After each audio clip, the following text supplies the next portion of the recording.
Chapter 1. Tally. I'm not good at peopling. T-shirt. No, baby. I have to go to school. I smoothed my daughter's hair back gently. When Mommy gets home, she'll come to your room and give you a kiss, okay? That was if I got home on time. Last clinical, I didn't get home on time. In fact, I was home so late that I barely had the energy to make it through the door 4 long hours after my clinical was supposed to be over. My daughter's quiet pleas and sniffles with snot smeared on my scrub top had me wanting to cry right along with her. Every single time I went to school like this, she tried to get me to stay, and each time was getting harder and harder on me. My father took my daughter from me and settled her on his forearm.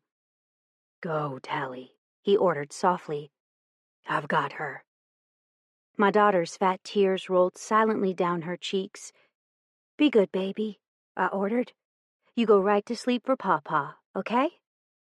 Tallulah pursed her lips, wiped her eyes, and buried her face into my father's neck. My 8-month-old daughter knew 2 words, bye-bye and fish. "You better go before you're late," my father ordered. I grimaced at him. "I'm going," I sighed. "See you tonight." With one final blown kiss to Tallulah, I pushed through the door and headed down the steps to the driveway. I looked back one final time to see my dad in the window helping Tallulah to wave at me.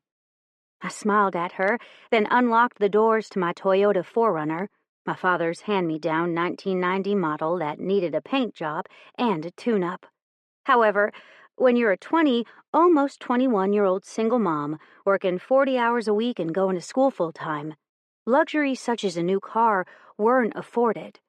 Hell, I was lucky if I had enough money to put gas in my car to get me to school and work. With one final look at the massive 5-bedroom monstrosity my parents had lived in for the best years of my life, I pulled a U-turn in the grass and carefully eased out of the driveway. My thoughts were on the first day of the last semester of nursing school, and I was still wondering, much like I was on the first day of school, what exactly I was thinking. I hated nursing. I hated it with a passion, in fact. I didn't like blood. I couldn't stand seeing broken bones. I actually hated people, too. I wasn't a good people person, and it seemed like everyone knew it. Like the biker at my side. I knew he was there. We were sitting at a red light, and I could feel his eyes on me. Did I turn to acknowledge him? No. What if he smiled? Was I expected to smile back? What if he waved? There was no way in hell I was waving back. Then there was the worry that he might think I was coming on to him when I most definitely wouldn't be. Why? Because I wasn't good at peopling. I, Talith Brianna Slater, was an introvert. I didn't do well in crowds. Talking to someone new made me feel like I had hives, and I was about to enter into an occupation that was known primarily for interacting with human beings. My phone rang, startling me out of my contemplation. "Hello?" "Where are you?" my best friend hissed. I rolled my eyes. "Be there in 5, I told her, and then hung up. I hung up because the light turned green, and I made a promise to myself the day that I'd brought Tallulah home from the hospital and we were nearly killed by a texting teenager, that I would never pick up the phone while I was driving ever again. And it was a good thing I did, or I might have missed the stupidity that happened directly in front of me. My foot eased off the brake, and my SUV started to inch forward. The motorcycle next to me revved his engine and started forward as well, and I was just about to press my foot to the gas when a large white maintenance van shot through the intersection, missing the biker by only a few inches, and zoomed on like nothing had happened, as if he hadn't just nearly run over a freaking person. The biker, sometime in between then and now, had slid sideways and was perpendicular to my car, staring at the road where the van had disappeared so intently that it made me quite nervous. I just about decided to get out and ask him if he was okay, and yes, I realize how extrovert like that would have been for me, when he turned and stared at me. The only thing I could see were his eyes, a blue so beautiful that they were piercing. They were shocking, and pairing those eyes with a man on a motorcycle was just wrong. Why? Because I had a weakness for bad boys, and a child to prove it. The thing that was even worse was following those chillin' eyes all the way to the school. Right into my school, where the only people that came into said school were other nursing students and teachers. He parked in the teacher parking lot, and I breathed a sigh of relief, thankful that I wouldn't have to park and walk in with him, since teachers had their own private entrance. Pulling into a spot next to the familiar white car belonging to my best friend, who was in the front seat down in the largest latte that our tiny town had to offer, and shutting off my car. I got out the same time Hadley did. "I think he pulled in behind Dr. Tommy." I blinked. "What?" I asked. "Who is that?" She started to snicker as she straightened her black scrub top. I looked down at my top and fingered the 4th star that I'd just sewn on this morning. 3 semesters down, 1 more to go. I could do it. I could do it.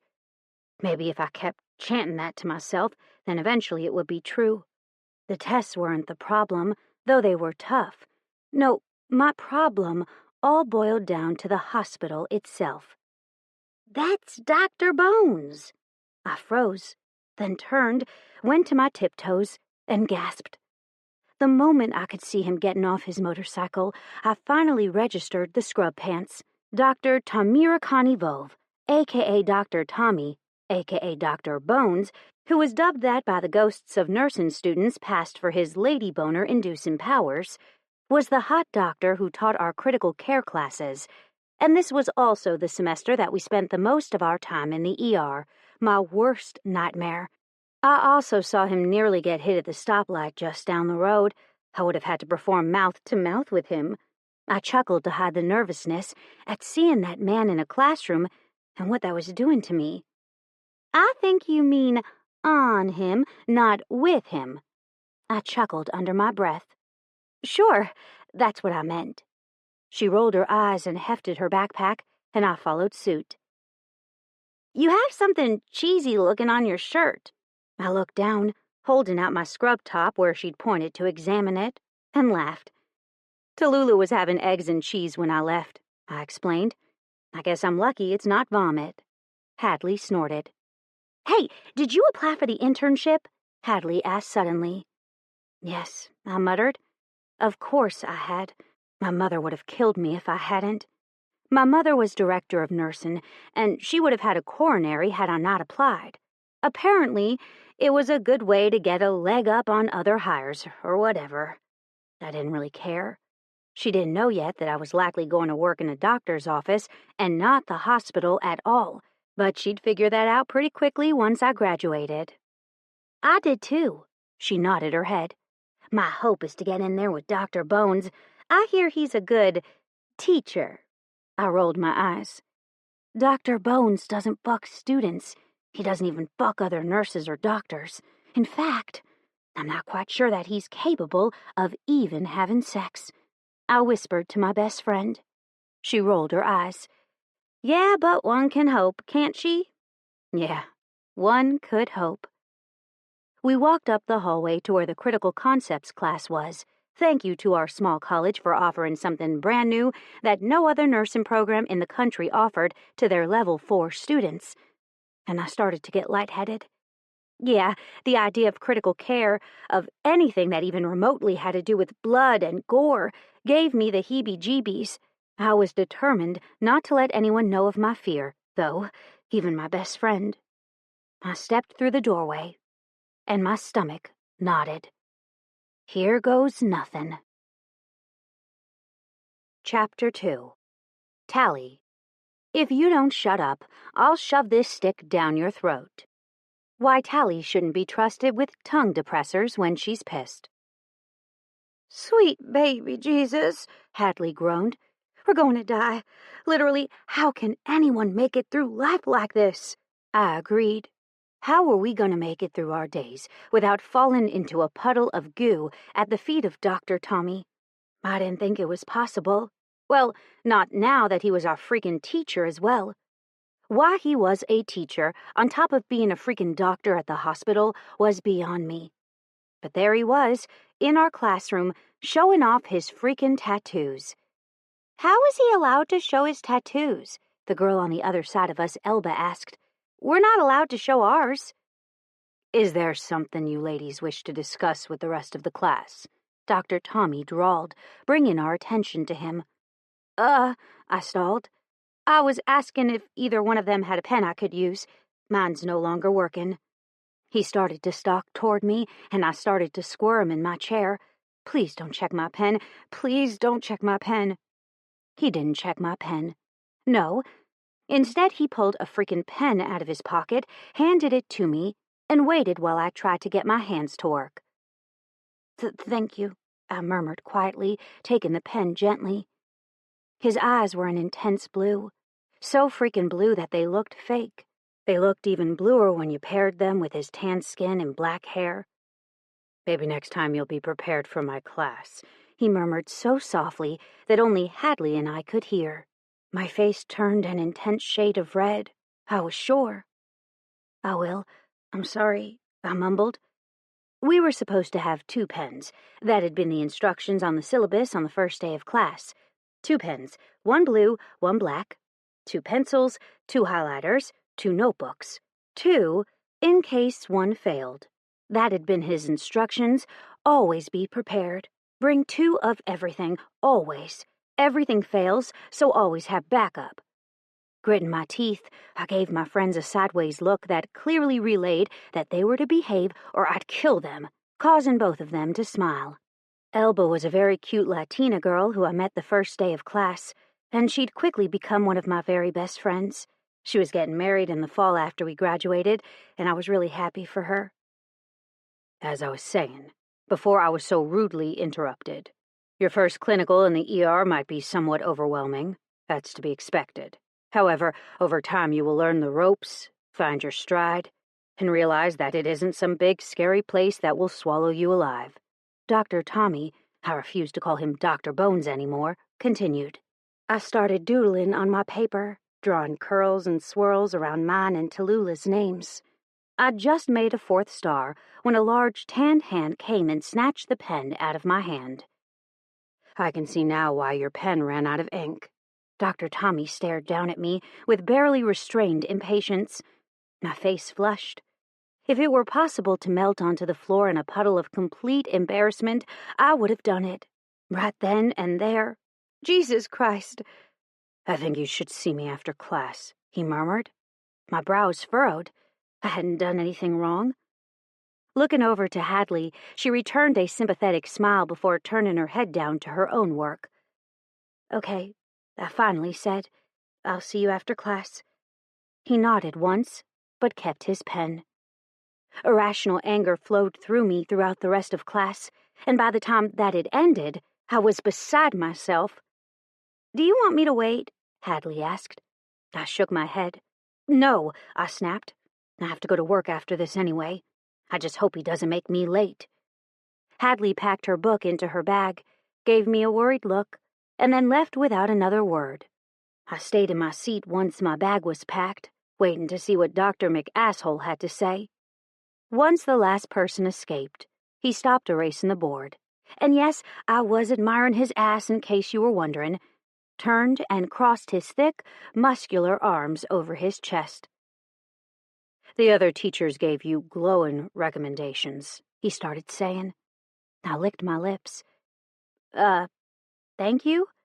I didn't know what to say, nor where he was going with this. I wanted you to understand that I won't tolerate this kind of behavior when I have you in my ER. I blinked, then blinked again.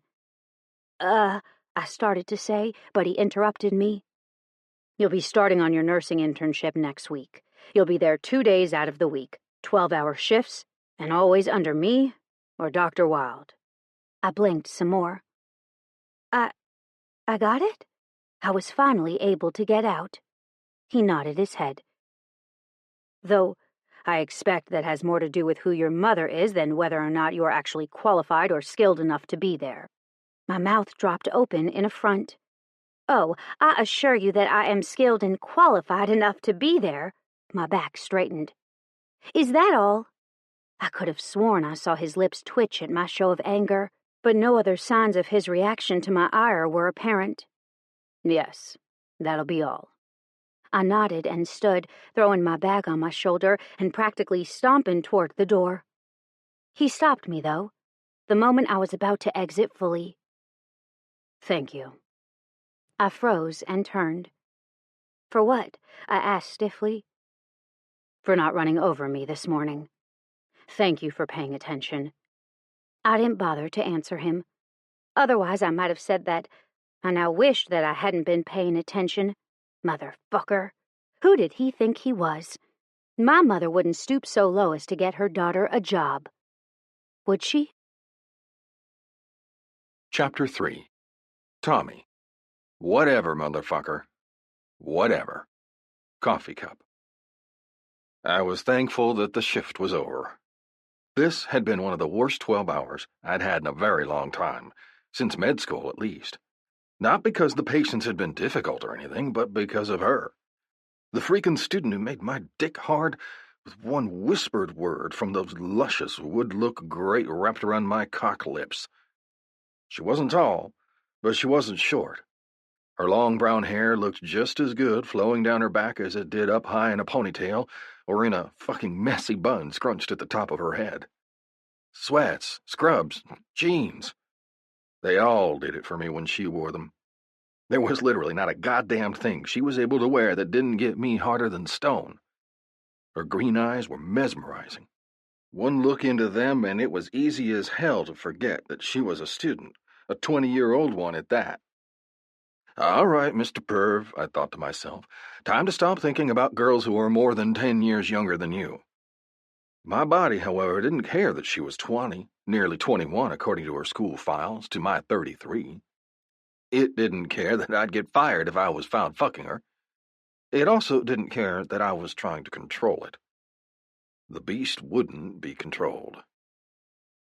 See you tomorrow, Dr. Bones. I flipped off my fellow doctor and good friend, Dr. Wilde. Dr. Wilde was an ex-Marine who thought it was damn hilarious that all the nursing students, and now nurses, were calling me that. I, on the other hand, hated it. I didn't care if I did induce lady boners in my students. It was annoying, and if that motherfucking nickname was whispered to my club brothers, I'd never hear the fucking end of it. Catch you tomorrow, asshole, I mumbled, pushing through the staff exit that led to the staff parking lot. The moment the door closed behind me, I headed around the building to where I pulled my motorcycle up onto the curb. It came to a quick halt, though, the moment I realized that there were two people standing incredibly close to my bike. Freezing in the shadows to see what they were doing so close to my baby, I listened. I want to keep her overnight, a man said into the darkness. It's time. She's 8 months old. She's old enough now that you can wean her off your tit for a night and let me keep her. Sheena wants to have a part in her life. I could have told him that bringing another woman into this conversation wasn't the right thing to do, but it was useless. He looked like the stupid type. I still breastfeed her overnight, an extremely familiar voice filled the air. And you know this. If she doesn't have it, she doesn't do well. Wait, Talith had a kid? The man let out a frustrated groan. This is ridiculous, he growled. I'm never going to see this kid. She'll be 15 before she's finally off your boob and ready to mingle with the world. He kicked the gravel at his feet, causing stray rocks to jolt forward and hit Tally's feet as well as the building. I don't know what I ever saw in you. Tally stiffened. Russell, my daughter is 8 months old, and in those 8 months, Tallulah has been diagnosed with asthma. She has pneumonia once a month, strep throat every other month. Ear infections, stomach viruses. She's been on every freaking antibiotic that the world of modern medicine has to offer. The one and only time you had her, you fed her aspirin. Aspirin that nearly killed her. And you didn't even feel bad about doing it. What exactly do you want from me? My stomach tightened at hearing he'd fed a child aspirin, even ignorantly. The repercussions of that one act could have been catastrophic, especially to a baby. It's obvious that you aren't gaining anything by doing what you're doing. I said I'm sorry for that. How long are you going to hold it over my head? He demanded. My eyes turned to her, and she looked like she was ready to cry. I'm not, Russell. I'm just doing what I have to do to get me and Tallulah through. So please, for the love of God, leave me alone. You have your visitation days. If you feel that you want those changed, please feel free to take me to court. I can't take you to court, and you damn well know it. Your father's friends will shut me down again with some medically necessary bullshit that we both know isn't actually necessary in the slightest. I came out of the shadows, startling not just this Russell character, but Tally as well. Actually, I cut in, making sure the both of them could see me well, breastfeeding is one of the best things a mother can do for her infant, especially a sickly one like it sounds like your daughter is.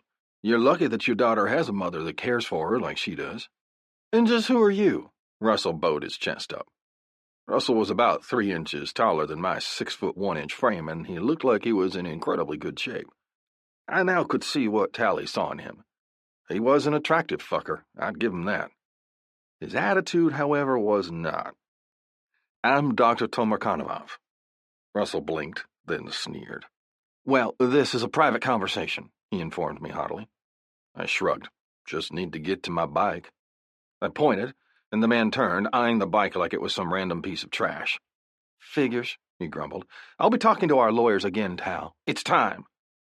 Tally didn't bother to reply and watched him walk away with barely restrained violence shimmering in her eyes. You okay? I rumbled, turning fully to face her. She breathed out a shaky breath. Yeah, she nodded twice. I'm okay. You had a real winner there. I meant it to come out as teasing, but she nodded in all seriousness. I know. She swiped angrily at her eyes. I broke up with him before I even knew I was pregnant. The worst decision of my life was dating him, but out of it came one of the best things that has ever happened to me. So the kid that your mom shows around the ER is yours and not your sister's? She smiled and shook her head. It was nice to see that she was hiding the bitch tonight, something I'd been dealing with ever since that day in my class 2 weeks ago when she was talking about me and I could hear her every word. Well, not her, but her friends. But then she'd defended them, blatantly lying to my face, and it had pissed me the hell off. Which was why I'd said rude words to her about her mother getting her job in the ER. Ever since, she'd been cool and distant, whether we were in class or in the ER, and it was starting to grate on my nerves. She finally turned to face me, and my gut tightened at seeing the tear tracks on her face. There wasn't much that affected me. I was an ex-Marine and had served as a doctor for 4 years before I was discharged and came home to Mooresville to start my career. I'd been here for almost 3 years, and I'd seen and done a lot in all that time. Tears, though, they were my undoing. Seeing a woman cry, young or old, was enough to make my stomach clench and my heart start to ache. Yeah, Tallulah is mine, her mouth quirked. Thankfully, I'd been smart enough to know where I was going with my life after college. Started taking dual credit classes and graduated with my associates right out of high school. Took microanatomy 1 and 2 during the summer before classes started, and about killed myself that summer. She hesitated. I went a little wild during that week between classes and made a huge mistake by sleeping with Tallulah's father. Got pregnant. Thankfully, I was able to make it through my entire first semester and most of my second semester before I had her, only missing 2 class days due to giving birth. Thank God I was able to make them up. Took the summer off with Tallulah and then picked right back up during the 3rd semester. I blinked, surprised by the information dump. But then I saw her face and realized rather quickly that she was nervous. Your car here? I asked, looking around the nearly empty lot. She pointed to a red, late-model 4Runner, and I gestured for her to start walking. Come on, I ordered. She fell into step beside me. I graduated school when I was 14, I said. Started college almost immediately after that. Once I graduated with my MD, I went into the Marines where I stayed for 4 years. Got out, been here for 3 now. Lightning lit up the night sky and was immediately followed by a rumble of thunder. In that moment of light, her face was illuminated, allowing me to see her pleasure at hearing my story. That sounds like you've been busy, she said, reaching into her pocket for the keys just as the first raindrop hit. Are you going to ride in this? Another raindrop fell, landing on my arm. I nodded my head. Yep, I said, turning around and walking away. Then, as an afterthought, I yelled over my shoulder so she'd hear me clearly. A biker doesn't just ride in the sunshine, Tally. There's always bad that comes with good. Gotta take life as it comes. With that, the heavens opened and I smiled as I reached my bike. Bikers fell into two camps when it came to riding in the rain. Some hated it, some didn't mind. Me, I loved it, as long as it wasn't 30 degrees. On a night like tonight, with it being 80 degrees, the cool raindrops felt nice against my skin. Pulling out my leather jacket from my saddlebags, I shrugged it on and zipped it up before I snatched up my helmet and seated it on my head. Then I started the bike up and roared out of the parking lot, sparing a look back twice to see if her eyes were on me. They were. Chapter 4. Tally. I used to be addicted to the hokey pokey, but I turned myself around. Bumper sticker. You've got to be kidding me. I shook my head. No way in hell. Y'all, we have a freaking test tomorrow. We literally cannot do this. Come on. Hadley pulled my arm. Go get it and let's go. It'll be fun. Those words were how I ended up having a vibrator race. I shook my head in refusal.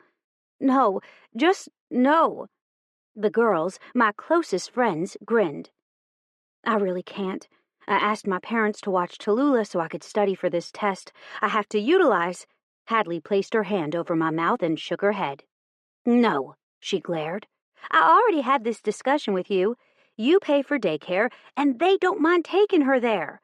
They also don't mind watching her on the days you have tests or to work on the weekend. I glared right back at her. I don't feel like this is a productive use of my time. If I wasn't going to study, I'd just have Tallulah with me. I growled at her, yanking my hand from hers. Elba, seeing that this was going to be another knockdown, drag-out fight between us, backed away and took a seat on my front porch steps, turning her back to us. Seriously, Hadley crossed her arms. You've been studying since Doc Bones's class. There's absolutely no reason that you can't just come with us for an hour. She had a point. I'd been studying for about 7 hours now, but I wasn't like her. I couldn't scan over the work once and then have it all down for the test. I had to actually work at it, study the materials, read the goddamn chapter. She was one of those students who could scan the notes before class and then take the test, no problem. And it made me want to cunt punch her. She acted like this was all a joke, and it wasn't. I had $30,000 in freaking student loans to pay off once I was done. I couldn't fuck around here. If I didn't graduate, I was screwed, and not in a good way. 1 hour, I said, and I'm taking my no cards. Everyone cheered, and I shook my head and slunk back inside, my white-socked feet shifting against the carpet as I moved. Wear something nice, she ordered. I flipped her off, causing her to laugh. I didn't own anything nice. Why? Because I was overweight. BT, or before Tallulah, I was skinny. I fit into size 6 jeans and could squeeze my breasts into a small tank top. Now I was in a size 14 pants and I could barely fit my breasts into a size large. My boobs had grown from a 34B to a 36D, and all of my tops were now maternity tops because Tallulah nursed just as often as she ate solid foods. Sure, she likely could have stopped nursing by now, but she was so unhealthy that I felt like I needed to give her every opportunity to beef up her immune system. She had asthma and had been hospitalized for 4 times during her short 8 months of life. She was always on antibiotics for this sickness or that, and there was never a day that went by that I didn't wonder if there wasn't something more serious going on with her than what her doctors had found. So I did everything I could to make sure she had the best lot in life. And if that meant that I breastfed the child until she was 7, then so be it, though I hope to God I didn't have to. I was in a love-hate relationship with my breast pump already. Don't forget it, Hadley screamed. I turned the corner of the hallway and headed to my room. My house was a 2-bedroom cottage on the backside of my parents' property. It was more what you would call a tiny house minus the wheels, but I'd bought it all on my own, and it was mine. There was a small living area that tied straight into the kitchen, a loft above the kitchen that I put all my schoolwork in, so Tallulah wouldn't be tempted to mark on any paperwork that I had to turn in for clinicals or tear into my books, something I'd learned the hard way. My bedroom and Tallulah's bedroom had actually been one large one, but I'd had them split the large space with a wall, and now each of us had a smaller bedroom that would serve our purposes very nicely for now. My dad loved it the moment he saw it, and mentioned to my mother that he wouldn't mind going tiny too. Apparently, living in a big empty 5-bedroom, 5,000-square-foot house wasn't something he wanted to do anymore. That, or clean it. My brother, sister, and I had the best years of our lives in that house, and I loved it more than anything. The fact that they were even considering getting rid of it made me break out in hives. That house was my dream house. 2 stories, it was a pier and beam with a wide 10-foot porch that spanned the entire front of the house. The back porch was even more impressive, and I hoped that by the time they were ready to sell it, that I had the money to buy it from them. Turning the light on in my room, I admired the dark gray walls, running my hands down the short wall that led to my dresser. After slipping on a pair of jeans, because this girl didn't wear shorts out of the house anymore, I grabbed a clean t-shirt that I hadn't leaked breast milk on and pulled it over my head. This one was new. I hadn't worn it yet because wearing the bigger clothes admitted defeat. I sighed and looked down at my body. I was curvy, sure, but I wasn't healthy like I'd been in high school. Gone was the toned belly with the hint of abs. In its place was a rounded belly with stretch marks. My breasts jiggled more, and I wasn't sure if it was a bad idea to go out in this shirt or not. It was definitely revealing, especially now that the girls were more expressive. "Don't forget your vibrator!" I shook my head, looking at the drawer of my night table. I did have one. Didn't every woman in the United States with a healthy sex drive that was unattached have one? What one did not do, though, was take it out of the privacy of your room. Or at least, I shouldn't. Sighing deeply, I walked forward and grabbed the vibrator, being sure to take off the dual head and rabbit-eared silicone attachment that came with it. If they wanted me to bring it, I'd bring the vibrating part only. And it turns out, that was all I really needed anyway. "I can't believe y'all are making me do this," I grumbled to my friends. Elba threw her arm around my shoulder. "You know you're having fun," she teased. I was. There was some sort of thing going on at the fairgrounds. I wasn't quite sure what exactly it was. The day part had been some sort of adult entertainment expo, and the night part was fun activities for adults that involved a lot of heavy drinking. Since I was the only one under 21, I was the lone girl in our gaggle who didn't have a drink in her hand and hadn't had one all night long. "I am," I admitted, "and I've also gone over these note cards 10 million times." She snorted. "You know this. You need to take a deep breath." I did know it. Now, who knew whether it would be there tomorrow or not? Hadley came up and stopped in front of me, a scowl on her face. "You haven't entered yet," she declared loudly, causing some people surrounding us to eye her warily. Hadley was one of those people who you either loved or hated. She was loud, opinionated, and didn't take shit from anyone, me included. "If I enter, can we leave?" I asked hopefully. She narrowed her eyes. "Yes." My brows rose. "You're serious?" I asked, hopefulness tinting my voice. She nodded. "Yes, if you enter." I looked at the group that was gathering around the large, corrugated tin table and straightened my spine in resignation. "Fine," I said, taking my vibrator out of my pocket. "Let's do this." Elba and Hadley whooped in excitement, drawing more stares. This time, though, one particular set of staring eyes belonging to a certain biker with gorgeous blue eyes and black hair caught my attention. I could only see one eye and his black hair due to the crowd of people, but that was enough to make my heart start hammering. He looked familiar, but since it was getting darker and there were so many people here, I couldn't quite make him out enough to be sure. Shivering, I turned away from the stairs and moved to the crowd. "You entering?" a big man, and by big, I mean huge, asked. I nodded at him. "Step up to the white line. The next round will start in about a minute and a half." He showed me.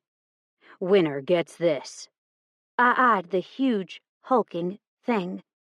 I said, okay. I wasn't sure what one would do with a double-sided donkey dick-sized dildo, but I was fairly certain that I didn't want it. The minute and a half whizzed by, and I looked over to my right to see the other girls standing just behind the cordoned-off area. I grimaced, and Hadley waved. She pointed frantically, and I jumped when the loud buzzing started to fill the night air around me. It sounded weird with the vibrators up against the metal, making it sound much louder than it should. Turning the vibrator in my hand on high, I placed it on the starting line and looked nervously around. This was incredibly embarrassing, but it was also quite funny. The girls next to me looked to be a little older than me, though the drinks in their hands and their green wristbands indicating they were over 21 were enough to tell me that. Ready, set, go. I let go of my burden, watching in silence as it made its way down the table, vibrating its little heart out. Some other girl's monster dildo took first, pulling away like it was meant to do this for a living, and I started to snicker. Interesting. My body froze at hearing that voice, and I turned to find Dr. Tommy dressed in black jeans, a black t-shirt, black motorcycle boots, and a leather vest denoting him as a patched-in member of the Dixie Wardens MC at my back, with 4 other men who were all wearing the same vest. This is what y'all do instead of studying for your exam tomorrow? Dr. Tommy continued, looking from me to the girls at my side. I bit my lip, face flushing a bright red, and turned to snatch my vibrator off the tin that we were using to have the race on. I shoved it into my pants pocket, vibrator still on, and stared at him like he wouldn't notice. He did notice. He also noticed that the vibrator was still on. You run your batteries down, he pointed out. Hadley snatched my vibrator out of my pocket and immediately shoved it back into position with no one the wiser.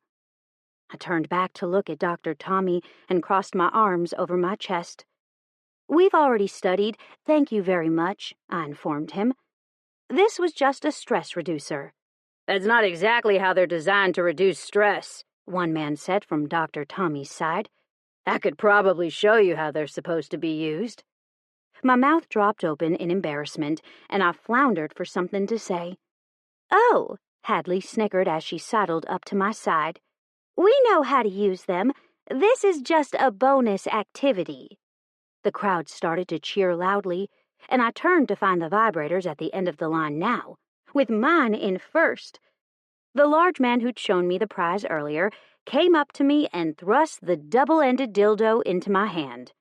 Congratulations, he crowed. I wordlessly took the large dildo and then looked at the men in front of me. Every single one of them was wearing a large smile. All of them, except for Dr. Tommy, that is.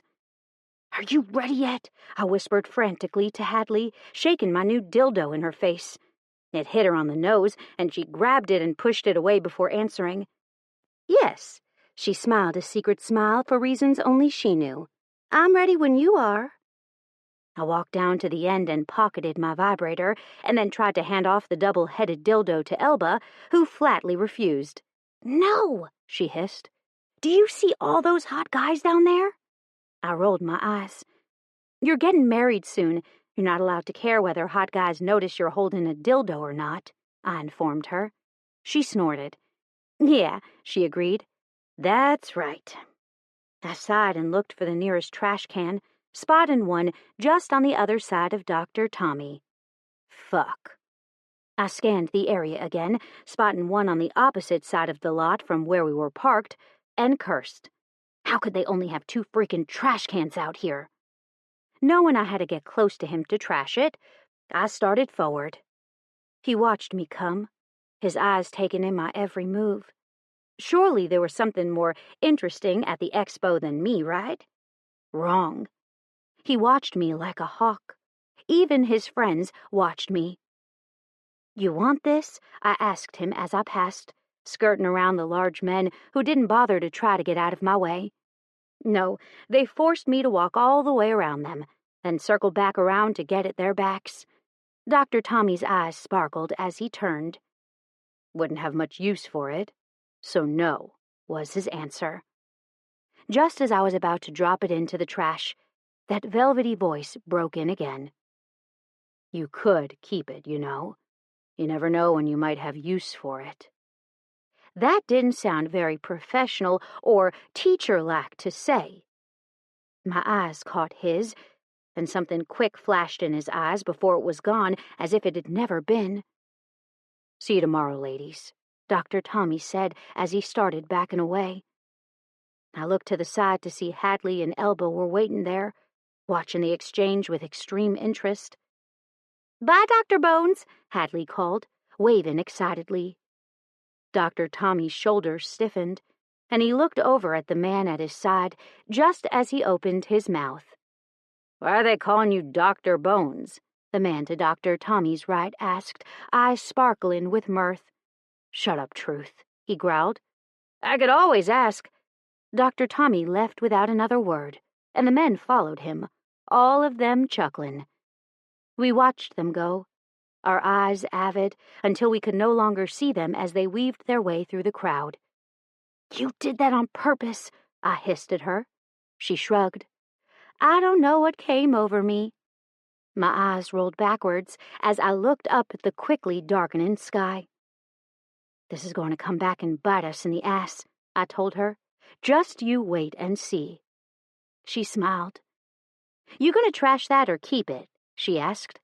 I looked at the thing I was still holding, then roughly shoved it into my purse without another word. Why? I have no idea. Chapter 5. Tally. Please be patient. I'm fucking things up as fast as I can. Tally to Tommy. I stared at my paper worriedly. I couldn't remember anything, not a damn thing. Everything that was on that page was foreign to me. Not just one thing, but everything.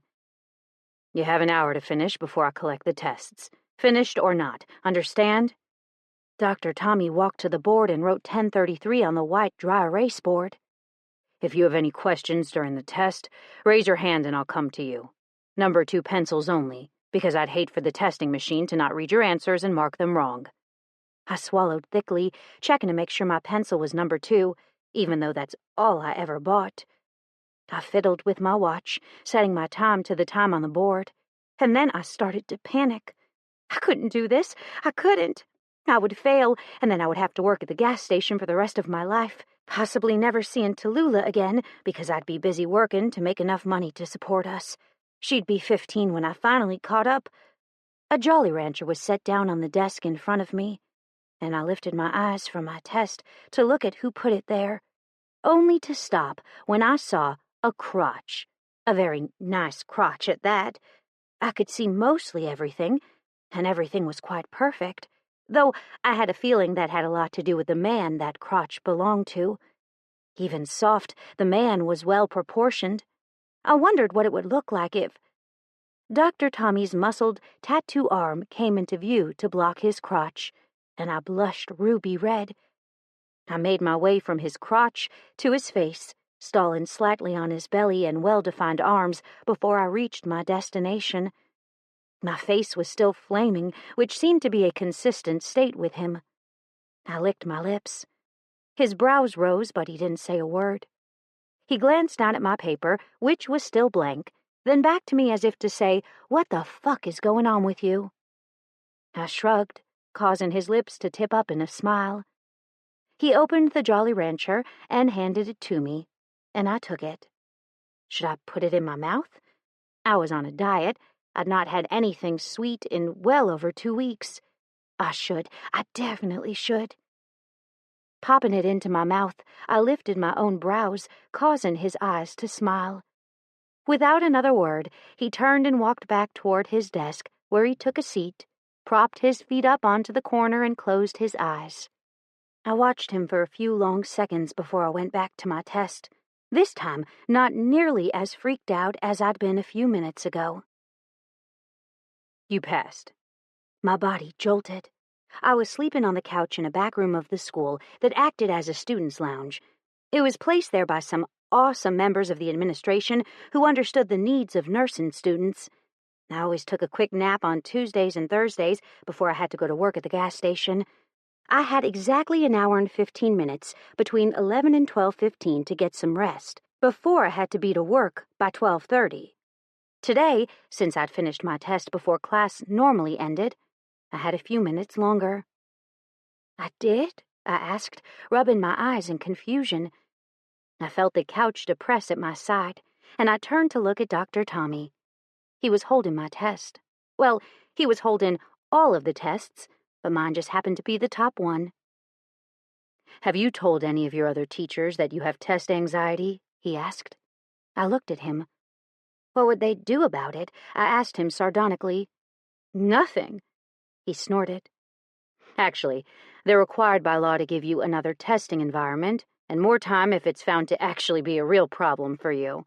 They're also allowed to alter the way the test is administered, giving it to you orally or in essay format if the standardized test causes you anxiety." He enlightened me.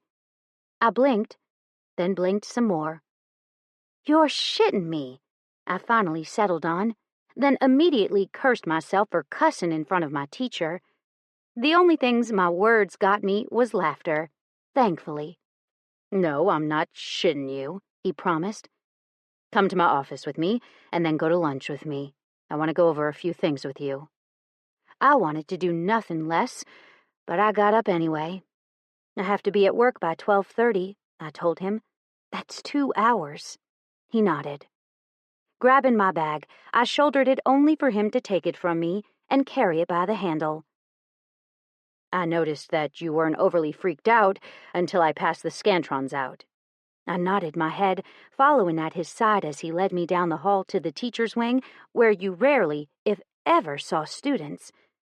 I think I would have been okay if I didn't have to fill those bubbles in, but every single time I do the bubbles, my eyes cross.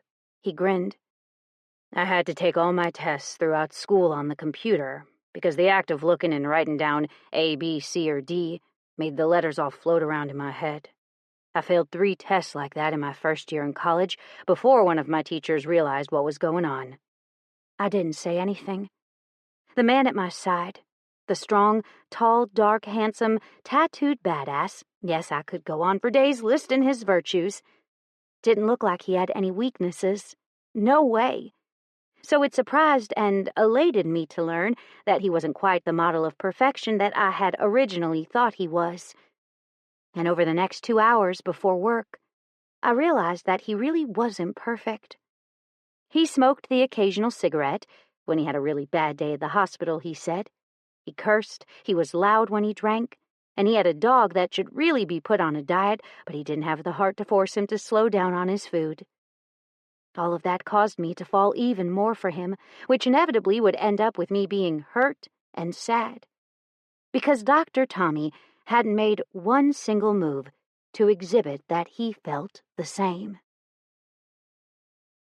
Chapter 6. Tommy. Women remember stuff that hasn't even happened yet. Fact of life. "What are you doing here?" I asked. "I thought I told you not to come to clinicals today." The woman, who hadn't strayed far from my thoughts, winced. "I don't have clinicals today. I have a shift," she reminded me. "Remember?" No, I didn't remember. I tried not to think about her at all, but that was becoming harder and harder to make happen. Just yesterday I'd gone out to lunch with her, and I had thought of nothing but her for the last 18 hours. If it wasn't her fucking eyes, it was the way she parted her lips while she was listening intently, or the way her teeth would worry the inside of her cheek while she was thinking. "Did you hit any water on your way?" I asked. It had been raining for days, and the entire freaking county had been under a flood warning for the majority of the week. She winced. "Yeah," she admitted, "though most of it was by my house. My mom and dad own a few dogs that they breed, and they live out in kennels. The kennels were starting to flood, and I had to stop and help, which is why I'm late." I looked at the time, realizing that if she was on shift, she should have been here over an hour ago. "The dog's okay?" I asked as I picked up a chart and started to jot down my orders and notes. "Yes," she said, "though I'm glad we found it when we did, otherwise they would have had a ton of water in their kennel with nowhere to lie down. It was about halfway up the plastic pool they used to drink out of." My brows rose. "That's not good," I told her. "They ever need any help again, let me know. I got a few guys that have soft spots for dogs." She smiled timidly. "Thank you. I'll let my dad know." I wanted to laugh. Her father was a freaking judge, and though he knew of the Dixie Warden's MC, knew that most of us were public servants, he also wouldn't call upon us to help him in any way unless it was truly bad. We were known as the Rejects because we were all a little bit broken and sometimes skirted the edges of the law. "Who's watching your girl?" I found myself asking, wanting to hear her voice a little too much. She grinned, her face taking on a wistful look as she thought about her daughter. "She's at daycare," she smiled. "My dad will pick her up on the way home from work, and I'll get her when I get off." "Your dad watches her a lot?"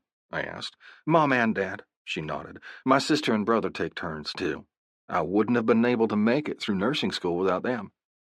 I couldn't see how she'd done it either. If my math was correct, her child was around 6 to 8 months old. That would mean she had the kid in between breaks and then had an infant throughout her school year, while getting her bachelor's of nursing. Now that was impressive. I had a damn dog during med school, and I'd forgotten to feed him multiple times. How she was able to get her schoolwork done while caring for her child, not to mention holding down a job, was fucking amazing. "You're with me today," I said. "Dr. Wilde is on call, but he's spending time with his wife, who just had surgery on her thumb that she broke 2 days ago." She frowned. "That sucks." My dick hardened in my scrubs, and I cursed myself for wearing the snug ones. This was going to be a long goddamned day. The day continued to get longer as the flooding got worse. The water was getting higher everywhere, and roads were now starting to flood. Ambulances were having trouble getting to the scenes of accidents, and it wouldn't be long before they couldn't get there at all without risking their own safety. "My boat's in storage on Pine Street," I was saying into my speakerphone to Ghost, my club brother. "It's not locked up during the day. The key to the motor is in the glove box towards the left side." "All right." Ghost's deep baritone filled the area surrounding me. "We're gonna start looking for anyone that needs help. Get them where they need to go." Meaning the shelters or higher ground. The water was flooding the lower half of the city, and it was slowly creeping up into dangerous territory. It wasn't there yet, but it would be soon. "Sounds good. I'm here for the long haul, so don't expect me to come help. The other doctor that was on call is stuck outside of town, thanks to the officers refusing to let him in due to a power line being down and threatening the immediate vicinity. He's pissed, but it's probably for the best since they're not letting anyone else in anyway. It could get dangerous." "Agreed," Ghost said. "Over and out." I hit the end call button, but shouldn't have bothered because when Ghost was done talking, he was done. There were no niceties or quick goodbyes with him. He was short, abrupt, and I wouldn't have him any other way. "He sounds rough," Tally said as she made her way up to me. "Did he gargle with gravel or something?" I snorted, surreptitiously adjusting my cock underneath the desk. Why, at 33, I got a hard-on just at the sound of her voice was beyond me. God, I was going to hell. "No," I shook my head. "He had some smoke inhalation damage to his throat and lungs a few years back. Makes him sound rougher, though he looks like a tough son of a bitch. The voice is just icing on the cake." She grimaced. "I lost a brother to a fire." I blinked, then cursed. "I'm sorry to hear that," I apologized. "I didn't realize that you had any other siblings besides your brother and sister." She shrugged. "It was before we moved here," she explained. "Or, more correctly, it was why we moved here." "What happened?" I asked, leaning back in my office chair at the nurse's station and staring at her as concern started to roll through me. "Mom and Dad used to live in California," she explained. "In the hills. A wildfire swept over the mountain and started burning hot before we even had a chance to react. Philip was out with friends. He and the entire car of boys got caught up in one of the fires. They burned alive." She licked her lips. "I was 5. Morgan was 10. Brett was 11. Philip was 16. My heart started to ache. "That's terrible," I murmured. "I'm so sorry, Tally." She looked at me, those green eyes of hers so wide and filled with pain, and I wondered how the hell I'd missed the sadness before. I could see it clearly now, the heartbreak that lived inside of her. Tallulah, the poor girl, was stuck with a mouthful of a name since I ended up naming her after him. She smiled wistfully. "Tallulah Ophelia Slater. Not too bad. You could shorten it to Lula." I grinned, though I sense a touchy subject there, seeing as every time one of the nurses asks about Lula, you get all stony-faced. Apparently, her mother called Tallulah Lula at work when she spoke of her, causing the other nurses to refer to her as that. It was clear after the first 4 times that someone had called her Lula that Tally didn't like it, and I'd been wondering why ever since the first time I noticed her reaction. "I don't like the name," she admitted. "There's really nothing to it. I just don't like it." I'm named her Tallulah because that's what I wanted her to be called. I grinned.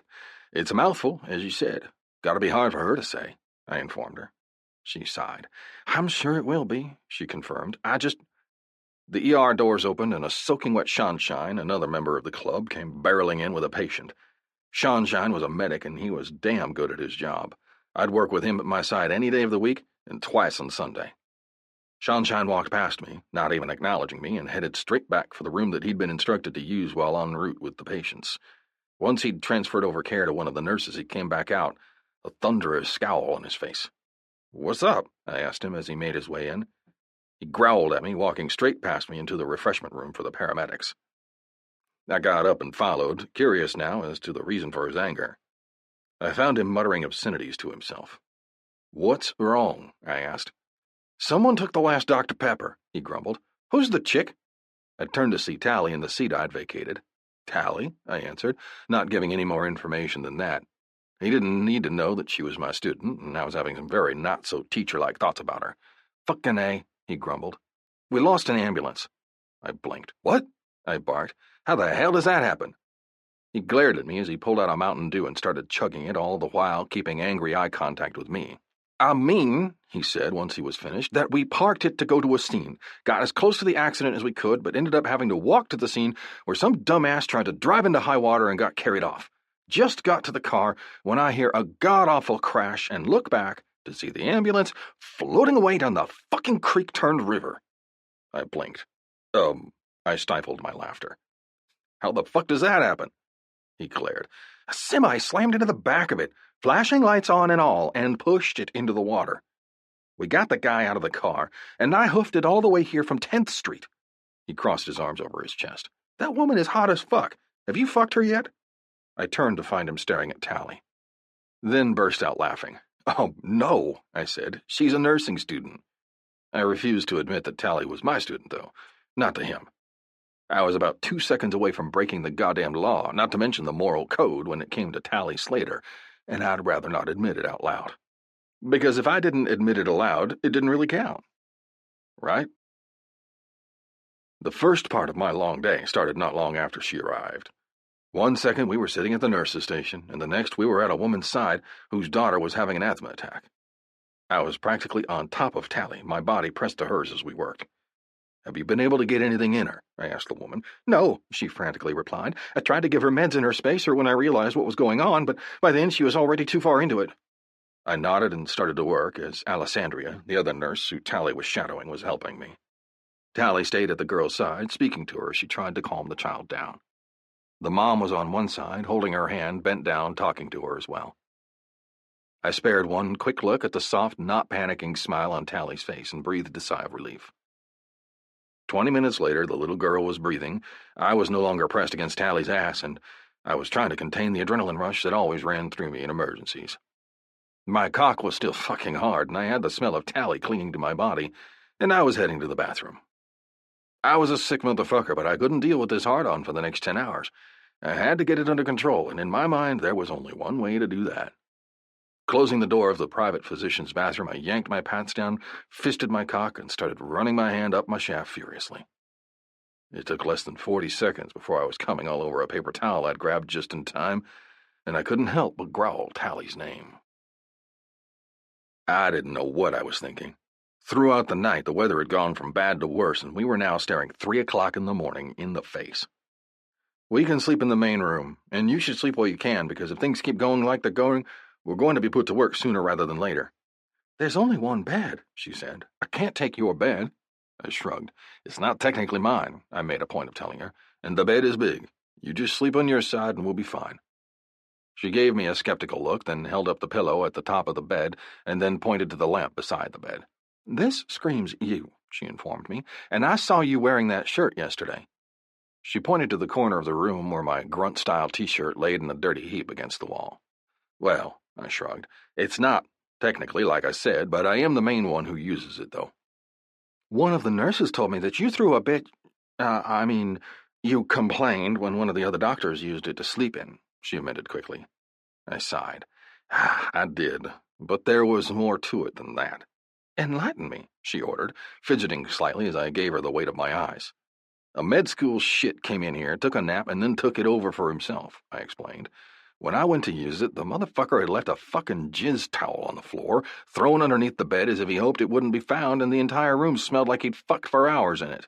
Took me 10 minutes to find that shit, and I wasn't happy when I did find it. She grimaced. Boys are gross. I laughed, sitting down on the chair across from the bed. Needless to say, nobody wants to fuck it up because they're scared that I'll give them a dressing down that they'll deserve, so it's mostly not used by anyone but me. She smiled, following suit by taking her own shoes off. Should we leave the door open so they don't think that we're...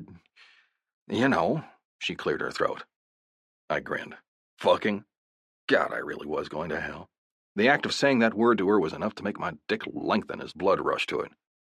My lips tipped up into a grin when I got a look at her socks. Another present from your mom? I gasped as I studied her dainty feet.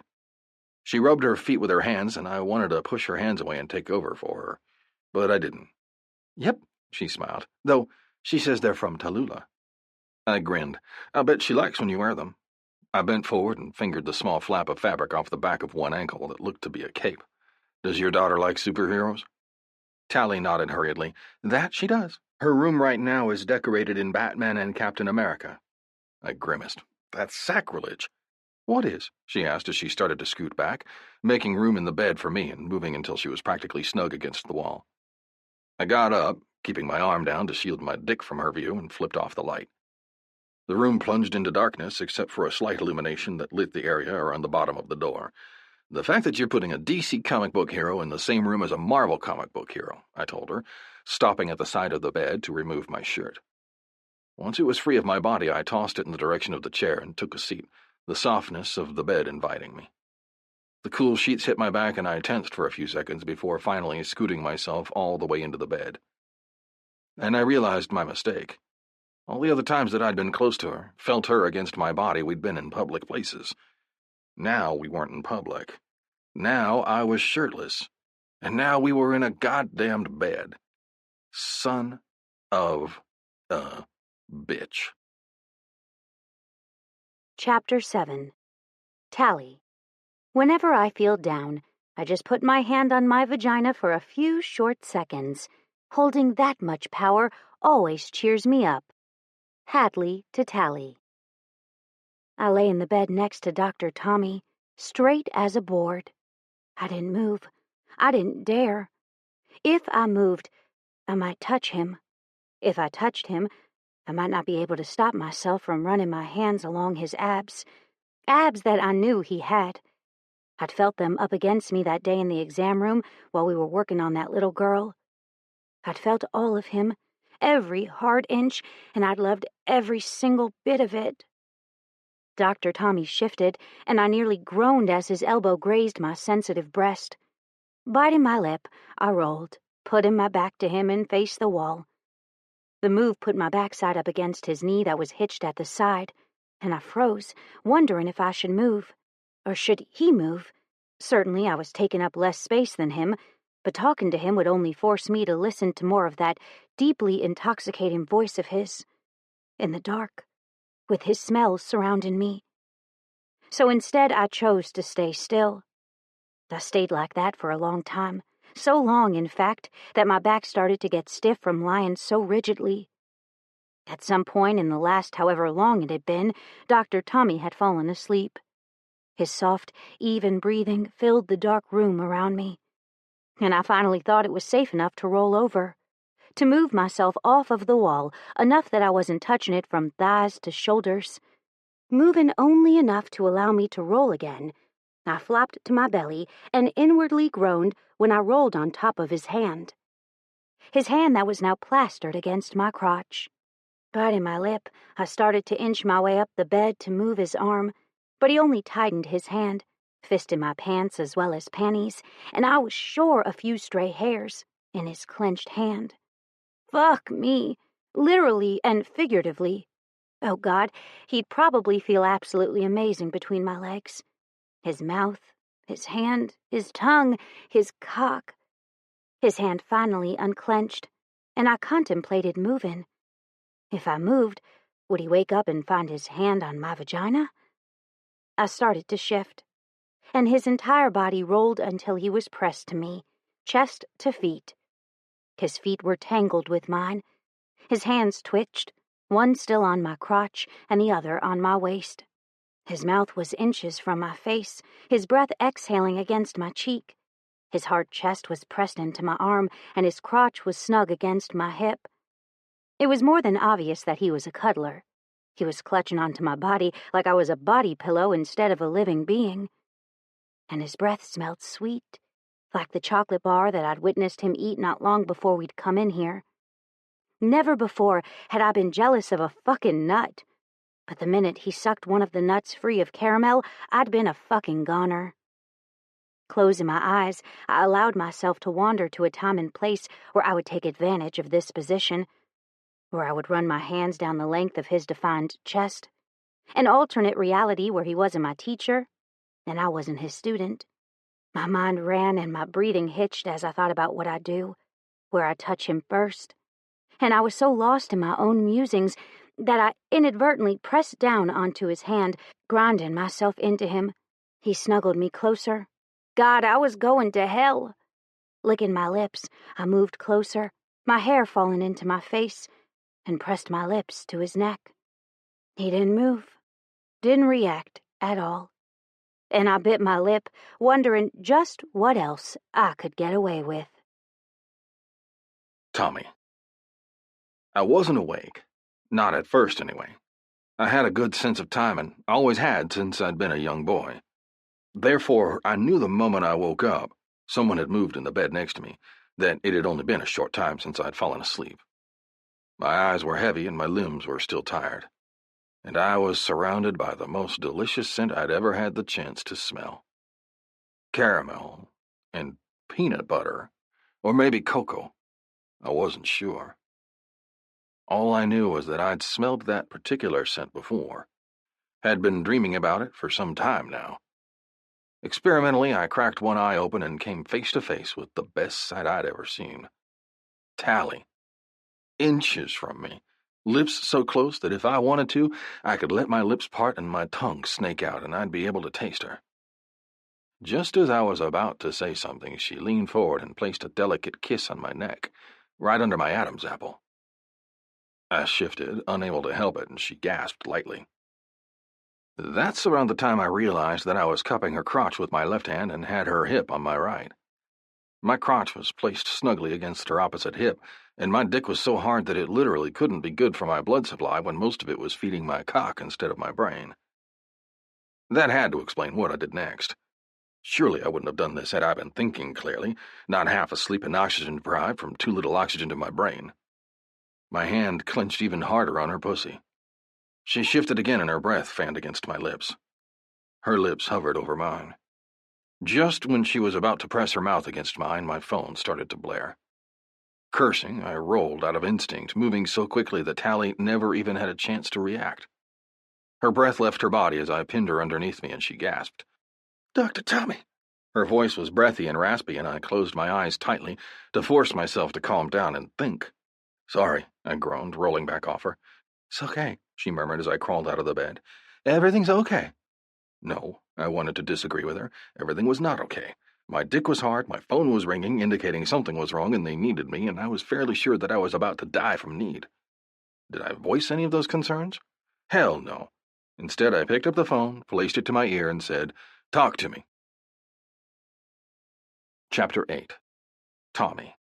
Sarcotic. When you're so sarcastic that people aren't sure whether you're joking or just crazy.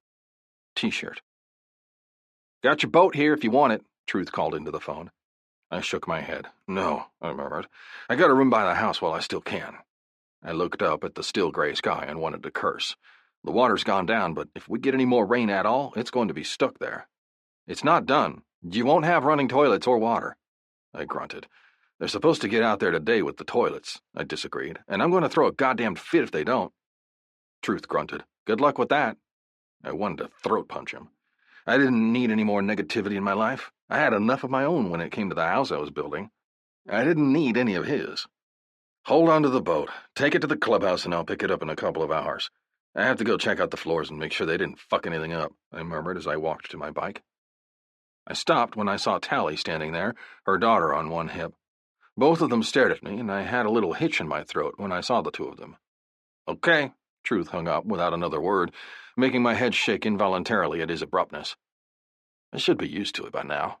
Truth and I had entered the Dixie Wardens 2 months apart, and we'd been patched in as members at the same time. I knew him better than anyone knew him, and sadly, that still wasn't anywhere near as much as I knew everyone else.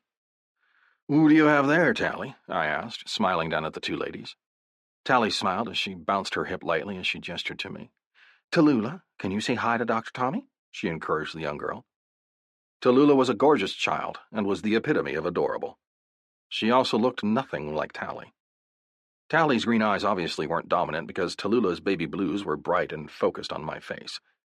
Her hair was the cutest thing I'd ever seen as well. She had tight blonde curls that circled haphazardly around her face, and her skin was tanned and freckle-free. She was wearing a black t-shirt that said, "Out of my way, I've got my sassy pants on today." Paired with that sparkly black shirt with pink lettering was a set of hot pink tights that clung to her fat little baby legs, making me want to squeeze her thighs. "Bah!" Tallulah's voice was so adorable that a grin spread across my lips before the entire word had left her lips. "Hello," I called, offering the little girl my hand. She placed her entire hand in the palm of mine, and I fell, hopelessly and irrevocably in love with her. "What's going on?" I asked her, smiling brightly. Tallulah's eyes were intent. "Asta!" she cried, smacking my hand. I looked down to see her dimpled hand touching one of my tattoos and smiled. "Tattoo," I said. She drooled, and I grinned. "That's the girl," I cooed, offering my hand for a high five, which she took. "She's got you," Tally snickered. "I was wondering if you wanted to go to breakfast to discuss whatever we were supposed to at lunch the other day, but never got around to." I looked away from Tallulah and to her mother. "I can't," I apologized. "I have to go meet my floor people before they leave and drop a check off for this week's draw."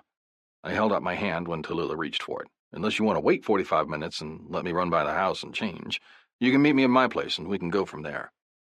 I indicated my shirt with my hand and snorted. "I need to do that too," she agreed. "Mom and I switched off when she went in." She indicated her daughter with a jostle of her hip, causing the little imp to giggle. "I could just go get her some donuts, drop her off at daycare, and meet you at your house. We can ride together. You did promise me to show me your ass last night, after all." I snorted. Last night we'd gotten into a discussion about my goats and donkey, and she'd expressed interest in seeing them. Though I definitely remember Tallulah being mentioned in that meeting part, not just her. Did I call her on that, though? Nope. "You're taking her to school?" I asked. She nodded. "I'm required to take her whether I'm working or not, or I lose my state funding that helps me pay for her schooling," she grimaced. "It sucks because I wasn't planning on taking her on my days off, which aren't that copious in the first place, but they won't let me. They've given me absolutely no choice." I snorted. "My sister was on that," I told her. "If you are there for 4 hours, they count them as there. I know that only because I used to pester the lady that watched my sister's kids." I offered to hold Tallulah by raising both of my hands, and she gave her to me, watching me curiously. I brought Tallulah to my chest and placed her rump on my forearm. "You sure are cute," I said to the little girl. "She knows it, too," Tally snickered. "You should see the way my dad moans every time we put one of those over-the-top bows on her head. Tallulah crawls around with a huge smile on her face." I held my hand out when the girl in my hands patted my thumb. She latched onto my hand and brought it to her face, rubbing her cheek along the rough skin of my palm. "She's also got an obsession with hands," Tally murmured, "as you can see, though yours are more colorful than what she's used to." "Yeah," I agreed. "I suspect they are." "Anyway," Tally held out her hands and I reluctantly gave her child back to her. "I have to go drop her off. And if you want, I'll meet you at your house and we can do breakfast? To go over my options?" I should tell her no. I shouldn't encourage her. I should set her straight right now and put an end to this awkward relationship we had. But did I do any of those things? No, I did not. Instead, I nodded my head. "Yeah," I confirmed. "That sounds good. That way I can help you with those tips I used to help with my test anxiety. Or that would be my excuse, anyway. Or the excuse I would give any of the teaching staff if they happened to catch us at breakfast with each other." Tally held up her thumb, and Tallulah copied her, causing my grin to widen. "See you later, darling," I murmured. "Have fun at school, toots." "Ah!" Tallulah held up one fisted hand high in the air. Tally rolled her eyes and turned to leave, stopping only once to sidestep a large puddle that was bisecting the parking lot. I watched as she placed her child into the car, strapping and buckling her in as I curiously watched the entire process. Idly, I wondered if the seat that Tally was using was safe for the type of vehicle she drove. It looked like it barely fit into the back seat. And what kind of safety rating it had if it were to be in an accident. Why I was so concerned with the car seat's safety rating was beyond me, but I'd dissect that later. Hopefully, if I ignored the strange feelings pouring through me at the sight of the two of them leaving, they would disappear. Right?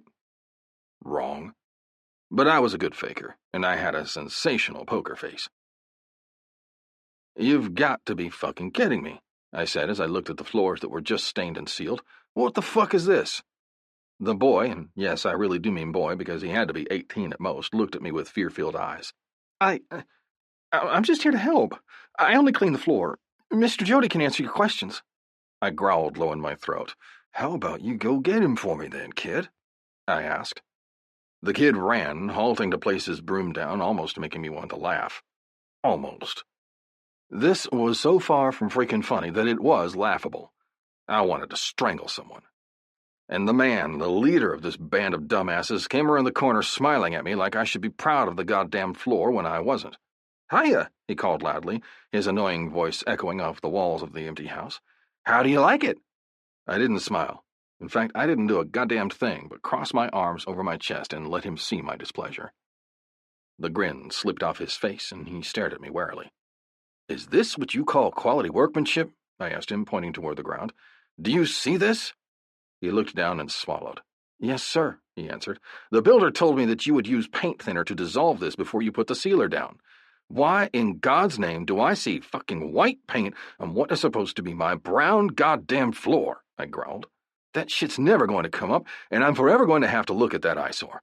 I can't even cover it up because it's in the godforsaken doorway." The man got red in the face. "I told the builder that he should be more careful with the paint," was his logical answer. I breathed in deeply and then breathed out slowly. "Is there anything else you'd like to show me?" I asked, trying to ignore the scratch that went from the front of the island all the way back to the doorway 10 feet back. I was sure that was completely by accident that they didn't try to touch that up, too. Jody swallowed, then turned and started pointing more things out. By the time I was through with the entire house, my blood pressure was through the roof, and I had the phone in my hand to call the builder. The builder, who apologized, said he couldn't get out to the house until Thursday to take a look at it, 4 fucking days from then. "You do that," I grumbled into the phone. "In the meantime, you need to be thinking of ways to fix my goddamn floor. I want this done right next time, and I want it done quickly. The move-in day was last Friday, and you've already sailed past that day. I need this house done. My lease is up on Monday, a week from now. You have until then." The builder, I could tell, wanted to argue, but we'd signed an ironclad contract. I'd given him 8 months to complete the project, or he forfeited his profit margin. That was harsh. I looked up to find Tally standing there, her face full of humor. I laughed humorlessly. "Come look at my house and tell me what you think of this." The instant I saw her, everything that seemed out of whack not even 10 minutes ago suddenly straightened. "I'm assuming you still need to get the driveway done?" she stated, as she carefully picked her way over the fucked-up driveway. I gritted my teeth and barely restrained the urge to growl. Actually, it was just done on Monday of last week. I glared at the canyon-sized divot in my driveway that ran straight down the middle of it. She looked at me, startled. She blinked, unsure what to say. "That's bad." I agreed with a nod of my head. And each truck that passes over it, causing deep dents in the gravel, makes my heart hurt even more. "Yep," I confirmed. "I already called the driveway guy, and he's coming to fix it as soon as it stops raining." She pursed her lips. "But isn't it supposed to continue raining for the next 2 weeks?" I nodded my head. "Yep, it sure was." "And if it looks like this after just 1 day, and, which I might add, it's still raining, what's it going to look like tomorrow, or the next day?" "I don't know," I admitted. "I'm just hoping that it holds at least at the top, because if it doesn't, then I have no way to get back here with my bike. Or move, for that matter." She grimaced. "That sounds kind of sucky." It did, and it was. "The outside looks great." She changed the subject. I grinned at her. "Yeah," I said. "Very Dallas Cowboys, though," she admitted. I burst out laughing. "Yeah," I blew out a strained breath. "I didn't intentionally choose the Dallas Cowboys colors as my house colors, but I didn't want all that fancy-ass rock and brick on the house. And I suck at choosing colors. My mom helped me choose the blue, and my sister chose the gray to go with it, but when you paired the two together, they made it look a whole lot different than I'd originally intended." She stopped at the back door and towed her shoes off when she saw all the other shoes belonging to the other workers and wiggled her sock-clad toes. The socks she was wearing had words on them. "Do your socks say, 'fuck this shit'?" I asked, bending down to get a better look. "My mom got them for me on my first day of nursing school," she admitted, sounding strangled. "She knows how nervous I was and went out of her way to make it easier for me." I chuckled as I pushed open the door and immediately narrowed my eyes when I saw yet another flaw in the floor. "The floors are pretty," she said. "What's wrong with—" "Oh." I snorted. Yeah, oh. They were supposed to use paint thinner to get the floors clean before they sealed them, tackling the overspray of white paint that they got on the floors they were painting the trim. This shit, I pointed at what I assumed was putty from where the painters dropped it, should have come up too. "And that?" She pointed at a bubbled-up piece of the floor. "That, I assume, are air bubbles underneath the sealer," I said. "Wait until you get a look at the living room. You can see footprints in the stain." So I took her around the house and showed her every single detail that had annoyed me over the past week as they finished up. "What's that?" She toed something with the heel of her foot. I looked down and my eyes narrowed. Bending over, I tried to get the nail up, but stopped trying when I realized they'd sealed a goddamn nail onto the fucking floor. This was just one more thing in my day of fucked up. The whole project had started out okay. The slab had been poured on Christmas Eve. The framing had started on the first day of the year. And that was where things started to go wrong. The framers refused to come some days due to the mud that surrounded the house, but since there would be so many contractors coming up and down the driveway, I didn't want to put 20 grand into something just for them to ruin it. So I'd held off, and it had added nearly a month onto the construction timeline because of rain delays. Then the roof went on, a different color than I'd originally chosen, with $5,000 more in costs due to a fuck-up because of the builder's inability to calculate shit correctly. Followed by the Dallas Cowboy paint. Then the trim that was all wobble-jobble due to the shit job they'd done on framing. It literally was one thing after another with this house, and it all kept coming, leading me to now, standing in my house, pointing out imperfections in the paint, the scratch in the newly installed counters, and the crappy floor job. "It isn't that bad," she finally said. "A few cosmetic things, but this is one seriously beautiful house. I would kill for a house like this." "I'd kill to have you in my house, snuggled up to my side. Your deliciously curvy body there beside me every night for me to do whatever I damn well pleased with it." Luckily, I was able to hold my tongue. My cock, however, was a different story. At least I was wearing jeans today, making it much easier to conceal. "It's definitely my dream home," I told her, "and the day I'm finally moved in, with my shit in here instead of a goddamn storage facility for the last year, it'll feel more real. Right now, it's like I'm in limbo, waiting. Always fucking waiting." She grinned. "I hear that if you're married when you're building a house, it's the most harrowing time of your relationship due to all the stress of construction," she grinned.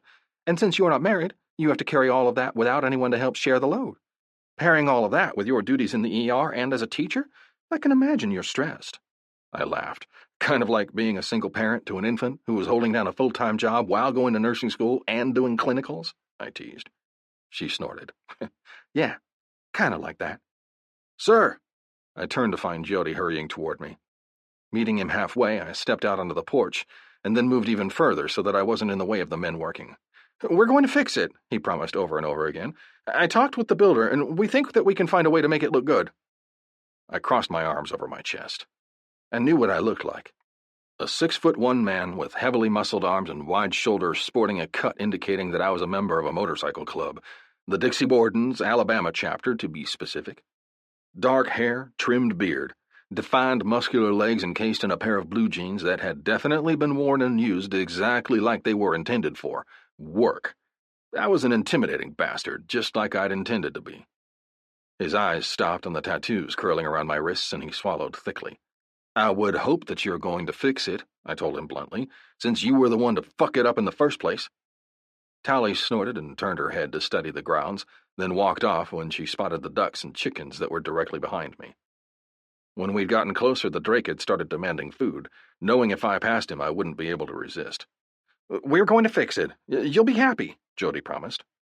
I wanted to laugh at the ridiculousness of that statement. "If you wanted me happy, you'd have done it right the first time," I replied. "Now all you're going to do is appease me, not make me happy." He swallowed and nodded. "I'm going to the store today and buy what I need to fix the problems. We'll make it right." "I sure as hell hope so," I told him, then turned around and started for Tally, who was trying to get one of the chickens to eat out of her hand. "This one is about to start laying," she informed me. How do you know? I asked, remembering the discussion I'd had with her at one point during our shift yesterday about my chickens and how I was waiting for them to start laying eggs. I looked it up for you on my phone. She waved it at me. They're ready to start laying when their little comb and wattles darken into a redder color. She indicated the red area between the chicken's eyes and beak. I murmured. What else gives you that indication? When you pet them, they squat, she demonstrated, and I watched the chicken do just that. Impressive, I murmured. I'll have to keep an eye out.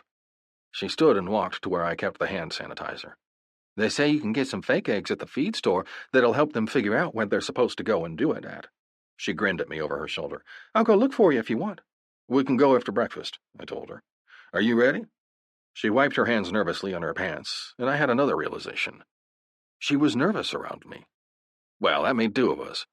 She scared the ever-loving shit out of me. Chapter 9. Tally. Don't be sad, Laundry. Nobody is doing me either. Tally's secret thoughts. I cursed and started to run across the parking lot toward my car. Tommy, what I just started calling him since he was tired of me always adding the doctor onto the first part of his name, followed at a much more subdued pace. He looked almost as if he were out for a casual stroll instead of walking during the middle of a freaking downpour. Do you want a ride? I yelled at him. He shook his head and pointed at his motorcycle, and I did nothing but shake my head. He waved his bag of fake eggs at me, and I grinned before diving into my car, escaping the rain. I watched him leave, totally surprised to see that he was almost completely unaffected by the rain. That shirt he was wearing, though, was definitely affected. As he finally made it to his bike, it was soaked. By the time he drove out of the parking lot, I realized that I needed to see him without that shirt on in better lighting than I had the last time. Mostly because of the defined chest and hardened nipples that I could clearly make out, as well as those bright tattoos, were anything to go by. I'd like what I saw. That was if I could even get him out of those clothes, and to do that, I'd have to work up the nerve. And graduate. Because I didn't see him doing anything with me while I was still in school. He had a career to protect after all. That didn't mean I couldn't enjoy the sight of him for the next few months. You're joking. Hadley leaned into the counter in front of me, opening the wrapper of her 5th mini Reese's peanut butter cup. The ones that we kept in a jar on the counter in front of the cash register for impulse buys. No, I shook my head. God, that's so hot. I just told her what happened the night before, and she was practically drooling. Elba is going to freak, and, oh my God, when Ariana gets wind that... I stopped her before she could continue. This goes no further than the two of us, I ordered her. I don't want to get in trouble for something we haven't done, and I don't want him to get into trouble either, so keep it under wraps. She pouted. Fine, she sighed. That's gonna suck seeing him every day when your hoo-ha is going all crazy for him. I don't see him every day, I said. Saturday and Sunday I'll be studying my ass off like always, and I won't see him. She gave me a look. Thunder boomed, ruining her hard stare and causing her to jump in surprise. Jesus, she breathed, placing a hand to her heart. I picked up the chocolate she'd just unwrapped and put down on the counter, and threw it away. Hey, she snapped, that was mine. The fact that it touched the counter was enough to make me want to vomit. Thinking about the number of people who had come into the convenience store where I worked and touched this counter where she put her candy was enough to make me nauseous.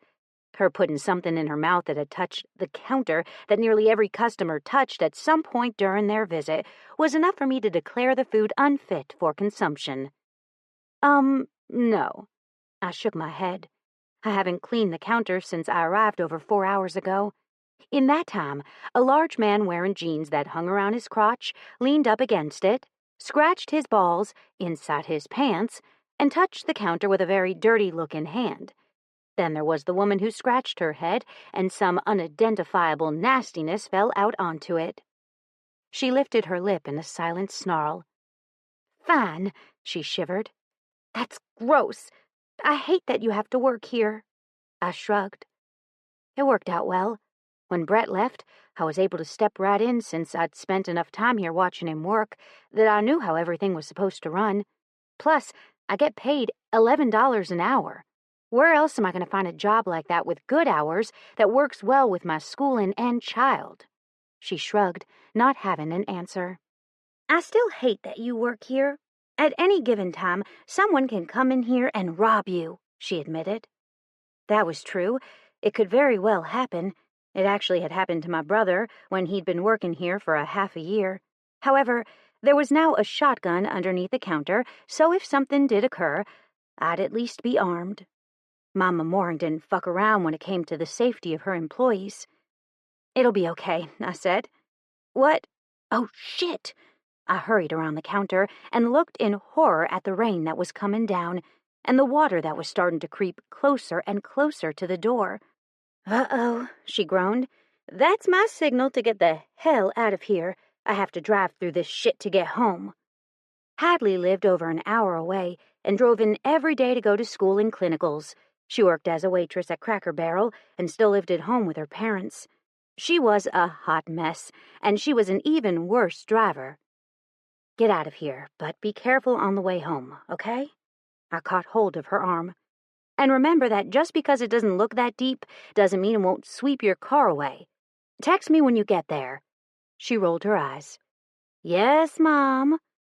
I held the door open for her and ignored the way the buzzer that indicated the door had been opened continued to chime. I watched as she ran to her car, her feet sloshing through about 4 inches of water that was now covering the entire parking lot. Oh, hell, it was also covering the road. If this rain continued like this, and it was likely that it would since the weatherman said we'd be getting another 8 days of rain, it could definitely turn into something that had the potential to be catastrophic. My thoughts strayed to Tommy and his driveway. Poor guy. I would hate to pay all of that money just to watch my driveway wash away like his was doing. Then again, if it continued to rain, Mama Morin would be dealing with a flooded store and the loss of all her inventory. Mother Nature really didn't have a care in the world. The bitch. I'm closing the store, I told Mama Moring. If I don't, I won't be able to get home, and to be honest, there hasn't been a single customer in the store for over 4 hours. Plus, my mom was called in to work, and Dad's busy with the dogs. If I don't leave now, there'll be nobody to watch Tallulah. That's fine, darling, Mama Morin said with her raspy smoker's voice. I'll get there in the morning. See what I can do. There wouldn't be anything she could do. In fact, it was unlikely that she would even be able to get here in the morning. If she was smart, which she was, she'd stay her happy ass on her front porch and watch the water go by. She'd be one of the few who would be able to stay in their homes since she was up on the highest hill in Mooresville. My family, however, was not that lucky. We were on one of the lowest-lying properties in the entire area. If it flooded, which it was already doing, our place would be one of the first places to go under. All right, Mama Morin, call me if you need anything. She hummed in understanding and then hung up on a hacking cough without saying goodbye. Shaking my head, I waited, bouncing from foot to foot, for my mother to get here with Tallulah. Then an idea struck me, and I grinned because sometimes I was so smart. Grabbing my purse, I ran outside to my car and practically dove inside once I got the door open. Starting the 4Runner up once I was situated, I backed out of my parking spot right up to the gas pump. If I had to wait, I might as well get gas, just in case. 5 minutes later, my gas tank was nearing the $30 mark when my mother pulled up with Tallulah in tow.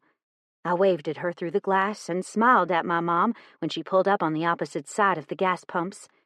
Hey, baby, my mom called. You going straight home? I nodded. I am, I confirmed. She went to Tallulah's side and unbuckled her from her seat, while Tallulah chattered up a storm about Doc. I assumed she was referring to Doc McStuffins, but what did I know? Most of it I couldn't quite comprehend, but I got the gist as she said, Doc, up, and mine in the same sentence. I take it you let her enjoy her show the entire day, I teased my mother. Mom shrugged. It was raining. What else is she supposed to do? Tear up my house and break my things? I snorted. You're terrible. I rolled my eyes. I thought that I was going to have a few years of nice things, but then you come back with a vengeance, she countered. I snorted. You wouldn't know what to do with nice things anyway, I informed her none too gently. Your house would probably catch on fire if you brought home something that wasn't replaceable, she sighed. That's not the point here, Mom said. She broke my table. How the hell does a baby break a table? I didn't know the answer to that, so I took Tallulah and secured her into the car. The moment I had her strapped in, I reached for the blanket that she always demanded she have and placed it into her lap. She pressed her face to it and nuzzled it as I closed the door. The gas pump clicked, signaling it was finished, and my mother hung it up while I grabbed the receipt. Do you need any before I go close down the pumps? I asked. She shook her head. No, she declined. Your daddy filled mine up for me when he went out for sandbags. I nodded my head. Was it bad when you left? She grimaced. He had to move the dogs into the house with him because it was getting too bad. Now they're currently shitting all over my garage and running in it. I gagged. Dad's duck dogs like to shit right in front of the cage and then run in it when they got excited. While Dad worked them for a few hours a day, Mom would go into their cages and clean them. Needless to say, she didn't like their shit. She most certainly didn't like their shit where she wanted to park her car. I'm sorry, I apologized, but the good thing is that you have a garage you can put them in. Just think, they could still be cluttered with all of my shit, and they'd be in the house. She rolled her eyes. Go lock up so we can leave, girl, she ordered, giving me that mom look. I jogged back to the door, trying to ignore the way my feet moved through the water that was now up to my ankles, and headed back inside. Once everything was closed up, I switched off the pumps and headed back out, locking the doors behind me and hurrying back to my car. The moment I reached for my door, Mom pulled out of the parking lot and went in the direction of the hospital. I pulled out the opposite way, heading back home. I'd just started to pick up speed when my mom called me. I forgot to give you her clothes, she said the moment I answered the phone. I groaned. I'd given Mom my basket of laundry, and she'd washed my clothes while I was at work. I either needed to stop, or I wouldn't have any clothes for the next 3 days, because there was no way in hell we were going out in this again if it was going to continue to pour. Pulling over, I waited while Mom came back. The moment she was behind me, I got out and cursed when my feet hit the ground, and the water rose to the bottoms of my calves this time. Jesus, this town needs to work on getting some better drainage. It had always been bad, but the amount of rain we were getting was something the town of Mooresville had never seen before. In all fairness, how in the hell was the town supposed to prepare for something they never saw coming? That's right, they couldn't. But it still didn't stop me from cursing the engineers who designed the drainage system for the city.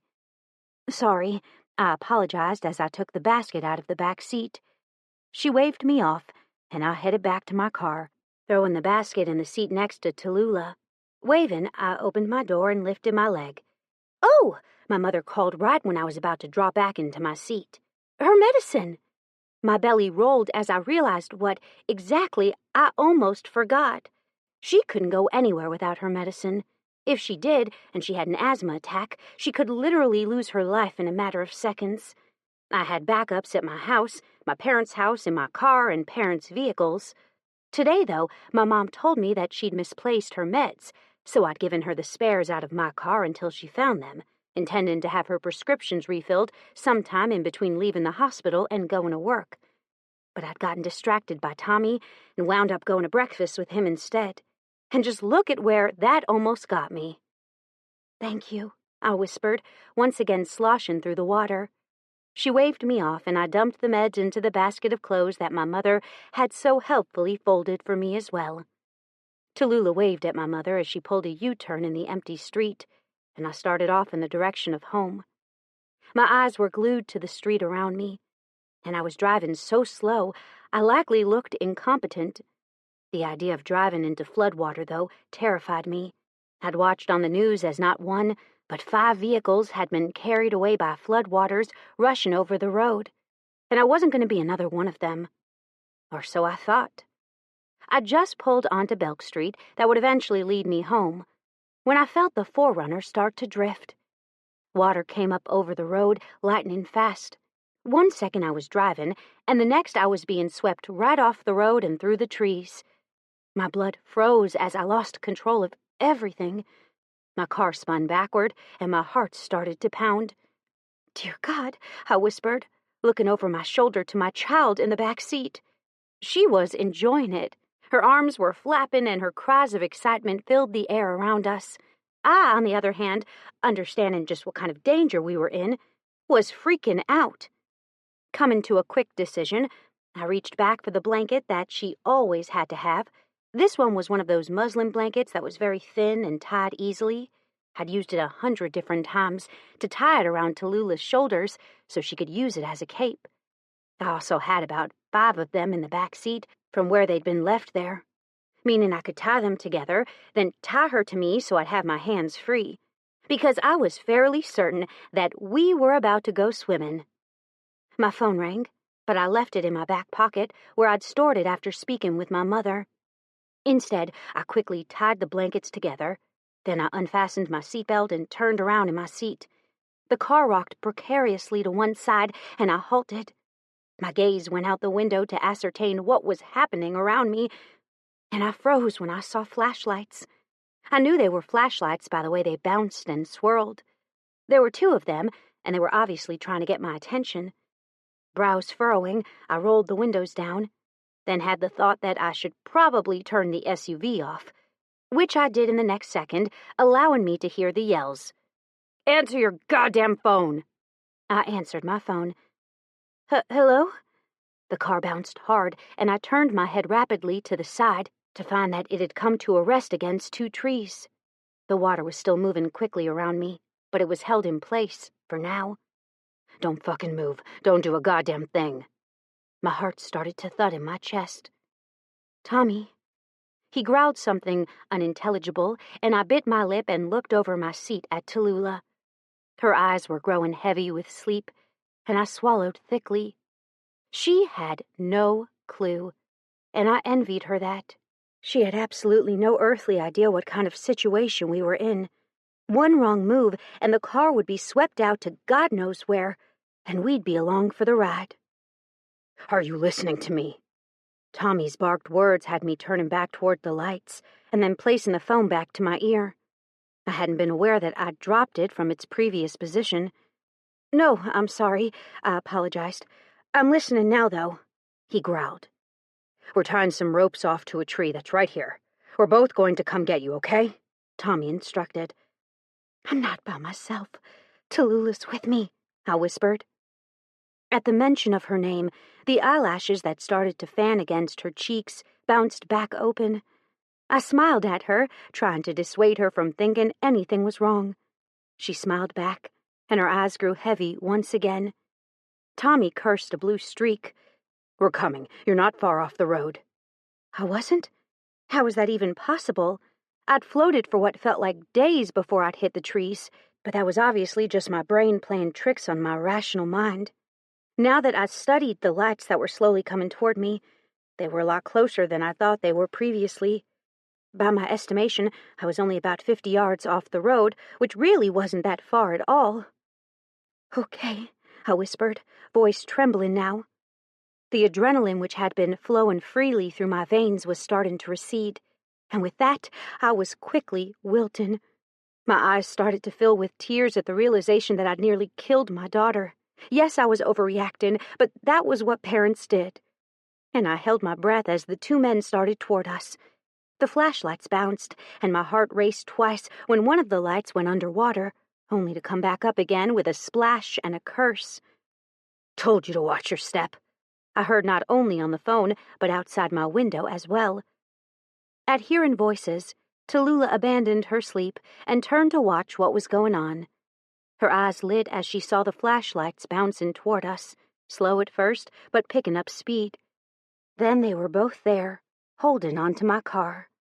Tommy went to my window as the other man with Tommy went to Tallulah's, though since Tallulah was in the middle seat, he wasn't technically too close, giving me time to inspect both men. "How?" I whispered. swallowing hard as I breathed deeply for the first time since I went off the road. "Was behind you," he murmured. "I'd meant to only make sure you got home okay." I didn't bother to ask why he was behind me. That wouldn't be smart. You didn't question the motives of your savior, at least not while he was in the process of saving you.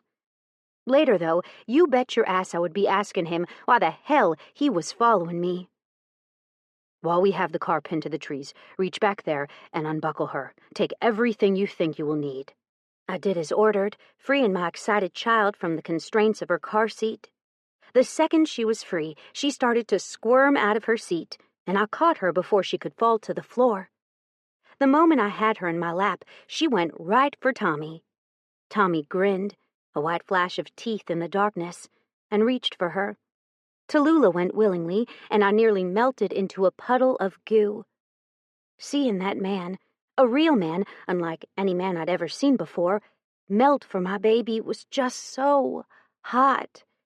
I eyed the basket of clothes and knew for certain they would be too heavy, and reached for the blankets. "I can tie her to you.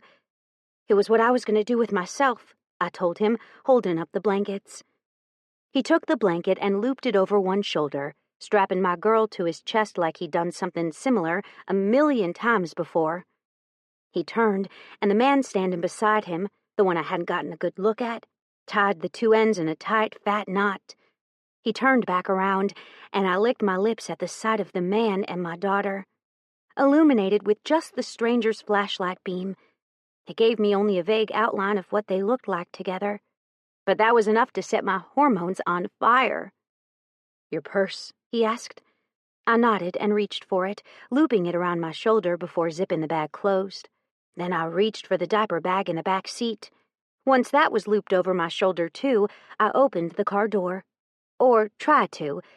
The water was holding it closed. "Give me the bags," the stranger ordered. I did, and he looped them around his shoulders. "There are about 20 diapers in there," I informed him.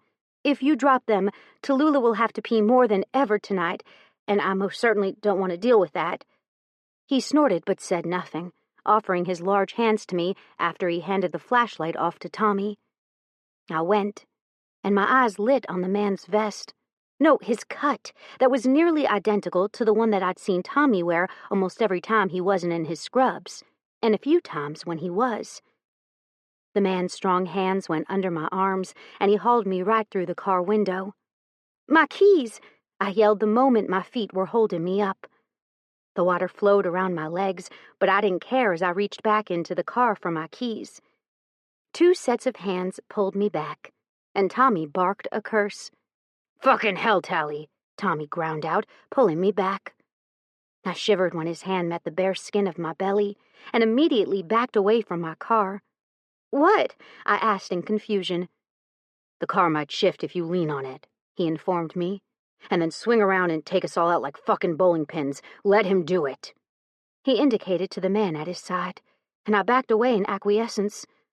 "Sorry," I muttered, chagrined. The man at his side, who still hadn't been named, reached in and grabbed my keys, then turned around and offered them to me. I shoved them into my jeans pocket. "Hold on to the rope as you walk," Tommy ordered. I did as instructed, holding on to the rope as I made my way toward where I assumed the road was located. They stayed with me, two strong presences at my sides, which was a damn good thing because my legs were freaking burning from going against the flow of water that was carrying away anything in its path downstream. It was a good thing the men at my sides had realized they would need ropes, because if not for them, I wouldn't have been able to move forward. "There's going to be a ditch right in front of you just before you get to the road. Keep your footing so you don't go down like this doofus." I walked slowly, feeling the exact point where the ground dipped. I could see how the other man had fallen. It would have been easy, though I had two different hands on my elbows keeping me from going down. I just started back up the ditch toward the road when a thought occurred to me. "Her medicines!" I yelled. "I can't leave without them." When I went to turn around, two strong arms that most certainly did not belong to Tommy surrounded me and pulled me back into the body that belonged to those arms. "Keep walking," he ordered. "I'll go back and get them." I did after telling him where to look, stopping only when I was sure I was on the solid ground of the road. Once he was confident that I had my footing, he turned and headed back to my truck, leaving me with Tommy and a very excited Tallulah. My legs were burning, and I felt sorry for forgetting the meds. The man had to have been tired. This was his third trip. We both watched in silence as the flashlight bobbed back to my SUV, and that's when I realized I'd left my lights on. At this point, though, I was beyond caring. "The power's out," I said, watching as the man made his way back to my car. "Yep," Tommy confirmed, reaching into the makeshift baby carrier and extracting Tallulah from the confinement. Once she was free, I held my hands out, and he handed her to me without a word. I pressed a kiss to her forehead and closed my eyes as I breathed out a deep sigh of relief. It took the man 5 long minutes to get back to us, but when he did, he had Tallulah's bag of medicines clutched to his chest, along with all of my other bags. The moment the man was back safely on the pavement next to us, all rational thoughts ceased to exist in my brain, and I burst into tears. "I just got a full tank of gas," I wailed. The man that was next to Tommy started to chuckle under his breath, while he dropped down to his knees in exhaustion. "You are a fucking nut," the man gasped, looking up at the sky before he started laughing full out. I couldn't help it. I laughed, too. Tommy threw his arm around me and then started walking me toward his bike. "We're a minute and a half from the place where I'm staying," he informed me. "We'll head there." I blinked. "On a bike?" I asked. "But Tallulah needs a car seat, and you most definitely don't have one on that thing." Tommy gave me a look. "People are using boats to get from point A to point B right now. We're on the only road that leads to unflooded land. You can't go to your house because I can't take you there," he said. "And your car is likely going to be toast once they get to it. There's a high probability that it'll go at any minute." I bit my lip. "The longer we sit here, the more wet she gets, and though she seems to be fine with it right now, she's not going to stay that way." "Fucking right about that," the man on his knees said as he pushed up to his feet with almost laughable ease. I'd have had to put my hand down to stand up from that position in the state I was in. He just did it like it was nothing. My legs were burning, my entire body hurt, and I was still panting. Freaking men, making sense and shit. "Fine," I finally said. "How are we going to do this?" "I got it from here, Truth," Tommy said. "Why don't you get home before you can't get there?" Truth handed off the bags, which Tommy stored in his saddlebags, and flicked 2 fingers at me. Truth, what the hell kind of name was that anyway, gave Tommy a salute, then left without another word. I watched him walk to his bike where he and Tommy had stopped them in the middle of the road to come to my aid, and ride away through water that was about an inch over the roadway. "Ready?" Tommy asked. Tallulah slapped my wet chest, then reached for Tommy. I relinquished her to him, and he held his elbow out for me to take. I slipped through the mud and the muck to his bike, and then watched in stunned silence as he mounted the bike, offered his hand, and waited patiently for me to get my wet, jean-clad leg over the seat of his bike. Once I was situated, he handed Tallulah back to me and ordered, "Sandwich her between us. I'll drive slow." And he did, indeed, drive slow. Tallulah had a damn good time, while I had a minor freakout all the way to the house he was renting. Exactly a minute and a half later, even with going slow, we arrived at our destination. "Big old house," I murmured as we pulled up to the front door. And I do mean right up to the front door. Tommy drove straight up the pathway and then parked underneath the porch, effectively shielding us from the rain. "Yeah," he muttered. "It's a friend's house." "It's amazing," I said. "I didn't even know that it was here." Tommy got off and I held on to Tallulah, who'd finally quieted down from her exciting ride. She was all grins, even with her baby curls plastered to her head from the rain. She thought this was the best thing ever, I was sure. She wouldn't be doing it ever again, though, not if I could help it. Tommy reached for her once he was standing, and I handed her over. The willingness on Tallulah's part to go to the man was unsurprising at this point. She was in love, and I was not far behind her. Tommy kept showing up at the worst and best times. He was saving me over and over again, and I'm not sure he even realized it. Let's get inside. Chapter 10. Tally. I'm jealous of girls who can take cute pics while sitting down in bathing suits and not look like a busted can of biscuits. Text from Tally to Hadley. I wandered through Tommy's house, looking at his things while he took a quick shower. I was on the second round of his kitchen when his voice startled me so bad I jumped. Here, Tommy said. Give her to me and go get your own shower. There are towels on the first shelf in the closet. There's girly shampoo that my sister left the last time she stayed in there, too. Regular smelling soap on the rail. My soap is in the dish. I handed Tallulah over, and she buried her face into his neck. I nodded my head as he situated Tallulah's on his shoulder, holding her bottom with one strong tattooed forearm. Her eyes were getting heavy, and I could have sworn she kissed him on the cheek the moment I gave her to him. She was clean, dry, and in a new diaper that would hold her over for the entire night. I, on the other hand, was still resembling a drowned rat. Thank you, I said, trying to forget the way he looked, shirtless, with a baby, my baby, against his bare skin. Welcome, honey. Now, go. I nodded and then left, heading for a bathroom that was unlike any bathroom I'd ever seen before. The house was magnificent, and I wondered oddly who the hell he'd rented a place like this from. I'd never seen it before in my life, and I'd lived in Mooresville for years now. I'd never once suspected that a house was in the hills on this particular dirt path off the road that I'd been on thousands and thousands of times. But I learned something new every single day. I went to the bathroom, trying to ignore on the way everything that was on the counter and in the shower. I didn't want to be a snooper, but Jesus, honestly, show me one single lady who wouldn't snoop when using a man's personal bathroom. Turning on the shower to hide the sounds of my snooping, I turned and carefully started to open cabinets and drawers. The first two I opened weren't so great, brushes and combs in one and medical supplies in the other. The fourth drawer I came to, though, had what looked to be a 2-year supply of condoms. I shut it quickly and then stared at it in horror. Why would a man need that many condoms? Surely he wasn't that much of a man-whore that he needed a supply like that. Surely. Steam started to cover the mirror as I stared at myself in shock, and I licked my lips before stripping off my wet clothes. They went into an empty hamper right beside the bathroom door, and I inspected my body. My legs were red from the way my jeans chafed the sensitive skin, and I skipped right over my belly. That thing wasn't anything to write home about.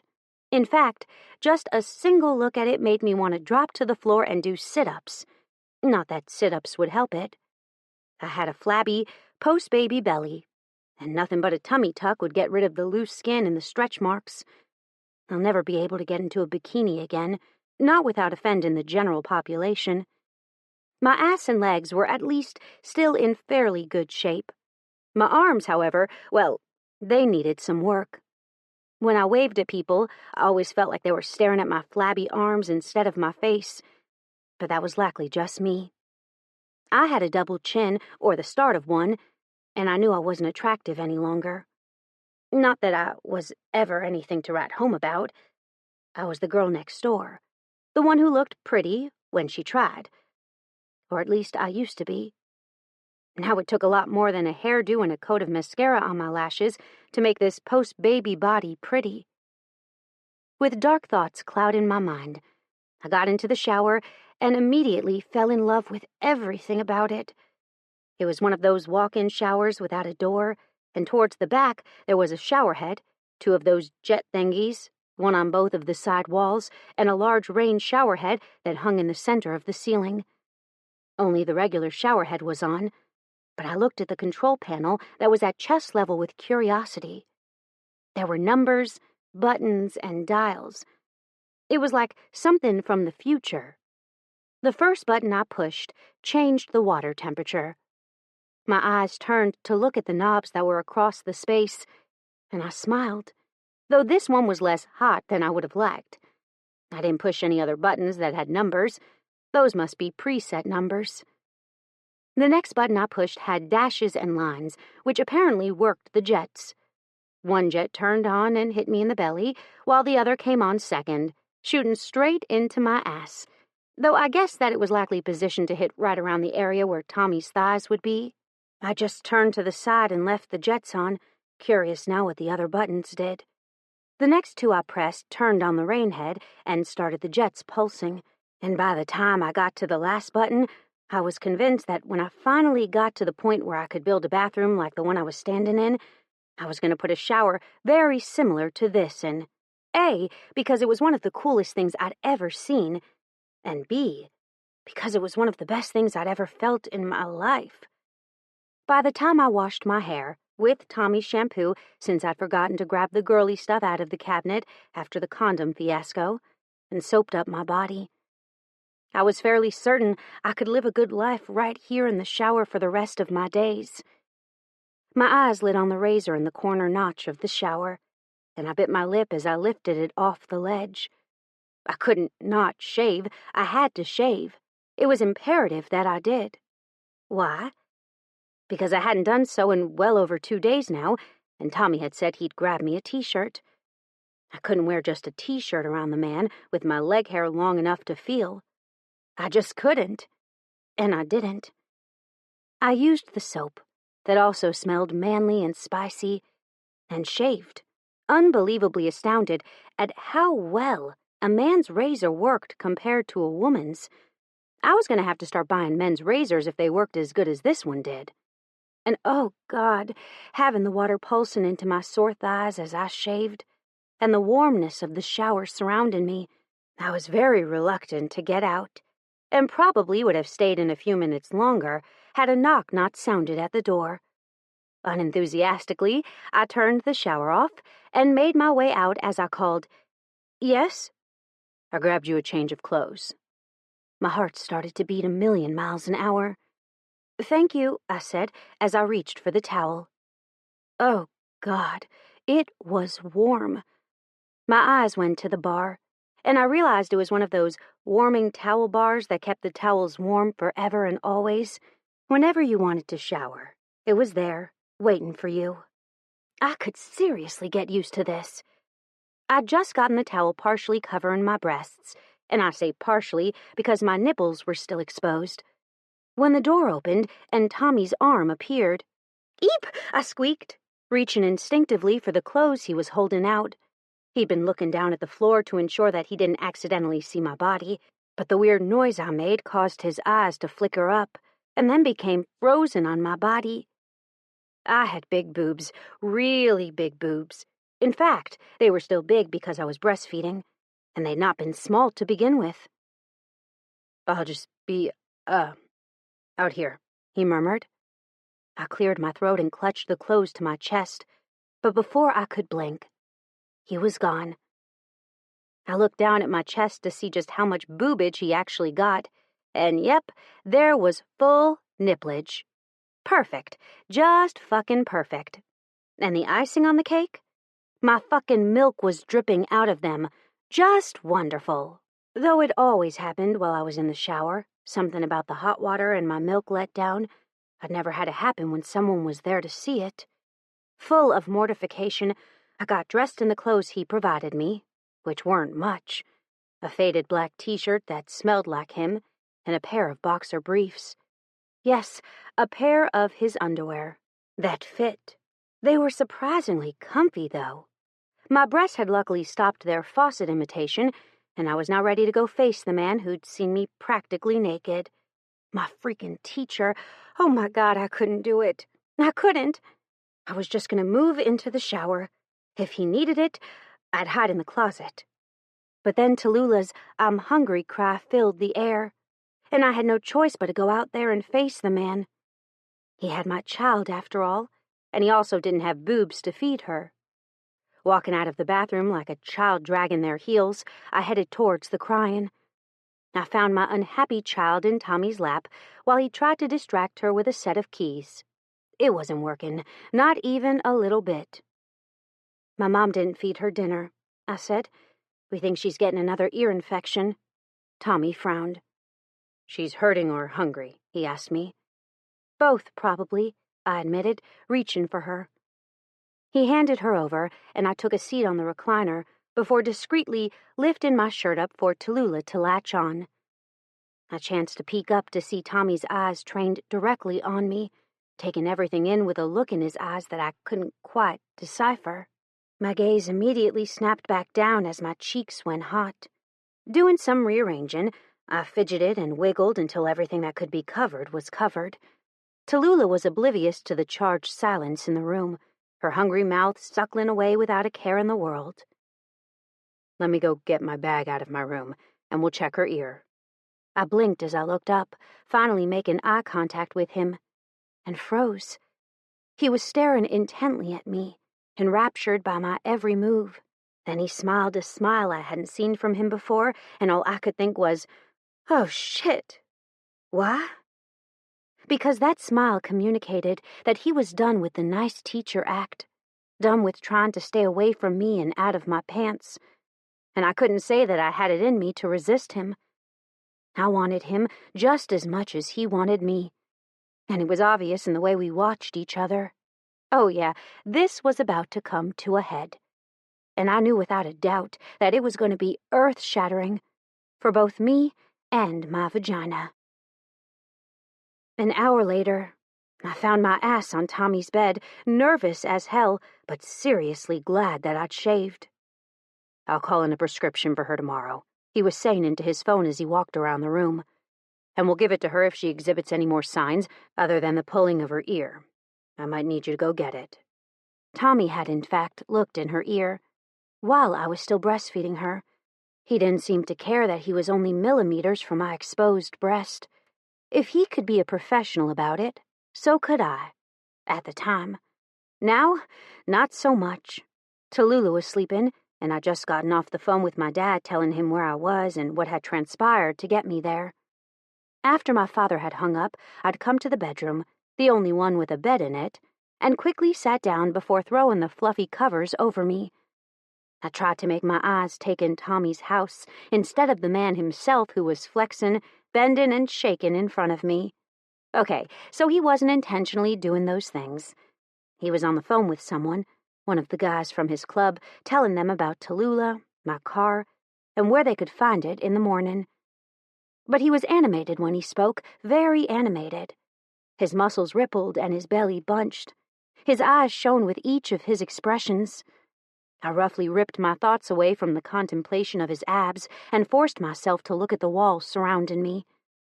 I could see the entire house from where I was sitting on Tommy's bed. The door to his bedroom opened to a hallway that was smack in the middle of the open living room, dining room, and across the hall from that was another bedroom where I could see Tallulah sleeping in a pack-and-play that apparently his sister had left there for when her kids came to visit. All right, Tommy growled in frustration. I'm likely not making it to church in the morning, not unless you can meet me at the dry line. The dry line he was talking about was where the part of Mooresville that wasn't flooded met with the part that was. I looked down and studied the sheets on Tommy's bed. They were jersey knit sheets, and they were so soft that I made a mental note to go buy some for my bed the next time I had a little extra cash. The comforter was made of the same material, and I wondered if he'd miss it if I took it. Yes, I'd miss it, he answered my unspoken question. I looked up, startled to see him off the phone and paying attention to me. He was in sleep pants and nothing else. His dark hair was still slightly damp from his shower and fell messily around his face. His chest was wide and tapered down to a narrow waist, and he had chest hair, quite a bit of it, at that. I wanted to run my fingers through it, and then see what it felt like against my lips. I wanted to— Ready for bed? He asked me, interrupting my thoughts. Yes, I replied huskily, sinking down further in the bed so he wouldn't see my hardened nipples. He grinned and turned, his hand flashing out to catch the light switch that was in the corner of the room, plunging us into darkness. Nervousness rushed through me, and when I was nervous, I tended to jabber. I gave him my full life story already when he'd caught me talking to Russell outside the hospital a few days prior. And now here I was, blurting out stupid questions that really weren't any of my business, and certainly didn't need to be brought up while in the same dark room as the sexiest man alive, who was also my teacher, was getting in bed next to me. So I've gotta know. I licked my suddenly dry lips. What's with all the condoms in your drawer? My eyes adjusted to the dark, and I stared hard at the man lying on the bed beside me. There wasn't much to see, but what I could see caused me to become even more nervous. He was in nothing but his underwear now. My eyes were gazing at his belly, and I felt the moment that he started to laugh because his belly tightened from its relaxed state. I'm not saying that Tommy didn't have abs when he was lying down, but the moment that first laugh burst out of his chest, his abdominal muscles tightened, forming into firm ripples of clearly defined ridges and indentations. "What's so funny?" I asked, trying to control the urge to reach over and place my hand on his belly. His chest started to jump even harder, causing my entire body to shake right along with him, seeing as he was shaking the entire bed.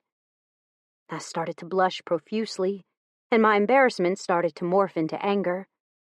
But his words stopped that anger in its tracks. "I distribute them at health fairs," he explained once he calmed down from all that laughing. "It's not something that I can really have sitting out in the open, so I hide them. If you'd gone past that first drawer full of them, you'd have seen that the next 5 drawers and 2 cabinets were full of them."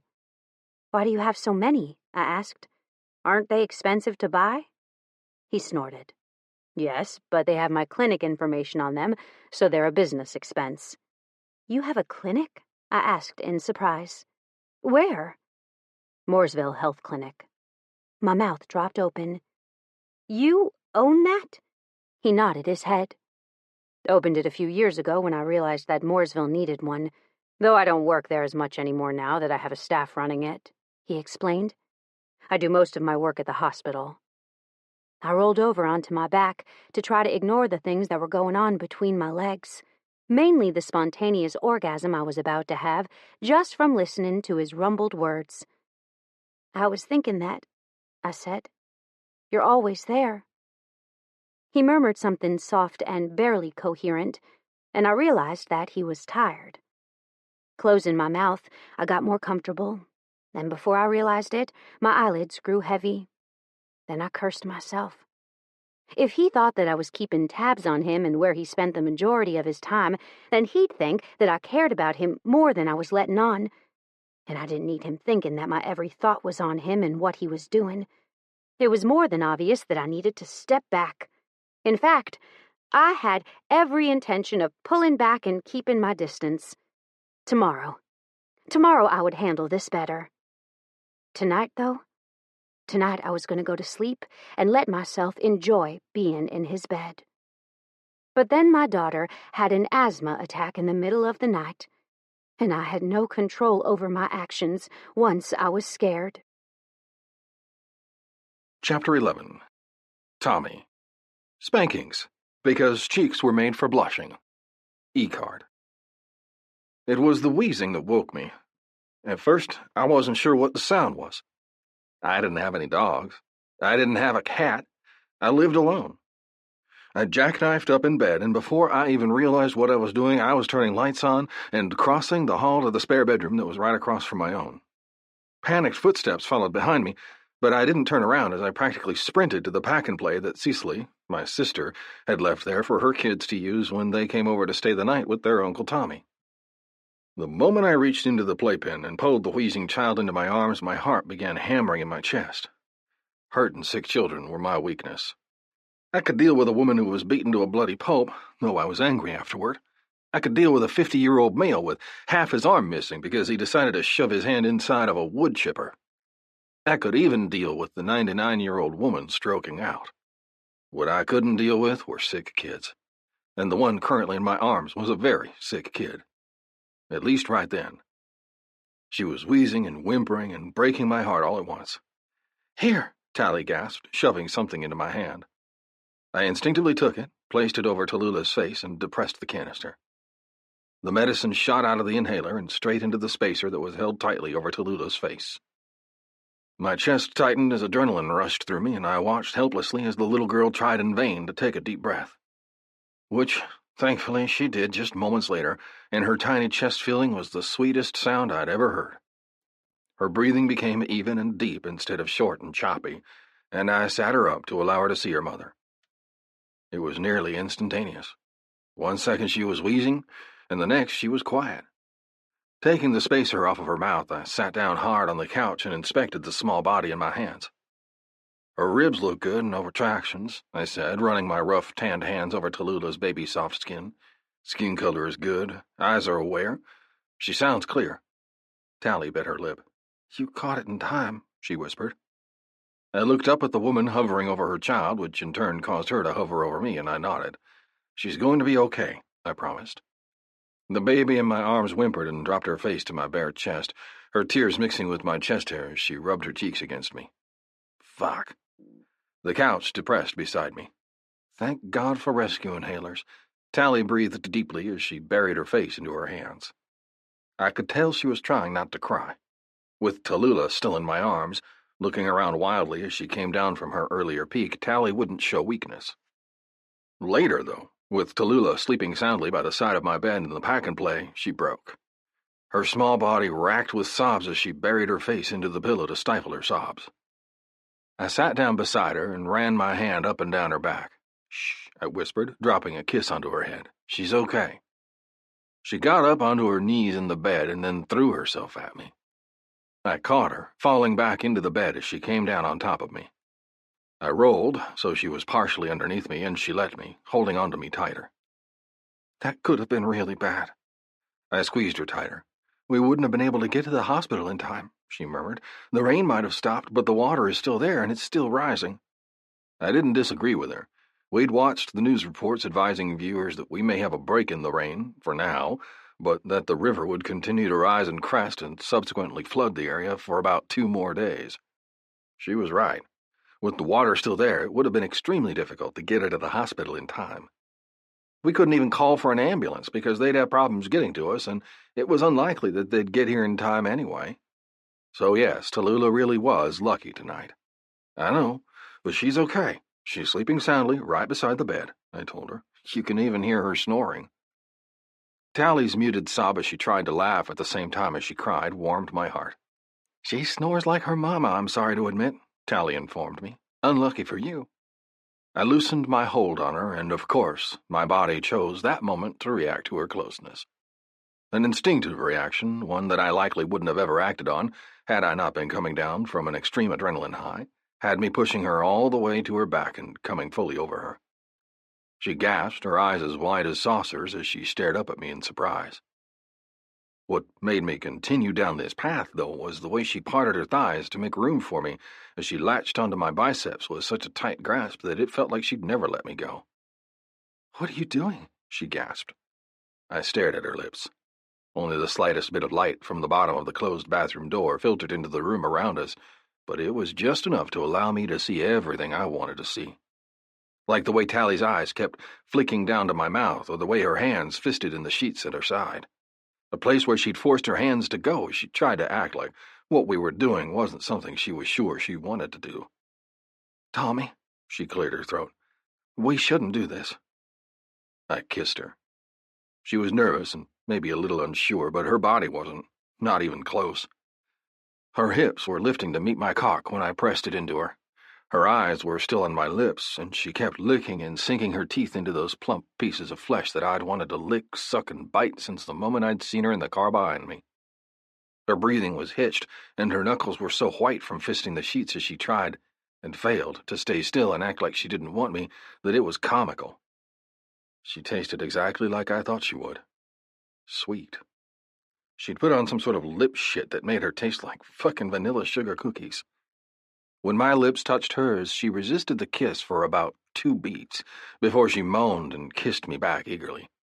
Her hands finally released the sheets and found the bare skin of my back with her nails. Those nails moved up my tense back and buried into my hair, pulling and holding me to her. It was unnecessary, though. I wasn't planning on ever letting her go. She would try, of course, to leave, but I wouldn't let her. Not now, not 10 weeks from now when she graduated, and not ever. She was mine, and I was tired of fighting myself about it. With one single move, I buried my own hands into her hair, holding her head still as I broke the kiss. We both gasped, and I looked down into her eyes as I made her a few promises. I won't hurt you. She stared at me, eyes glazed with passion, and didn't say a word. I will also make sure that whatever we have going on won't blow back on you. She bit her lip, causing me to drop down and press my lips to hers once again. This time there was no fight in her at all, only surrender. This kiss went on much longer than the first. Her hands were roaming what she could reach of my back, and her legs tightened around my hips, holding my cock to her pussy. "Tallulah," she breathed, "is right there," I told her. "She might see." She pressed a kiss to my jaw. "She won't," I promised, rolling us in a quick roll that startled a squeak from her mouth. The moment we were at the edge of the bed, I bodily lifted her with my hands on her hips and deposited her on the floor. She gasped. The t-shirt she'd been wearing was up around her ribcage, exposing half of her back to the cool wood floor. The bed was now between us and Tallulah, obstructing the view in case she did in fact wake up, which I highly doubted since the meds we gave her not only helped her to breathe easier, but also caused drowsiness. "This isn't a good idea." She bit her lips, looking up at me, with hair scattered all around her head on the floor. "We could get into serious trouble. I need to graduate." I didn't argue with her. Instead, I rolled over and stared at the ceiling as I willed my cock to get under control. It was just starting to get a bit under control when Tally's soft body rolled over mine and her mouth was on mine. "Thought you didn't want to get into trouble. Fuck them, and fuck that." I snorted and buried my hands into her hair, uncaring about the consequences. "Only one night," she declared. "This is the one and only time we pursue this." Yeah, right. But I'd agree with her if that was what she needed to hear. I'd set her straight later. "Uh-huh," I grunted, pushing up when her pussy started to grind into my erection. Her hands went to the shirt she was wearing, and I watched in anticipation as she lifted it up and over her head, tossing it somewhere in the vicinity of the closet that was right next to our heads. The minute I saw her nipples, I was lost. They were so pretty and sweet, enticing, luscious. I tilted my neck upwards, letting my tongue strike out and lash at her nipple in a single quick stroke. She gasped and arched before suddenly slamming her hands down onto my shoulders, forcing me away. Well, force was too strong of a word. She obviously wanted me to move away from them, but if I hadn't actually lifted off of her, she wouldn't have been able to move me away on her own. "What?" I asked, belly tight as I looked at her pleasure-flushed face. Her chest was heaving, and she looked like I'd already taken my use of her. "You can't," she declared tightly, her hands going to her breasts. My eyebrows rose. "Why?" I asked curiously. She bit her lip. "My boobs. Milk. It's not a good idea." I looked at her, understanding dawning. "It grosses you out?" I asked curiously. She bit her lip, then shook her head. "No, not necessarily. I just don't want..." With those first words, I dropped my head down, ignoring the way her hands tried to hold me in place, and went back to her breasts. I didn't suck, at least not enough to get anything flowing, but I did lick, bite, nip, and tease. Something she liked, even though she was trying to push my head away. "You're going to..." She stopped when I switched breasts, giving it the same attention that I'd paid to the other one. This time I tasted the hint of her sweetness from within, so I backed off and licked instead of stimulating it anymore. I'd definitely explore that more thoroughly later, though, when she wasn't so worried about what I might think. This first time, however, was for exploration, for her to get to know my body and me to get to know hers. It was about our pleasure, and if it worried her what I would think if I accidentally tasted her breast milk while devouring her breasts, then I'd give her the space she needed. For now. When she finally loosened her body, I broke away and reached up to the drawer beside the bed. Her eyes became wary, and I grinned. "Another storage spot," I told her. "I don't bring women back here." That was the truth. I hadn't had a woman in a while, but when I had, I took them to the clubhouse and not to my home. I didn't want them to get the wrong impression. This thing with Tally, though, was anything but a fuck at the clubhouse. This was a freaking dream compared to that.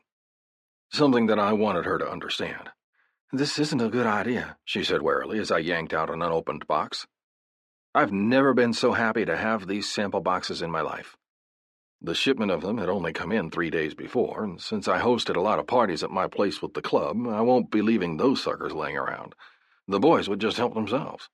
And these fuckers weren't cheap. Hence the reason I put them away in any available place I could get them out of the watchful eyes of others. It's the best idea I've had all week, I told her, ripping into the box. The light from the bathroom was softly illuminating the area we were in, casting shadows over her face that made her look even more beautiful than she already was. She eyed me warily when I pulled the strip of condoms out of the box and let them trail over her bared breasts as I tried to rip one off while holding myself off of her. I didn't want to crush her with my big body. Something that she understood and took the long strip from me. She tore 3 off, threw the rest into the corner next to my nightstand, and then removed 1 from the 3 she had in her hand. She tore the package open with her teeth, her eyes lighting on the name of my clinic on the side before she smiled. "Be safe?" she asked. "Always," I told her honestly. I was a doctor. There was literally a goddamned rule that said doctors couldn't be stupid. Or at least there should be. I knew the consequences of unprotected sex, and seeing as she was a single mom pursuing a nursing degree, she obviously did as well. Until we could both be sure that we were free of STDs, which I was positive we were, and she could tell me she could prevent a pregnancy, even if the thought of her pregnant with my child was all kinds of arousing, we were using condoms. No ifs, ands, or babies about it. She bit her lip as I pushed my underwear down with one hand, and her eyes widened to saucers as she got her first look at my cock. "It looks mean," she murmured, her eyes going to mine. I laughed. "It's hard and engorged with so much blood I'm not sure how much is left for the rest of my body," I told her. "Of course it looks mean." She grinned and tentatively placed her hand on it. The moment her soft skin met my overheated dick, it jumped in her hand, causing her to release it. "Fuck, you're so beautiful," I rasped. "Touch me, please." She did, placing her hand back on my cock as she licked her lips. "You want it in your mouth?" I asked her. She nodded her head. "Then scoot down here and get it there," I ordered. She scooted down until her shoulders were between my thighs, then leaned her head up from the floor and took the tip of me into her mouth. The moment her mouth closed around me, sucking slightly, I cursed. Grabbing hold of the bed with one hand and the nightstand with the other, I squeezed in order to distract myself from not coming. Involuntarily, I started to pump my hips, fucking her mouth in slow, smooth strokes. It felt so good that my eyes were crossing. It would only take a thought and I would come. Just a single give on my part and I'd pour my cum straight down her throat. Cursing, I ripped myself away from the wet heat of her mouth with a quiet groan before she could even take me all the way into her mouth. "What?" I flipped her over to her knees, then snagged the opened condom out of her hand and expertly rolled it down onto my cock. The moment everything was in place, I let the fingers of my left hand sink down to feel the heat of her, pleasantly surprised when I found her ready for me. In fact, she was beyond ready. Her pussy was so wet that it was leaking onto her thighs, coating herself, easing the way for me. Without a second thought, I lined my cock up with her entrance and pushed inside. One single thrust was all it took to sink all the way into her to the hilt. She wanted me. I wanted her, and it showed as we came together as one. "Fuck," she whispered, so soft that I wouldn't have heard it had I not been listening. My cock was hard and pulsing, and I knew I would go soon. Curling my hand around one hip, I gave an experimental thrust and was happy when I felt her clench down tightly around me in response. She was so freaking tight that it was almost hard to breathe, let alone think. A few more thrusts, I wouldn't have the ability to hold back. So without another word, I snaked my fingers around her hip and found the bundle of nerves at the top of her sacs. The minute my finger touched her there, she detonated. Her pussy rippled and her cry of surprise filled the air around us. I would have frozen if I could have, but the feel of her pussy around me, contracting and releasing, had my cock acting on its own. I thrust into her quickly, my thighs slapping the backs of hers as I took her over and over again. She cried out once more, but I was too focused on my own release to worry about her second one. Cum shot out the tip of my cock into the condom.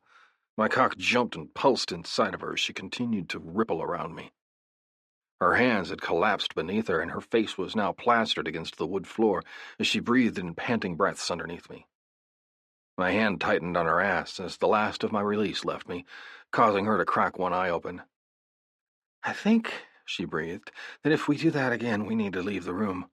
Holding my screams in was nearly impossible. I chuckled, running my hand down the length of her back.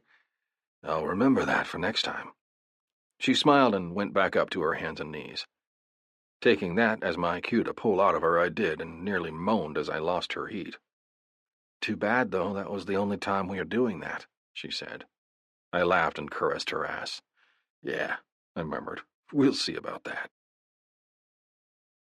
Chapter 12. Tally. I grew up living paycheck to paycheck. Through hard work and perseverance, I now live direct deposit to direct deposit. Meme. I woke up to the sun streaming in through the blinds covering Tommy's bedroom window. Rolling over, I came face to face with my daughter's booty. A booty that had a strong, masculine hand wrapped around it. Following her diapered tushy up, I found the rest of her curled against Tommy's chest. Her curls were plastered to his chest, where her drool pooled in a wide circle on his pectoral, and her tiny little hand was resting lightly on his bearded chin. My heart swelled, and I couldn't help but reach for my phone and take a picture of the sweetness. The click of the phone snapping the picture had Tommy's eyes opening and a smile lighting his face. Nice, he rumbled, stretching. His free hand that wasn't holding my daughter to his chest went up, and he did the most delicious-looking morning wake-up stretch I'd ever seen in my life. Muscles bulged, veins pulsed, belly tightened. I swallowed and dropped the phone to the bed, then picked up the discarded shorts from last night before slipping them on over my bared bottom. Too bad, he mumbled, grinning. I rolled my eyes and headed for the bathroom, doing my business as fast as I could. I knew that Tallulah would wake up any second demanding breakfast, and I had to hurry or she'd get all insistent, something that was cute at first but got quite loud if you weren't quick enough. Reaching for the towel to wipe my hands, my eyes lit on the trash basket and the empty condom packet that was laying on top of a folded piece of toilet paper that hid the condom we'd used last night. The sight made my belly tighten and my face flushed profusely. What had I done? The answer wasn't forthcoming, mainly because I wasn't sure what I'd done. I wouldn't change it even if I could, though. Last night had been scary and then amazing. A lot of things had happened, and I'd been emotional. Emotional Tally equaled adventurous Tally. One didn't come without the other one showing. It was how I'd gotten pregnant with Tallulah. Pregnant. Yeah, I wasn't doing that again. Not anytime soon, anyway. But if the opportunity ever arose to be with Tommy again, I wasn't sure that I was going to be able to resist him. I'd have to get on birth control, just in case. This time I walked in to find both man and baby awake. Tallulah was on the bed, stretched out with her arms up high over her head, as she stared sleepily at the man who was talking to her while playing with her wild strands of curls. Tommy was leaned over Tallulah, speaking to her like she was an adult who understood every single word that came out of his mouth. Something about what they were going to make for breakfast. She's not going to eat actual food until she gets her milk, I told him. She's stubborn, and was likely going to be on the tit until she was 12 if she had anything to say about it. Had not been lying to Russell the other day. Tallulah wasn't ready to be off breast milk, and I wasn't sure that she'd be willing to stay overnight without me at this point in her short life. Well, I wouldn't eat anything else until I got those either, he told her, causing a small smile to light up her chubby face. I snorted and sat on the bed, pulling the t-shirt up over my booty so I didn't sit on it. The moment the bed depressed, Tallulah rolled, done with Tommy and reaching for me. I grinned at my baby and settled her in my lap, gathering pillows to prop her up into a comfortable position to hold her, and immediately lifted my shirt. This time was no different than last night. Tommy watched us the entire time as she latched on, and I tried not to blush. I'd done the whole breastfeeding thing hundreds of times. In school during registration, at the doctor's office, during a graduation ceremony, at the grocery store, during dinner in the middle of a busy restaurant, in front of Russell. Seriously, out of the hundreds of times with dozens of eyes on me, I'd never felt as vulnerable as I did right then. It wasn't a bad feeling either. It was a good one. One where I wanted him to watch me do this for the rest of our lives, through multiple children. It was a crazy dream, though. Something that would never happen between us. So I licked my lips and asked him a stupid question. "What's on the agenda for today?" He grinned, obviously realizing that I was uncomfortable with his intense scrutiny. He rolled over to his back and then did an ab curl that made my mouth go dry. "I don't know," he admitted. "I was supposed to be on shift at the clinic, but I have a physician's assistant covering me for the day. So, unless you have to be somewhere, I don't have much of anything planned other than chilling here and watching the water level." I nodded my head. "Maybe you should flip on the news," I murmured, leaning back into the headboard to get more comfortable. He did, grabbing a remote from the bedside table at the same time he got to his feet. "I watched a little bit this morning when I woke up at dawn," he admitted, which I think in turn woke Tallulah. I picked her up and she went right back to sleep, though.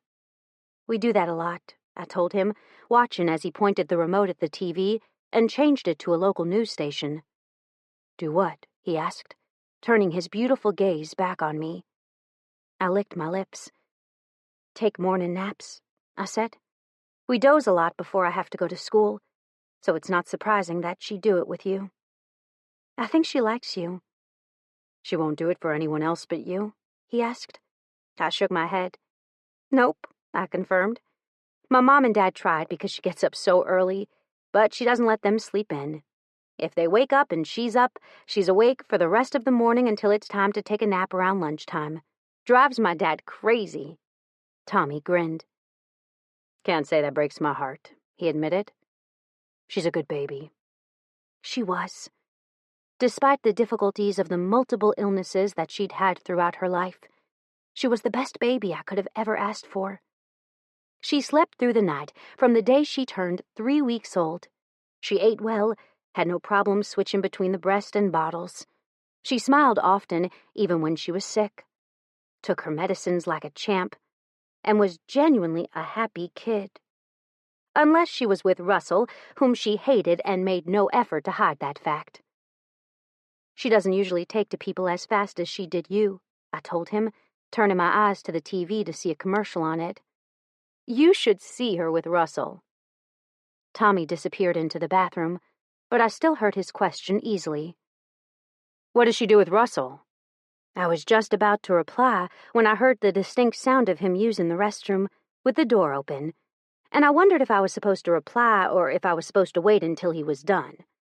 Since I thought it might be a little hard to hear me over the roar of him peeing, which might I add was impressive that he had such a good bladder, I waited until he entered the room moments later, drying his hands, to answer. "She screams," I told him. "She refuses to sit with him, and if I hand her over while she's asleep, she immediately wakes up. There's no bounds to her hatred of him." Tommy frowned. "What happened the time he gave her aspirin?" I shivered as I remembered that day. "It was the day that I had to stay overnight out of town due to school," I murmured. "Russell convinced me to allow her to stay with him. I dropped her off with him with tons of milk, her medicines, and I called to check on her once an hour." Tommy's mouth kicked up at the corner. "And he didn't like that?" I shook my head. "Nope. He stopped answering the phone, and since I was in class, I couldn't do a thing about it." "So what happened while he was ignoring you?"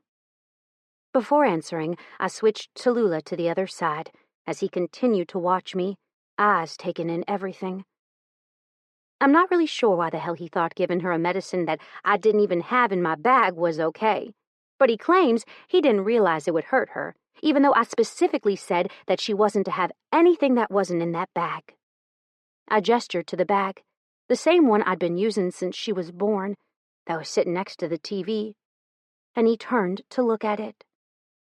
"Sounds like he did it spitefully." I nodded my head. "That's what I think too," I murmured. "She wasn't even sick. She was probably just crying, something he claims wasn't happening, but I know him and I know my kid. And he was frustrated, so he gave her something." "What happened then?"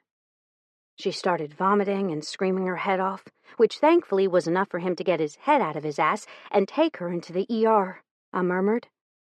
At the hospital, she became extremely lethargic.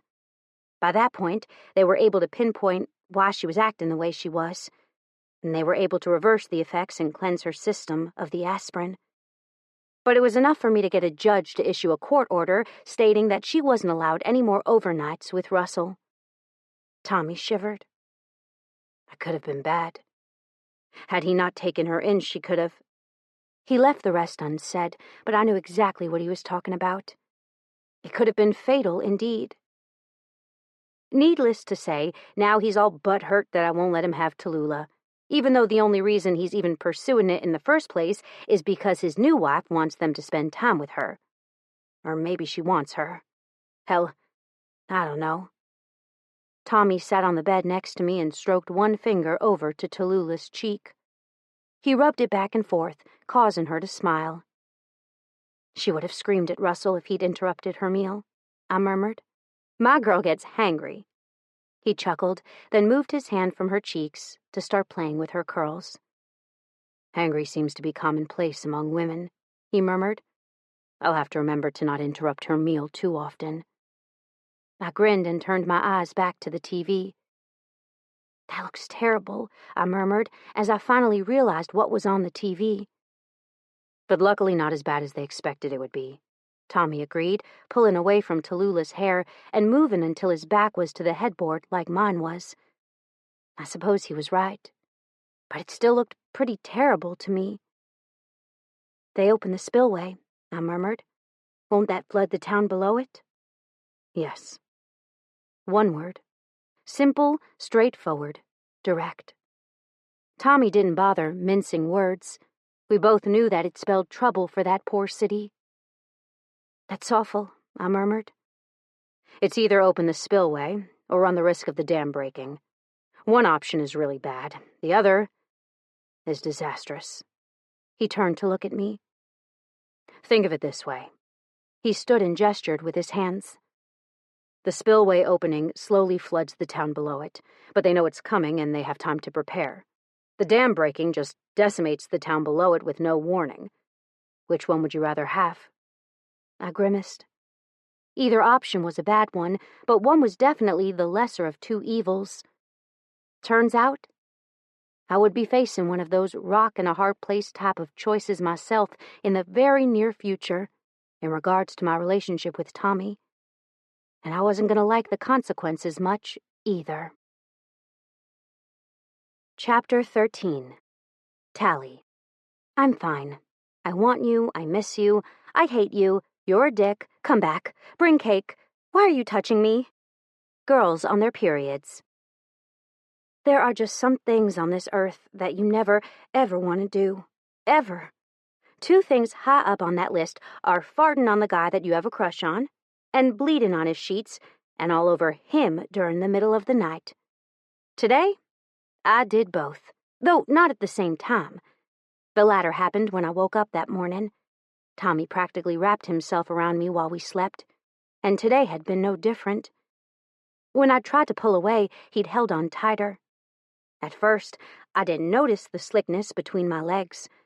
I chalked it up to the fact that Tommy had a way with his hands, something that he demonstrated for me last night before we'd gone to bed. My mind started to wander to last night, to the beginning of my downfall, causing me to smile. Time for bed, Pumpkin, I said to my little girl. My daughter looked over at me like I was crazy in the head. If you want to go ahead and call your dad, I'll get her ready for bed, Tommy offered. He looked like every woman's wet dream. If I were to describe my perfect man, Tommy would be it. Tall and muscular with dark hair, a chiseled jaw covered in a dark brown beard, and the most beautiful blue eyes, the likes of which I'd never seen on another human being. Tonight he was in faded blue jeans, a black t-shirt that fit him snugly in the chest and shoulders, but was a bit looser around the waist, and his signature vest, better known as his cut. Don't you get hot in that? I asked him, touching the top seam just over his shoulder lightly. Yeah, he grunted, but you get used to it. I doubted I would get used to it, but I was sure it was just something that got better with time, though I did have to admit that it looked as soft as butter. which I found out moments later as I ran the tip of my finger down the back until I got to the top lettering. "What's this?" I asked, fingering the letters. His eyes never left the TV he was watching. The news. Again. "Top Rockers, the organization. Dixie Wardens," he murmured, his eyes transfixed in what he was seeing. The devastation. "The Bottom Rockers are chapter location. Mooresville, Alabama, as you know." I murmured. "And what about this patch?" I fingered a patch that was just above his heart on his left shoulder and pressed my open palm to it. He stiffened and jerked his shoulder by turning away from me. My brows lowered as confusion at the sudden move, and I opened my mouth to ask him why, but he shook his head. "Go call your dad." I blinked, then nodded reluctantly. "Okay," I murmured. Knowing how to give space when it was needed, I picked up my phone off the table beside the couch and headed outside to the back porch. I bit my lip and punched in my father's number, but my thoughts were all for the man just inside the doors. The man that was even now taking care of my child like she was the most precious piece of spun glass. "Hey, baby," my dad answered after 2 rings. "What's wrong?" I asked, jerking my head to the side. He breathed out a harsh breath. "I've got some bad news." That sounded ominous. "Okay." I licked my lips. "Hit me with it." "I don't know how else to say this except to just get it out," he started, hesitating slightly. "Your house. It's gone." I blinked. "What?" I asked.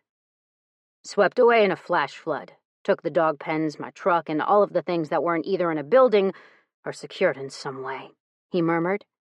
"Your mom and I already called the insurance company, but since there are so many other people filing their own flooding claims, they'll likely not get to you for at least another 2 weeks.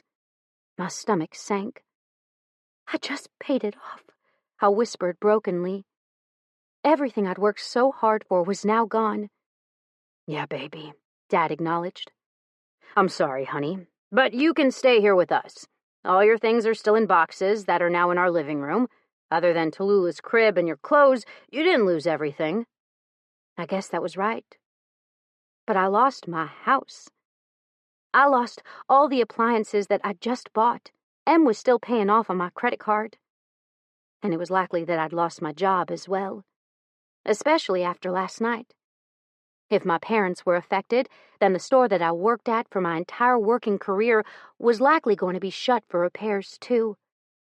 How the hell was I going to pay off my credit card with no job? How was I going to pay for Tallulah's daycare? There was no way that my job at the hospital, a measly 2 shifts that paid me $8 an hour, was going to be enough, especially since I now had to pay for insurance if I wasn't working at the gas station. Oh, God, what a nightmare. "Did Mom make it home okay?" I asked softly, trying to keep the tremble out of my voice. "A guy on a boat brought her home." Dad's voice clearly conveyed what he thought about that. "She was fine," I told him, rolling my eyes at the porch roof. "Did she complain at all once she got home?"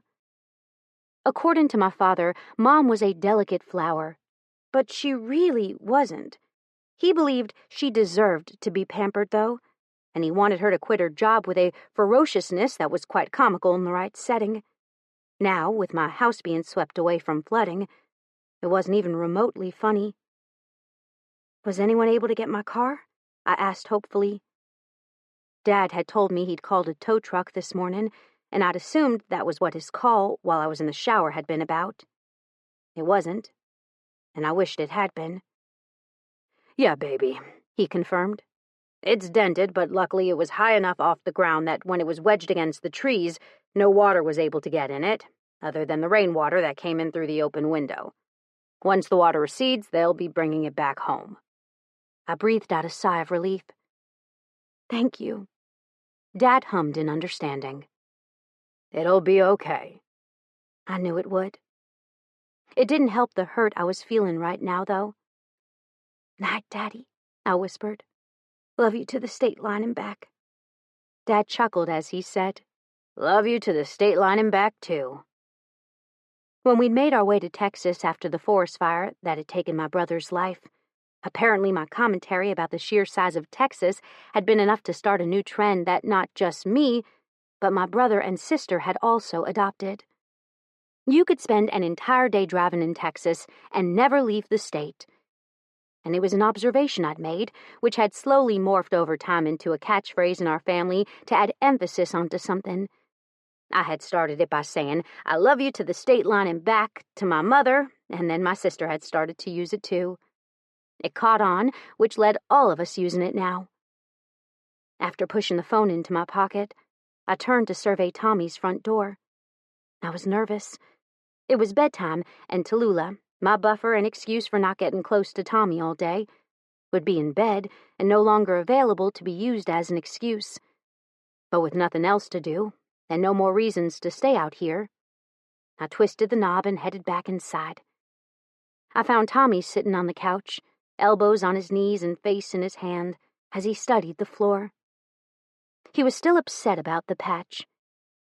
I wished I knew what to say to get the happy vibe back that we'd had earlier, but I didn't know what to say or do to make it better. "I have it there so I don't forget," he murmured. "I can't ever forget." I swallowed and walked further into the room, taking a seat on the couch directly next to Tommy. The moment I sat, I found myself wrapped up in a hug so tight that it took my breath away. "Forget what?" I asked breathlessly. His closeness made me forget my promise not to do this with him again. The second the bare skin of his arms met my palms, I dropped my mouth to his for a quick kiss without even realizing that I'd done it. The moment my lips lifted from his eyes snapped open, pain laced throughout. "The patch is a memorial patch," he murmured lightly. "The president of our MC, Stone, was killed in the line of duty not long ago." The food I'd just eaten started to churn in my belly.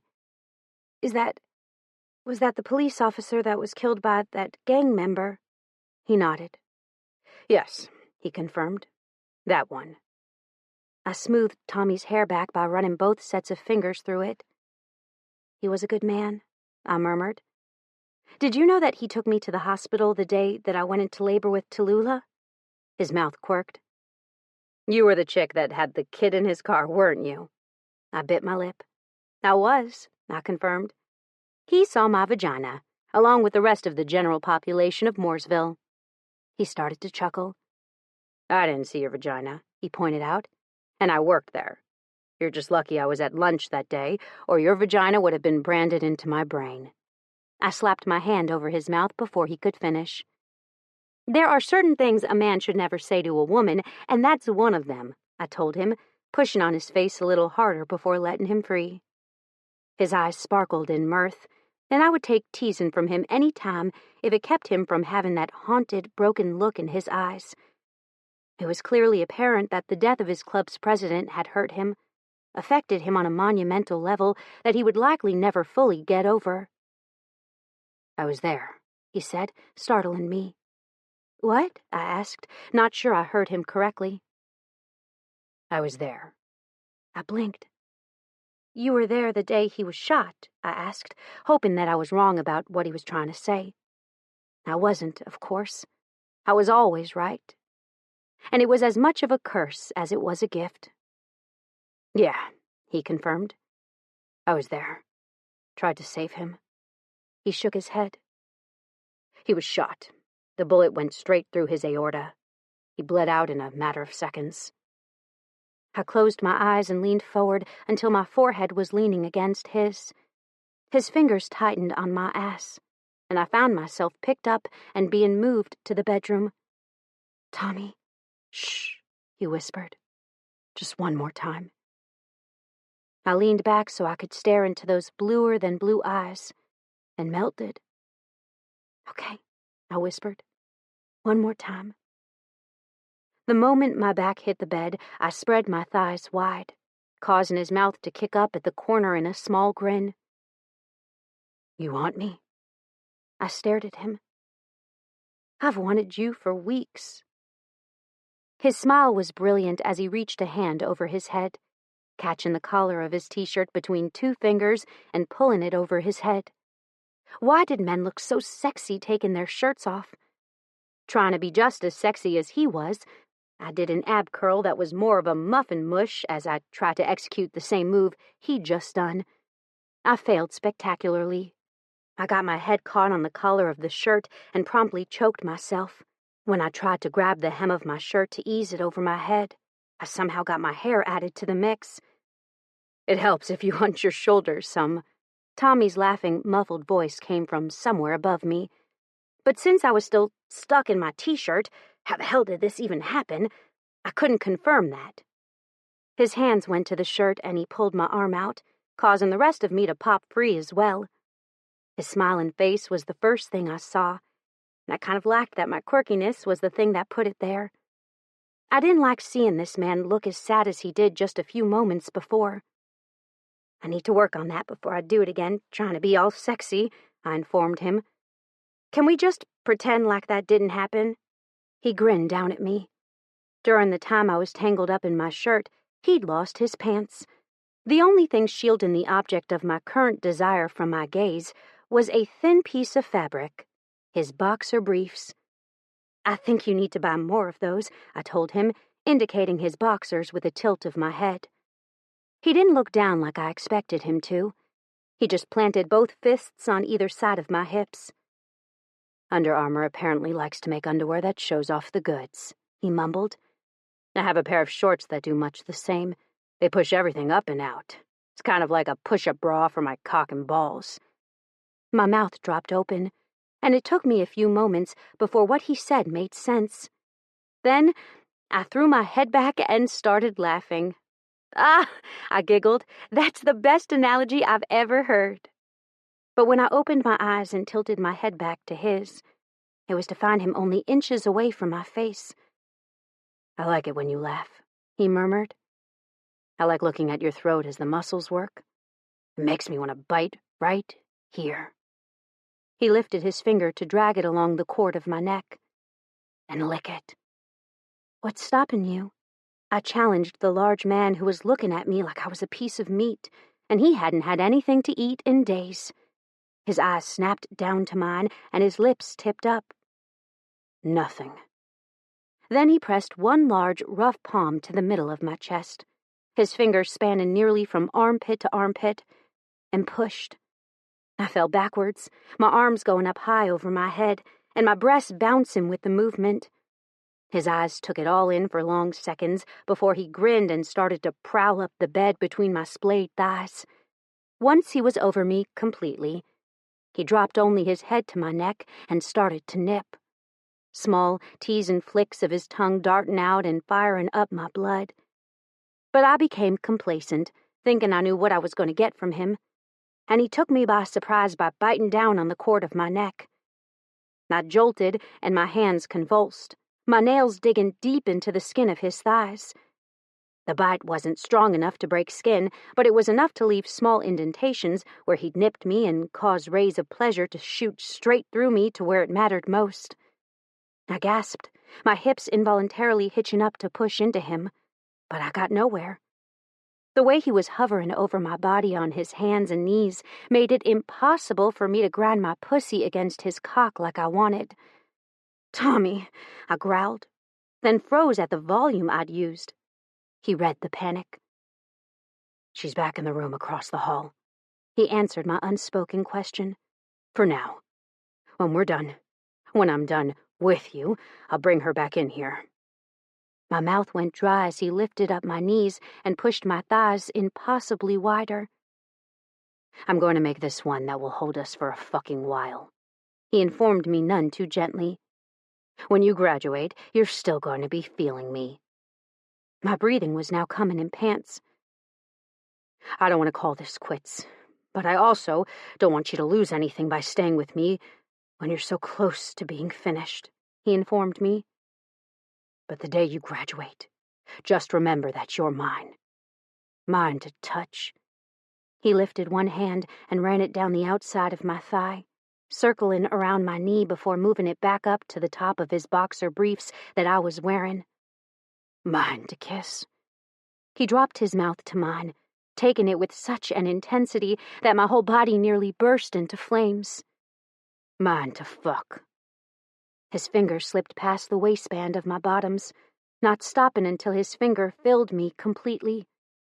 I inhaled deeply, stealing the breath straight from his lungs. "That okay with you?" he asked. I nodded, moaning into his mouth.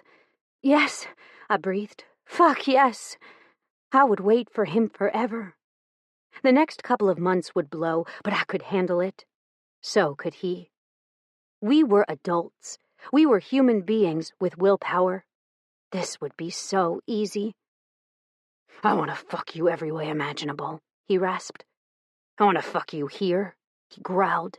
"I want to fuck you on my bike, in my new house, on the hood of my truck, in the hospital linen closet, anywhere that you'll let me." His wet finger came out of my entrance to circle around the bud at the apex of my thighs, and I came. Just like that easily. I came right apart, giving him everything I had to give and more. I swam up from my orgasm to him, pulling the underwear down my thighs. The moment my legs were free of the constraint, I rolled up and flipped over onto my hands and knees. "Fuck me hard," I ordered him.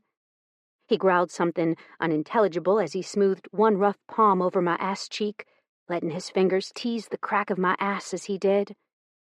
I felt the bed move and I turned so my shoulder was pressed down against the mattress, but my head was to the side, allowing me to watch as he reached into the night table and produced the condoms I'd picked up off the floor this morning. Ripping one off, he tore it open with quick, jerky movements and lined the latex up with the tip of his cock. He watched me as I watched him, and I quivered in anticipation. "While we're waiting for you to graduate, you will get tested, and so will I. When we find out that we're clean, you'll get on birth control, and I'll be fucking you without this," he said matter of fact. "I can't wait to see what you feel like surrounding my bare cock." Then he lined himself up with my entrance. "You're sure about Hart?" I nodded, still watching him as best as I could. He nodded once and then slammed inside. It took everything I had not to scream. He was big, I already knew this, but from this angle, he felt even bigger. His hard, powerful thrusts were pushing me across the bed, and it wasn't long before my head hung over the side. Soon, I didn't even have the bed to hold on to, and I just had to take everything he had to give. And that's when I came. Hard, long, and loud. "You awake?" my bedmate rumbled. My eyes opened, and I rolled over, staring up at the ceiling. "Yeah," I confirmed. "Have you—" That's when I realized that things were a little too wet down there. Dread began to sweep through me as I slowly sat up in the bed, my eyes going to the spot where I'd been lying not even a minute before. The minute I saw the blood, I wanted to cry. It was everywhere, on my legs, on his leg, on the bed, on the sheets. Jesus, what a nightmare! "Oh, God!" Tommy followed my gaze, and he closed his eyes before turning his head to study me as I scrambled out of the bed. He looked at me, laughter dancing in his eyes while I tried to decide whether crying was appropriate in this situation. Would that make it worse or better? "This is the most embarrassing thing that's ever happened to me in my entire life," I informed him as I tore out of the room and headed for the shower. I turned the shower on and jumped in without waiting for it to warm up, completely and utterly mortified. But that wasn't the end of my mortification. No, never. If one thing went bad, 10 things went bad. So there I was, staring at the red-tinted water going down the drain, when Tommy joined me in the shower. I stiffened, turning to look at him with wide, cow-like eyes. "Your daughter's still sleeping," he informed me, as if I hadn't just stained his sheets with my monthly curse. "And I'll bet if we hurry, we'll have 10 minutes or so before she wakes." No, I bet we had more like 8, if not 5. It was like she had a sixth sense when it came to knowing if I was awake or not. Tallulah had been sleeping through the night since she was 3 weeks old, and I'd counted myself lucky because that meant when I went back to work, She'd sleep in while I got up early to study. Or so I'd thought. It never worked out that way. For instance, if I were to wake up early to work out in the living room, she woke up, without fail. Didn't matter what I was doing or how quiet I was. If I was awake, she was awake, period. Today, though, she'd have to wait. I had to get cleaned off quickly so I could go strip the sheets and start a load of laundry while he was cleaning off in the shower. Then I had to pick Tallulah up and get out of here before he got out. I'd never, ever be able to face him again, and here he was standing at my back, acting like I'd not just committed a dating faux pas. "Hand me the soap," he ordered, pointing at the corner of the tub where I'd placed it the night before. See, here's where karma kicks in. Had I put it back in the soap dish holder on the wall, I wouldn't have had to bend over at all.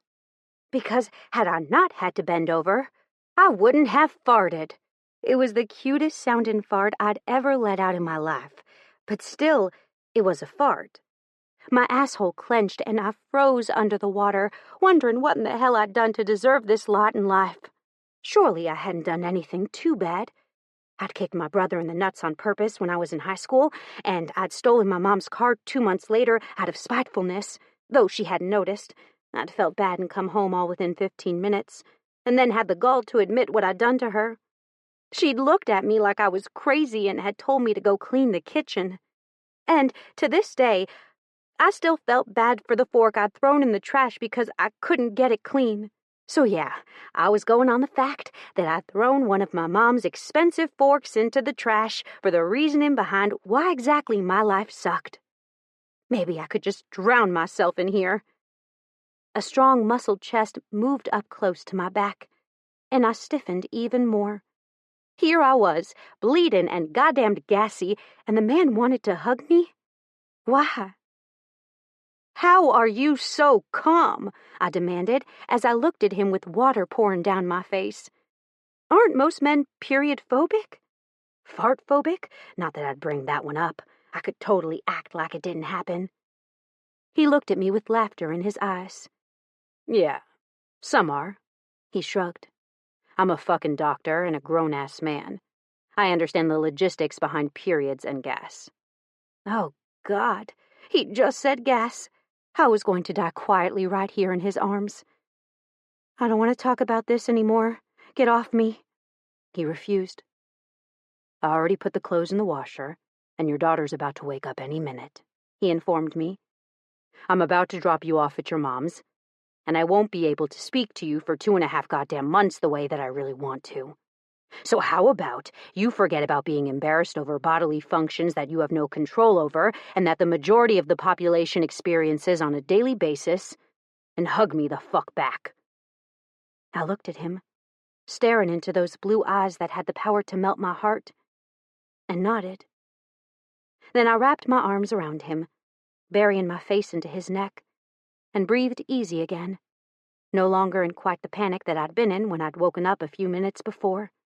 Though you could bet your ass that I wouldn't be bending down in front of him again for the foreseeable future. Chapter 14. Tommy. Your boobs really bring out my eyes. Tommy's secret thoughts. "I'll take y'all home." She looked at me incredulously. "You can't," she denied me. "If the water happened to be low enough for you to get through it on your bike, there's still the little dilemma of Tallulah not having her car seat. And even though I did it the other day, I won't be doing it again. Not when we have to drive another 10 minutes down the road with dumbasses trying to get out and about today for the first time in 4 days. I grinned at her. I have a car that has a car seat in it, because I pick my niece up from daycare at least once a week. She blinked. "You have a car?" She said car like it was a dirty word, and I had to squelch the urge to laugh so she wouldn't think I was laughing at her instead of with her. "Yeah," I confirmed. She twitched. I could tell she was embarrassed. Hell, I was embarrassed for her, but what had happened this morning wasn't the end of the world. 50% of the goddamn population had periods, and 100% of the world's population farted.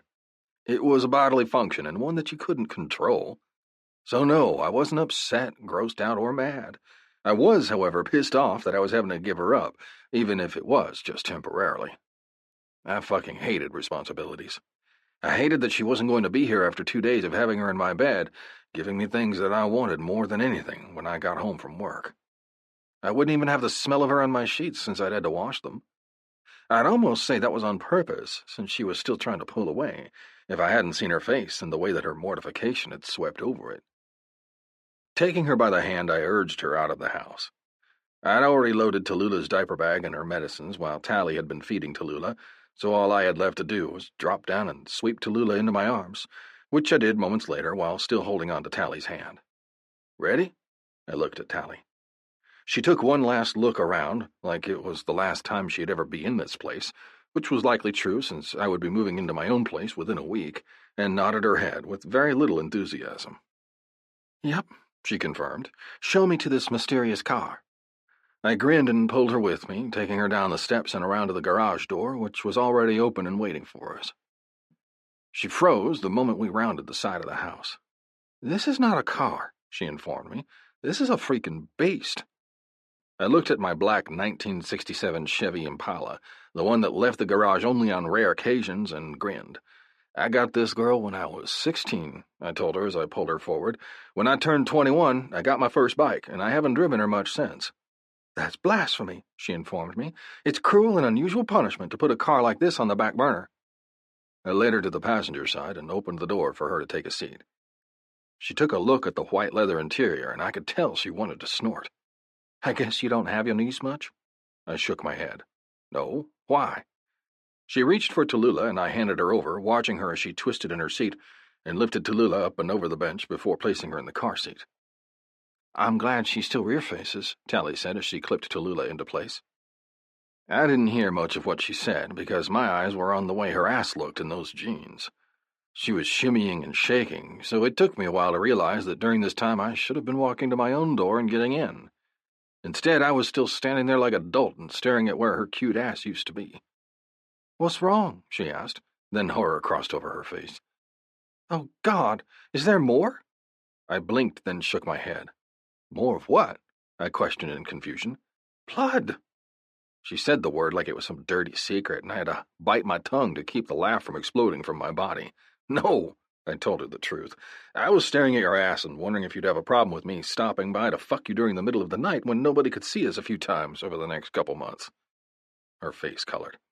I don't think that's such a good idea, she murmured. We could get caught. We could get into a lot of trouble, and then I'd not graduate. You'd have to quit your job due to your inappropriate behavior. I placed my hand over her mouth. Jill, I ordered, if you didn't want to, all you had to say was no. She pursed her lips. Whatever. I grinned and shut her door, rounding the hood of the Impala and pulling open the door before I dropped down into my seat. Why aren't you wearing your club vest cut thingy? She asked as soon as my ass hit the seat. It's in my saddlebags, I murmured. When I come back and swap my car out for my bike, I'll put it on. Why not now? She continued to push. Because when we're in cages, that's cars and biker speak, we don't wear them. Don't know why. Just don't, I informed her. Do your women wear the property of vests like I've seen in some TV shows? I shook my head. A few do. Most don't, I said. Just depends on what the club does. Ours doesn't. We've done it in the past, asking our old ladies to wear the property patches, but it fell to the wayside when Stone became president. His old lady wore one for a short time, but then people started to get bent out of shape with the cops in this county, and she stopped wearing it one day. She murmured. I wonder why that was. I shrugged. Don't know. And I probably never would know. May, Stone's old lady, had gone downhill since Stone had died, and I didn't think she'd ever be the same. She was a shell of the woman that I used to know. My heart hurt every single time I saw her. I didn't bother sharing any of this with Tally either. May was a proud woman, and she wouldn't want anyone feeling sorry for her or Stone. Stone died doing what he loved, protecting those who couldn't protect themselves. He died happy, in love, and content with his life. What more could you ask for? Starting the car up on that thought, I groaned when I saw Tally squirm in her seat. Really? She had to do this now, with her kid in my car and me taking her home to her father? Knowing I was about to see the judge in this city was daunting enough. I didn't need to add a boner for his daughter to the list of things that he would hate about me. He already had plenty to hate me for, and Tally didn't even know it yet. The moment that the judge realized just who she'd been staying with the last 2 days, he'd freak the fuck out. And I was counting on the fact that Tally was really into me and already emotionally attached to keep him from clouding her judgment. We drove in silence all the way to her home. Well, partial silence. Tallulah had no problem letting us know how very much she was enjoying the hell out of the ride the entire way. We pulled into the driveway to Tally's parents' house, and she was still laughing, chatting, and carrying on about something only she knew. "Why are you so quiet all of a sudden?" Tally asked once we turned onto her road. "And how do you know where my father lives?" I bit my lip, knowing where this was going. "A long, long time ago, my family used to own the land that you live on," I murmured. "Your father bought it from the bank after my parents lost it." A heavy silence filled the air after that. She cleared her throat. "I didn't know that," she murmured. "What happened?" I made the final turn into her driveway, my old driveway, and stopped in front of the house, my old house. "When I was 14, my mom overstretched my father's and her resources, and she couldn't get herself turned back around," I started to explain.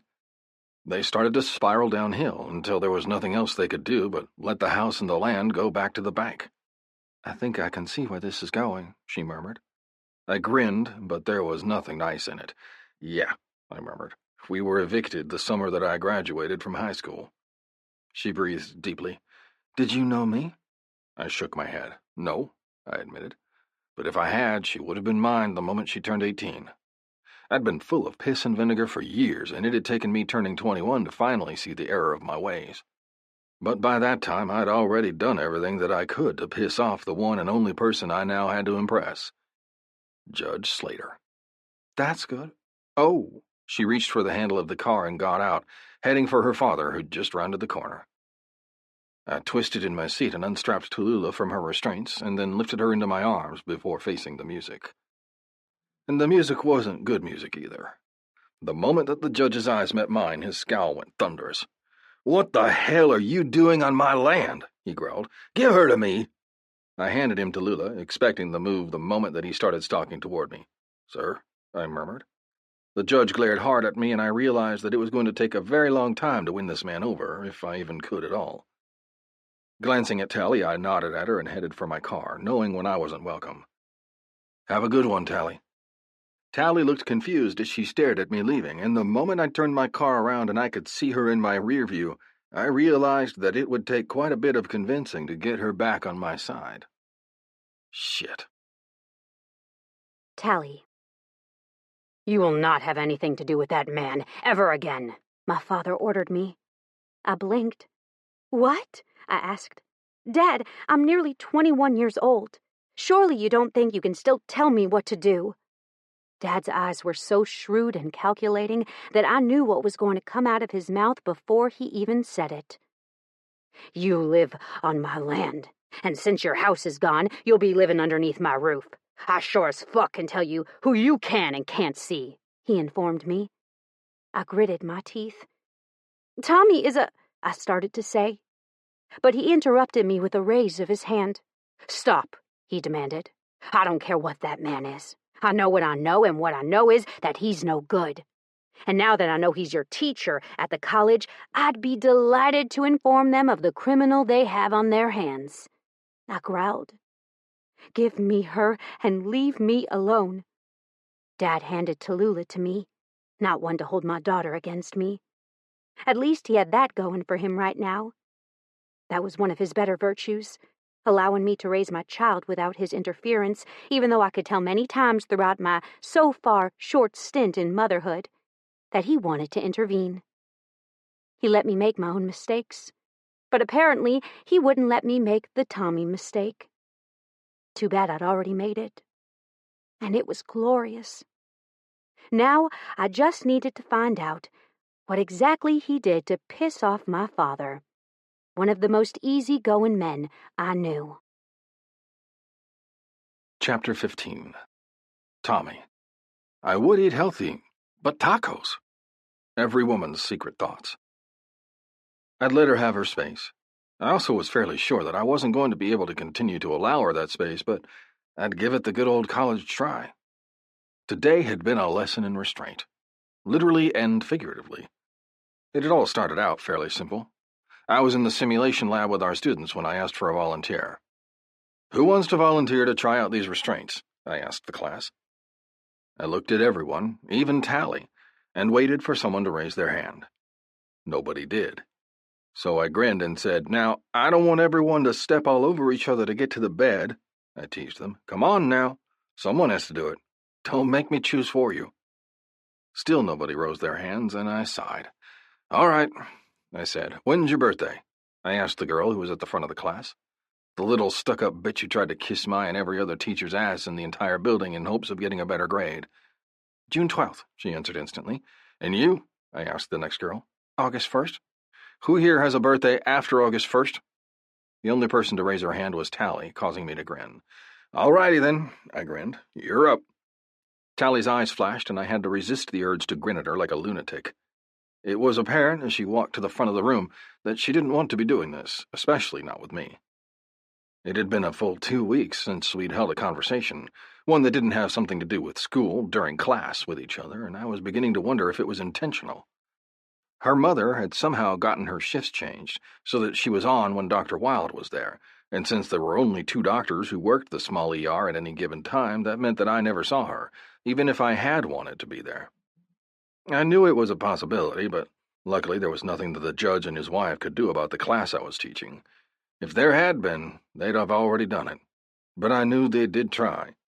And clearly, since Tally was sitting in my class, well, now walking towards me while practically dragging her feet, it was apparent they hadn't accomplished what they'd set out to accomplish, which was to keep her as far away from me as they could possibly make happen. "Where do you want me?" she asked. I gritted my teeth and refrained from saying, "On your knees." Her husky voice had my cock hardening behind the zipper of my jeans, and I moved to where the fake hospital bed was between me and the rest of the room. They didn't need any more Dr. Bones ammunition to use against me. "On the bed," I cleared my suddenly dry throat, "with your arms out at your sides. Or to the headboard, whichever works for you." I bit the inside of my lip, trying really hard not to say what I really wanted to say, which wouldn't get me anywhere good. Tally followed instructions while the rest of the room snickered, and I glared at 2 of the most obnoxious offenders. "Would you like to volunteer, Hadley and Elba?" I asked the 2 with a growl. Hadley and Elba clammed up, of course, not wanting to bring their show on the road. "Sorry," Elba apologized. Hadley, of course, didn't. I didn't see what Tally saw in that girl, and I wondered if she was aware of the jealousy that raged through Hadley any time Tally answered a question correctly. Tally cleared her throat, and I turned my gaze back to her. "This is something you're going to do only when you have a doctor's order," I told the class. "You can't put restraints on a patient without one, understand?" "What if they're harming themselves?" someone broke in. I answered at the same time as I reached for the restraints. "There is always a doctor on staff," I informed the kiss-ass, "and if not, you call them. In the interim, you do what you need to do, doing everything in your power to not hurt them or yourself in the process." Tally tested the restraint I got on her left hand, and then started to struggle when I moved to her other one. "Hey!" she snapped, pulling at her hand. I stopped, raising my brow at her. "What?" I asked. "That hurt." I blinked. Then she grinned, and I rolled my eyes just as a chuckle rose from my lips. "When the patient struggles like this, it's best to have another nurse with you," I informed the class. "What if she starts to kick?" someone from the back asked. I finished securing her other hand and then looked up at the class. "You secure their legs too, but only if you have a doctor's order," the class droned. I grinned. "Good. Don't let that come back and bite you in the ass." Someone, Hadley, of course, snorted and murmured something snippy under her breath, but I chose to ignore it instead of bringing the girl any more attention. She thrived on it, and I knew that before she even stepped a foot into my class. "Any questions?" I asked, leaning into the bed. Tally lifted her leg, drawing my attention to her for a fleeting second before I returned it to little Miss Kiss-Ass, who had just asked something stupid. I'd just started to explain the benefits of listening to your patient's cues when Tally's hand brushed my cock. I jolted, stiffening slightly, and continued speaking only with a short pause in my explanation, thinking that it had been an accident. But when it happened again, I narrowed my eyes at the class. "All right," I said abruptly. "Break time. Be back in 15 minutes.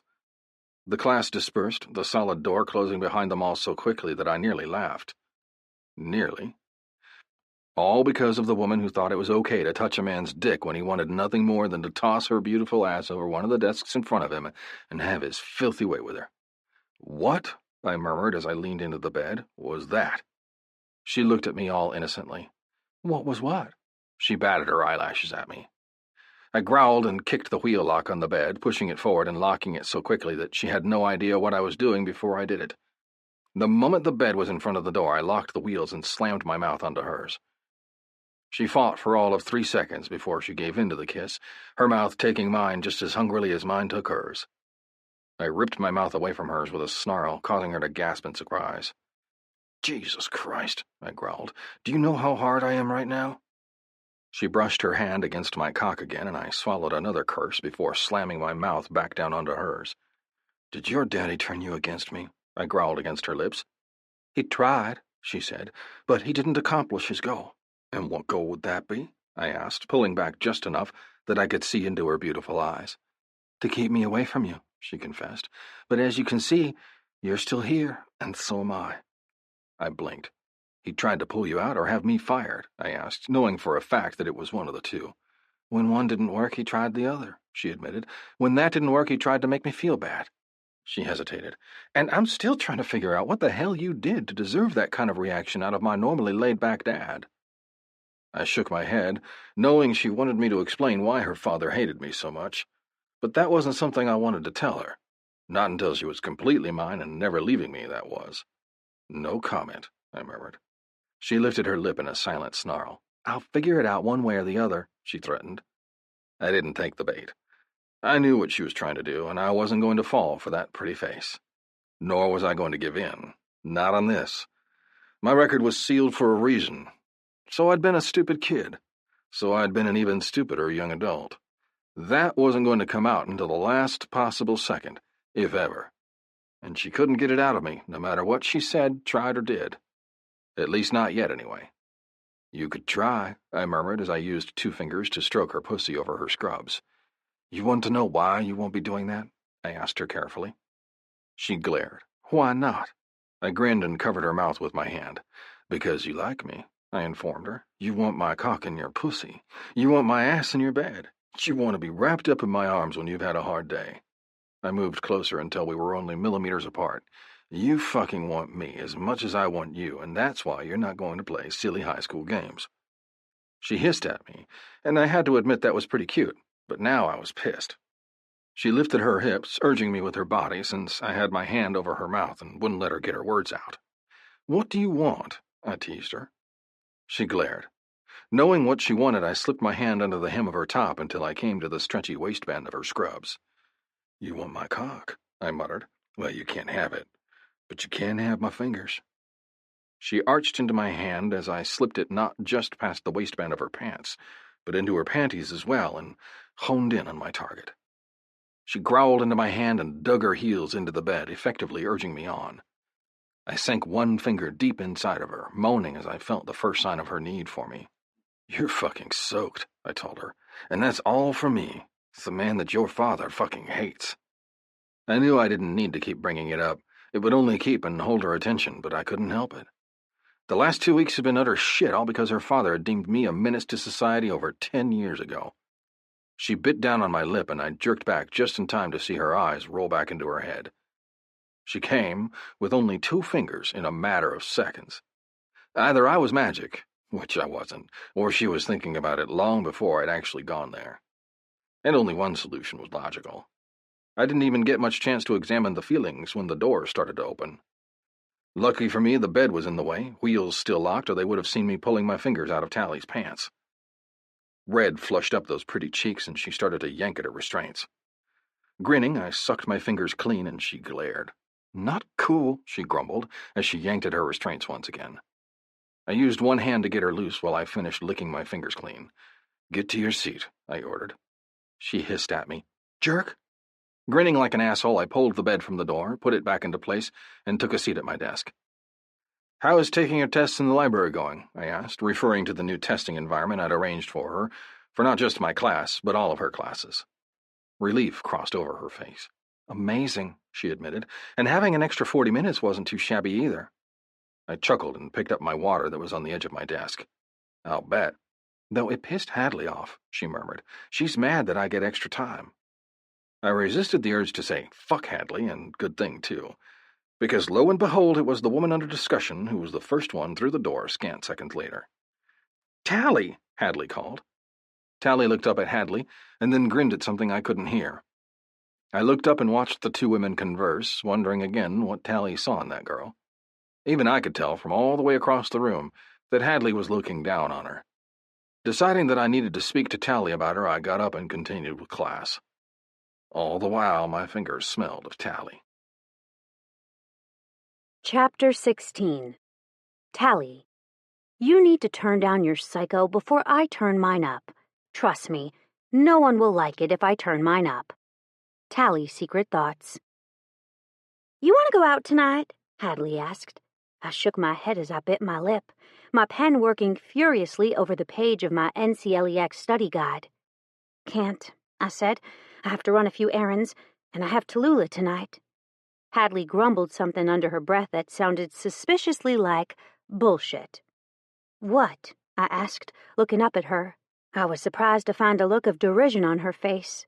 What? I asked again. It's fucking ridiculous that all you do is study and stay at home, she said stubbornly. I blinked. Hadley, I murmured. I have a child and I'm 5 weeks away from graduating, I informed her. What would you like me to do? Fuck it all up because you want me to go to some party? It's coffee, Tally, fucking coffee. It's not a party, she snapped. I looked at my friend, wondering where the sweet, kind, and considerate Hadley had gone. The person here now in my friend's place was someone completely different. Over the last 6 weeks, it had turned into pure torture to be around her. She was acting very different, and every time I told her I couldn't go with her somewhere, she got all offended and hurt. It wasn't my fault I was a single mother, though I guess it technically was. I did have the sex that resulted in the pregnancy, and it's not like it was even good sex at that. Ladies, that deep, smooth, sexy voice broke into my thoughts. Speaking of sex. Dr. Tommy, I said, hoping I sounded professional instead of all breathy and excited that he was talking to me. I hadn't had much chance to talk to him over the last few weeks. The man had, however, starred in my dreams, day and nighttime alike. He was all I could think about, and everything I still couldn't have. It had been pure hell, and I hated the fact that I couldn't talk to him like I wanted to if we had not been student and teacher. We'd already crossed over that line, but it didn't mean that we could continue to do so. The temptation was definitely there, though. Even if I hadn't seen him, I still thought about him, constantly. I'd kept myself super busy, picking my regular shifts back up at the convenience store, this time in one of Mama Morin's other stores. This one was in a seedier part of town and was located just off the interstate. The other store had been a total loss, and everything inside had been ruined due to the sudden intrusion of floodwater into the store. I wasn't 100% positive that Mama Morin hadn't just found a job for me to do out of the kindness of her heart. It didn't matter, though. I was grateful. I had bills to pay, and I needed this job to pay them. How's the house repair coming? Dr. Tommy butted in. I blinked, wondering how he knew about my house repair. I said, it's coming along okay, but it's going to be difficult to fix. That is, if it was even fixable at all. My father and a few of his buddies had been out surveying the flooding when they'd come across my tiny house. It had been in the center of a field right in the heart of the flood zone. While they did find it, it was another week before the water receded enough and they could get to it. The first step into my home had been heartbreaking. Everything that I'd worked so hard for was ruined. The blankets that I'd sewn for Tallulah were mildewed. All of her baby items that I'd wanted to save as keepsakes were broken and waterlogged. That wasn't it, though. No. My father said that even though the house had been up out of the water due to the trailer it had been built on, the entire floor needed to be replaced, including the subfloor and the framing that the floor was built on. My insurance company would only cover partial repairs due to the fact that I didn't have flood insurance, and apparently I was extremely lucky to get even that much. None of this boded well for me. I'd be living with my parents for the next year to be able to afford to pay for the repairs. Needless to say, It was a touchy subject that I wasn't in the mood to talk about. If anyone besides Tommy had asked me about it, I would have immediately shut them down. But I was so in love with Tommy that I would talk to him about practically anything, even my dreaded house situation and the shit that swirled around it. I met a contractor who does quality work and is willing to let me pay him in installments. He looked at me carefully, his eyes taken in the bags under my eyes and the hollow look of my cheeks. "Are you okay?" Hadley growled in frustration. "I'll catch up to you in a few," Hadley grunted as she walked away. Tommy didn't even lift his eyes from mine as Hadley flounced away, and I found myself grateful. It was hard for any man not to watch Hadley walk away. She was beautiful and had a perfect body, one that anyone, man or woman, could appreciate.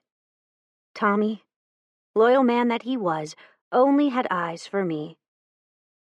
"I'm okay," I told him, and I was, mostly. I was pining for a man I shouldn't want. My daughter was sick again, but I was handling okay. "Dr. Wilde told me you had to take Tallulah to the ER yesterday," Tommy continued. "Is she all right?" Did he know everything? "She had some sort of reaction to her medication," I murmured. "We went to the doctor on Monday because she started wheezing, and they gave her a med that she's never had before. We gave it to her later that day, and hives immediately started to appear all over her body." Tommy winced. "You'll have to be very careful with anything in that class of medications from now on," he murmured. "I heard that her father showed." I sighed. He had shown up. Why, I didn't know, but he did. He'd left work and everything, surprising the ever-loving shit out of me. Though I had a feeling that it had a lot to do with the woman he'd brought with him. The woman who wanted my kid for herself. I could see the gleam in her eyes. She acted all concerned over Tallulah and her well-being. The reality was that she didn't want me in the picture at all. The only reason she wanted Tallulah was because she wanted Russell's full attention and didn't like it when he had to divert it away from her when we were dealing with something related to our daughter. I would have told her it wasn't going to work, but she was being completely ridiculous about everything. She'd even offered to take Tallulah home with her and keep her overnight while I caught up on my sleep. I'd laughed right in her face. There was no way in hell that I was going to let my daughter go home with them after she'd just had an allergic reaction to a medication she was taking for another serious medical condition. She was crazy for thinking it, let alone asking it. "You heard," I guessed. His eyes gleamed. "Yep," I groaned. "She's a fucking nut job," I told him, looking around to see that we were alone. Were we the last ones in the building? How had that happened? I looked at my watch and winced. Tallulah was with my mom, and I had to go relieve her in an hour and a half. Not to mention, I still had to run to the grocery store and then to the shop to exchange the rental for my car. My car that was officially done. $1,500 and a few favors later. Not that I was worried that the man would ever cash those favors in. I realized within moments of meeting the man, who Tommy had recommended to me, that he was a member of the same club as Tommy. Tommy chuckled. "Dr. Wilde told me that she offered to pay for Tallulah's medical bills, and you told the woman to shove her money where the sun doesn't shine." His eyes were full of mirth, and I had to squelch the urge to laugh. Again. I wasn't necessarily an antagonistic person, but when it came to Tallulah and Sheena, I was protective and territorial, as any new mother in this situation would be. Her acting as if she were the one who had Tallulah's best interests at heart were beginning to really chap my ass. I pushed that kid out of my vagina. I walked the floor with her for hours a night when she was fussy and not feeling well. I was the one who was there with her during her first asthma attack. So no. She didn't have any rights when it came to Tallulah and decisions about her care or well-being. And if I had anything to say about it, she would never have that right. Not ever. I leaned back in my chair, letting my pencil drop onto the couch beside me, and stared at him. "What are you doing?" He worked his jaw, his hand coming up to allow his fingers to scratch his beard. He looked so freaking sexy, even doing innocuous things like touching his majestic beard. It really was majestic, and longer than I remembered. Was he growing it out? I wonder what it would feel like rubbing against the inside of my thighs. That look won't get you anywhere right now, he murmured. I bit my lip. I didn't have anything to say to that. I really shouldn't be thinking about it. Really. I shouldn't be thinking about how his cock filled me up. I shouldn't be thinking about the erection I could now see straining his pants. I shouldn't be wishing I could take it out and swallow it. Stop, he snapped. I'd bitten my lip, but my eyes remained on his cock. And the next thing I knew, there was a 230-pound man on top of me, pinning me to the couch. I gasped, taken aback at the suddenness. He used my gasp against me, slamming his mouth to mine as he thrust his tongue into my mouth. I moaned. He tasted like chocolate. I'd seen him eating M&Ms in class when I'd passed his classroom door on the way to my own. I'd also been insanely jealous of that candy. I wanted to melt in his mouth. I wanted to be the thing that he enjoyed the taste of. He thrust his leg in between my thighs, and I parted them without hesitation before wrapping my arms around his shoulders and pulling him even closer to me. I forgot what I was doing. I forgot where I was. I forgot everything, focusing only on the feel of his body on mine, the taste of his mouth, the smell of his skin. The pencil jabbing into my thigh, yeah, even that wasn't enough to stop me from lifting my hips and grinding myself into him. His erection pressed between the seam of my sex, and I had to bite my lip to keep myself from moaning. We were in the most secluded part of the entire school, hidden in the dark corner where I usually took my naps. Nobody ever came over this way. Not teachers, not students, not staff. There wasn't much lighting, and the only thing that was good about this space was that it was dark and quiet. The only reason I came over here was because I had my own little battery-powered, clip-on book light that I usually brought with me, enabling me to see as I studied. It was a cool little contraption to have, but it apparently couldn't withstand being knocked off a table, which is what happened when Tommy suddenly moved over me, jostling the table in the process and knocking my book and the light onto the floor. The lamp clicked off when it hit the floor under the book, plunging the alcove we were sitting in into darkness. With it being dark outside, paired with the building being practically empty, there really wasn't much one could see. And Tommy took advantage of that. One second I was on my back with him grinding his hips into me, and the next I was twisted, turned, and placed straight onto his cock. Or I would have been had my pants and his pants been gone. But he didn't waste time in fooling around with that either. I felt him working at the ties of his pants, and I decided to take mercy on him and do the same with mine. The moment I felt him push his pants down and allow his erection to push free of its confines, I pushed mine down as well. "You get on birth control," he rasped. I nodded, biting my lip. The shot was my best and worst enemy at this point. Yes, I was now 99% protected against pregnancy, but I'd gained 6 pounds since being on it. His beard rasped against the soft skin of my neck, bringing me out of the contemplation of my birth control, and I nearly orgasmed on the spot. "What about your tests?" I nodded again. I'd done everything, just like he'd asked. "Good," he growled, lining his cock up to my entrance. "Because I did too." Then he pushed up. At the same time, he pulled me down by my hips. I was filled to capacity instantly. One single glide of his cock was all he took. I was so wet for him that it didn't take anything more. My pussy was stretched to capacity, and I could feel the sweet burn of my sensitive skin straining to accommodate him. Did I ask him to stop, though? Hell no. I urged him on by clenching my muscles onto his rigid length, at the same time ordering him to hurry up. "Hurry," I ordered. "Fucking hurry." His mouth came down on my neck, and his teeth bit into the sensitive skin, and I lost my ability to think clearly.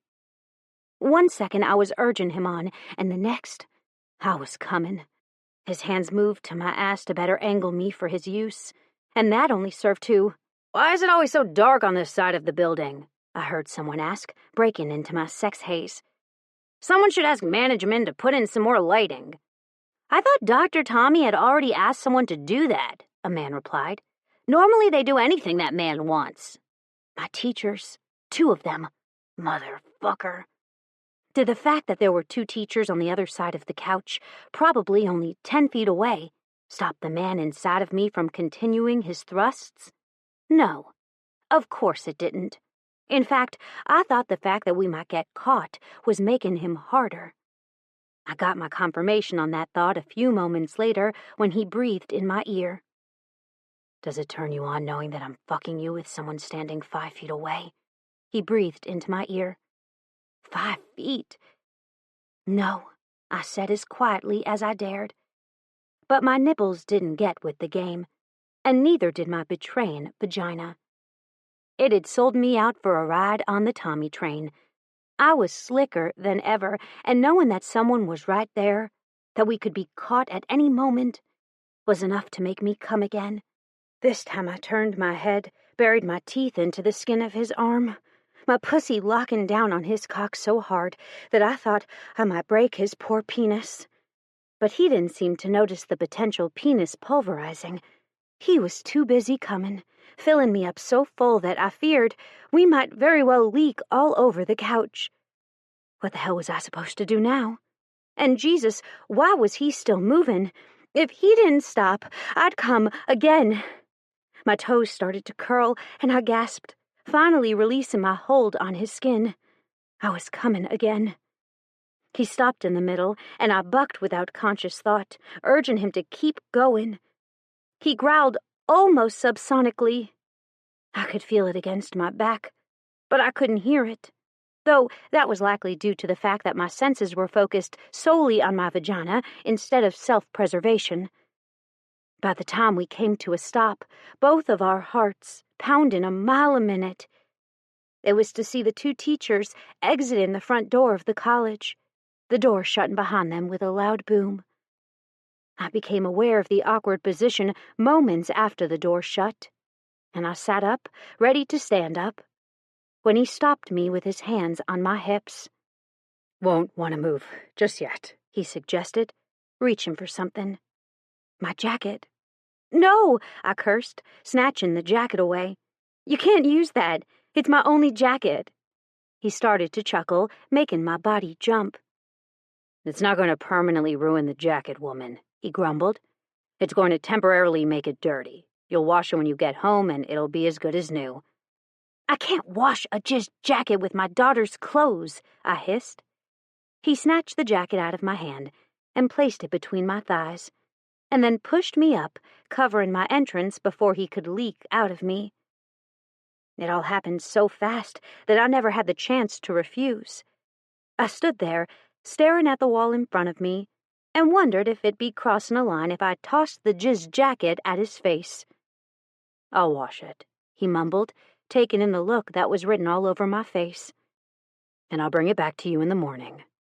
"I'm working in the morning," I mumbled, wiping myself up as best as I could with the small part of my jacket that didn't have any zippers connected to it. "And I'll need my jacket." "I know," he informed me. "I'm working too." "I thought Dr. Wilde was working tomorrow." I hesitated. "He was, but now he's not. I offered to switch a few shifts with him to allow him to take his wife out. He's on the verge of retirement, and he and his wife want some more time together, so he's not all that hip on working as much as he used to." I bit my lip. If I told him that I'd purposely switched my shifts to Dr. Wilde, he'd be pissed. But it wasn't the only way that I knew how to stay away from him. If I didn't stay away, things like sex in public places happened. He read the next look on my face, and his eyes narrowed. "What?" he said. "Is that look for? What did you do?" I bit my lip harder. He growled. "You asked for those shifts, didn't you? You asked your mother to have you switch to Dr. Wilde's shifts. All this time I thought it was your parents' doing, but it was yours."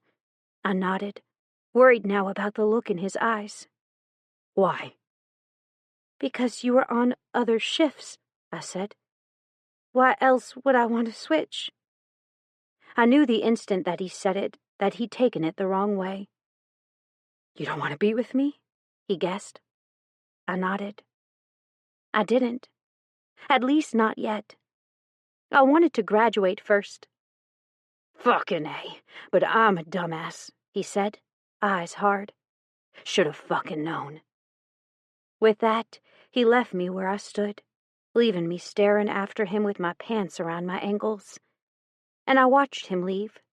I thought surely I'd get him to turn around, get him to understand the repercussions of our relationship if we were caught.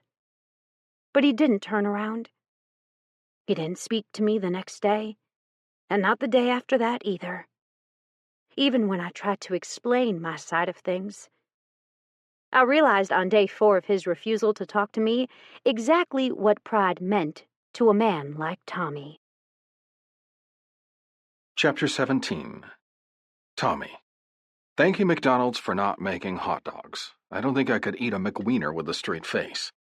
Text from Truth to Tommy. I pulled into the gas station to get gas around 10:20 at night, 5 nights after walking out on tally, my mind as well as my morale in the gutter. I'd had a shit day. I'd lost not 1, not 2, but 3 fucking patients, and I was so far from okay that I could literally not see the light at the end of the tunnel. You coming by the clubhouse? Sean asked. I looked over at the man, my brother and fellow club brother, and nodded. Yep, I confirmed. I needed something to get my mind off of my shit day, and I could think of 2 things that would make this day better. Seeing Tally, which I knew wouldn't happen since she was so dead set on there not being an us, or drinking my bad day away. So knowing Tally was working and that she was avoiding me on top of that, I was settling for door number 2. What I didn't expect, however, was to see her working at the gas station. The last time I'd spoken to her in length, she'd been working at the one that I avoided at all costs now. This one was my gas station, the one close to my house, the one that I bought coffee at every single morning and gas at whenever I needed it. I stared at her while I filled up my gas tank, wondering if I should go in there and try to convince her. I'd just decided not to when she turned around and her eyes locked on mine. My body stilled as I stared into those eyes. She looked so freaking lost that it tore at my heartstrings. But I wasn't the one who told us we couldn't be together. She was. She was the one keeping us apart. True, we shouldn't be together while she was in school. That didn't mean that during her time off we couldn't see each other. Couldn't be fucking friends. But no, she'd viciously shut that pathway down before it could even start, and I'd decided to let her have her way. For now. In the meantime, it was too hard to have a life with her in it and not have her in it. Mounting my bike, I reached for my helmet when she decided to come out of the store. With nobody else in the parking lot, I assumed the store was empty and waited for her to come. My heart raced and my hands started to sweat. I didn't let on that her closeness was affecting me in ways that I wasn't quite willing to admit. Instead, I stared with the most impassive look I could paste on my face. "Tommy," she whispered, "are you... How are you doing?" I looked at her, then answered, "I'm okay." She bit her lip, the move making my cock harden painfully behind the zipper of my pants. Taking a chance that she was in a good mood, I leaned forward and placed both elbows on the gas tank. "You want to come to a club party with me?" I asked her. She shook her head. "No," she denied me. "I told you that we couldn't do this." I gritted my teeth. Under any other circumstances, I would have handled it better.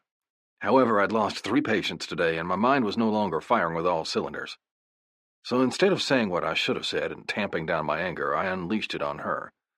"It'll only be a few people, men I'd trust with my life," I informed her, hoping that her refusal to come stemmed from her fear of people learning that we were together.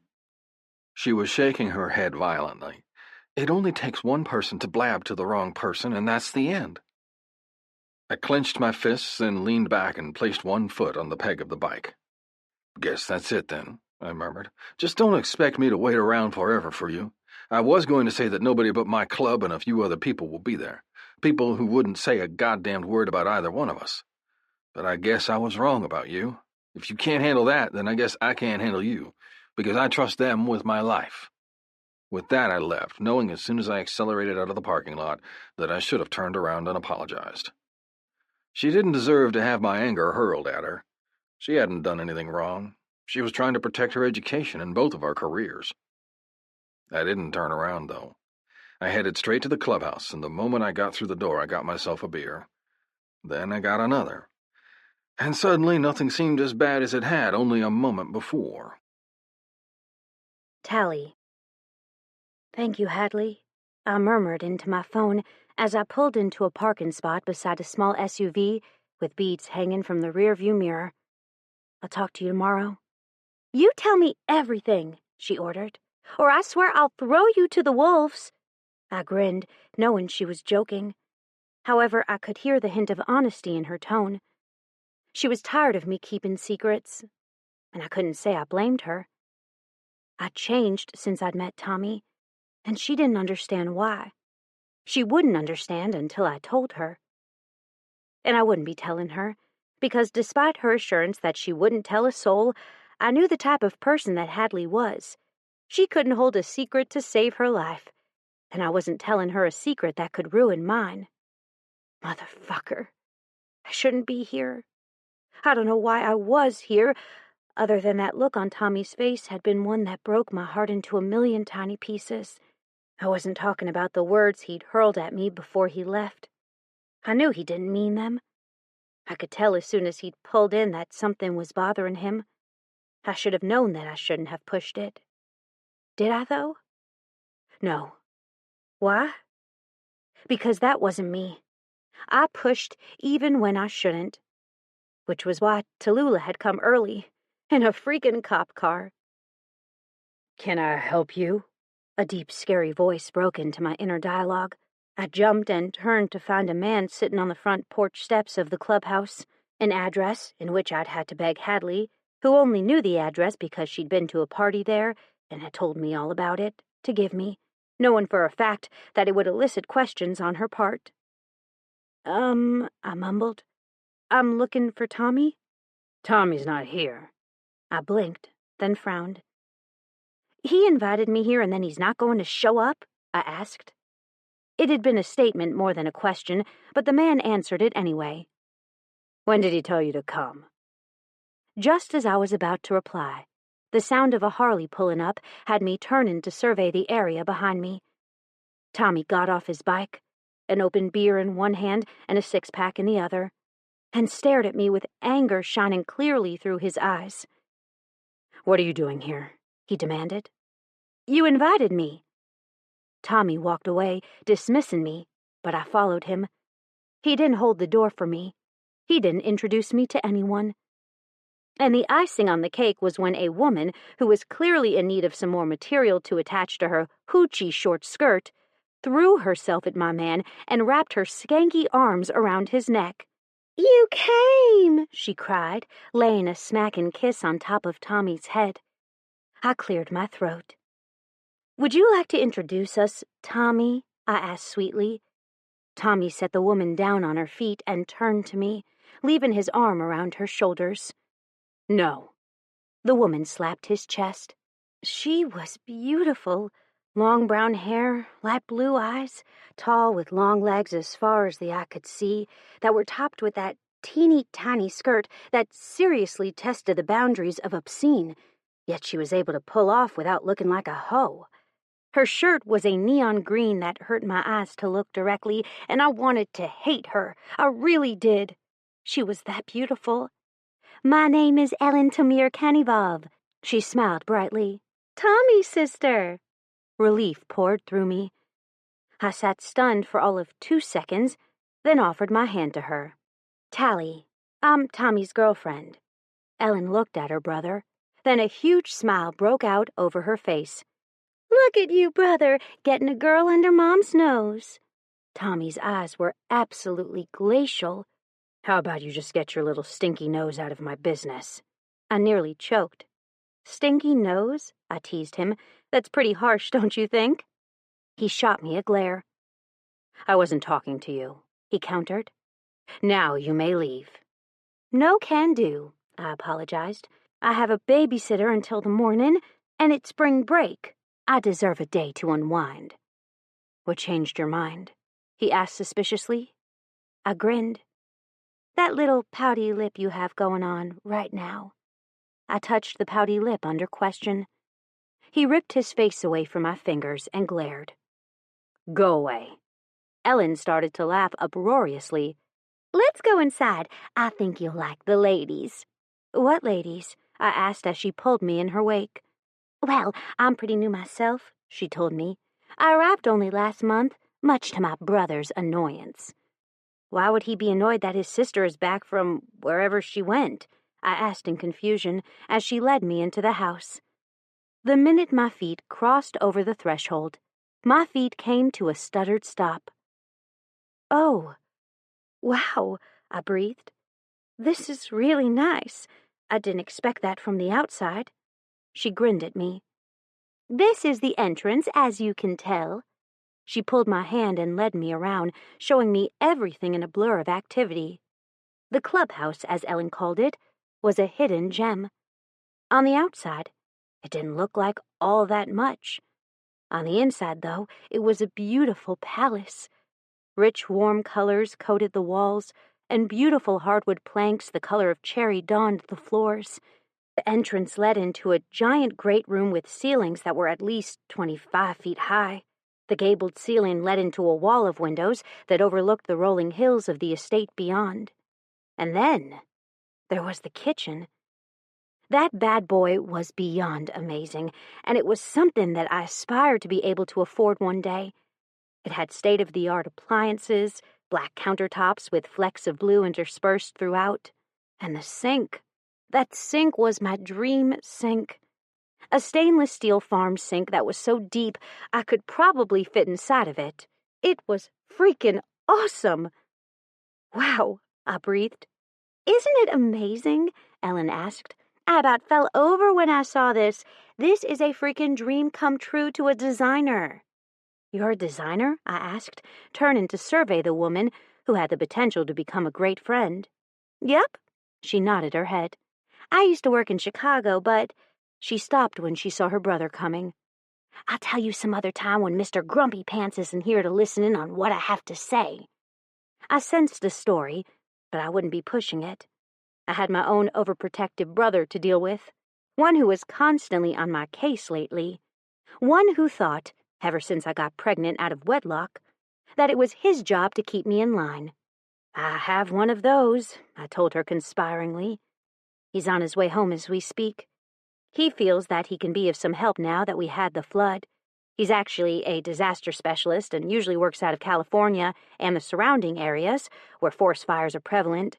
His team is usually one that deals with situations in other states since he prefers the West Coast. She blinked, then grinned. That's pretty amazing, actually. Has your brother met Tommy yet? No, I shook my head. And it probably won't be for a while. I have a feeling that the two of them will go together like oil and fire. What's your brother's name? She asked, not realizing what kind of reaction that would pull out of me. Any time someone asked about my family, it was hard. They always inevitably ended up hitting on the hard topics, even though they never intended for it to happen. His name is Brett, I murmured softly. Is he the oldest? She questioned. I swallowed. He is now. Yes, I cleared my throat. Are you older or younger? I needed to change the subject. Otherwise, I might just cry in front of all these badasses. Badasses who are currently staring at me like I was a bug. One that was likely to bug the shit out of them, or sting them, neither of which I intended to do. Younger, she grinned, by a couple years. I'm the big 31 and don't plan on ever aging past it. I snorted. My mother says that, I told her with a laugh. She hasn't aged beyond 35 for 15 years now. Ellen's laugh sounded like tinkling bells. Her laugh didn't just catch my attention, but also the attention of a man across the room, one I'd seen while working my shifts at the hospital. He was the paramedic that worked for the county, and he was beautiful. Rough-looking, but beautiful nonetheless. He reminded me of my brother, actually. A permanent scowl on his face, tattoos, beard, angry eyes. I'd bet the cake that was sitting in my SUV that they'd be the best of friends if they were to meet. Not that Tommy didn't also seem like he'd fit right in with my brother, but my brother would hate him on principle. Nobody was good enough for me, and he made no attempt to hide that fact from anyone else. My sister, Morgan, and I were sweet, innocent girls who would be virgins forever. As far as he was concerned, I'd had my child by way of immaculate conception. Apparently, I was the modern-day Mother Mary. "And who do we have here?" a man boomed. I blinked, and then turned to find the police chief staring at me. I licked my suddenly dry lips. "I'm Tally Slater." The man's grin was enough to make me quake in my boots. I had the unusual desire to confess my sins, just blurt every single one of them out. I stole a pizza slice in the 5th grade from a kid that coughed on my lunch. At the age of 16, I took a joyride in my mom's car and threatened to run away. When I was 8 months pregnant, I accidentally stole a package of pacifiers and was too tired to return them. They're still in a box at home, waiting for the day that I can return them without feeling like a complete and total dumbass. Oh, and I am having sexual relations with my teacher. What did you just say? That voice. It was one that sent shivers up and down my spine at the same time. I murmured, licking my lips. I didn't mean to say any of that out loud. "It's not every day that I have a woman confess all her sins," the man in front of me chuckled. "But it's nice to know that you won't have a problem telling the truth. My boy there deserves a woman who won't fuck him over." My brows rose. "Have you had a woman fuck you over before?" I asked him, my head tilting slightly to the side to take in Tommy's eyes. They looked bluer today. I don't know if it was because his face was more scruffy than normal, or if it was because he had dark circles underneath his eyes.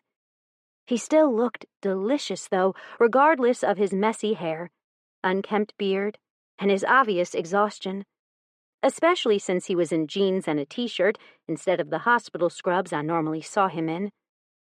"Don't you have work tomorrow?" I asked him, eyeing the beer that he popped open. He grunted. Was that supposed to be a yes? I pushed. He sent a glare in my direction. "What are you, my mother?" he challenged.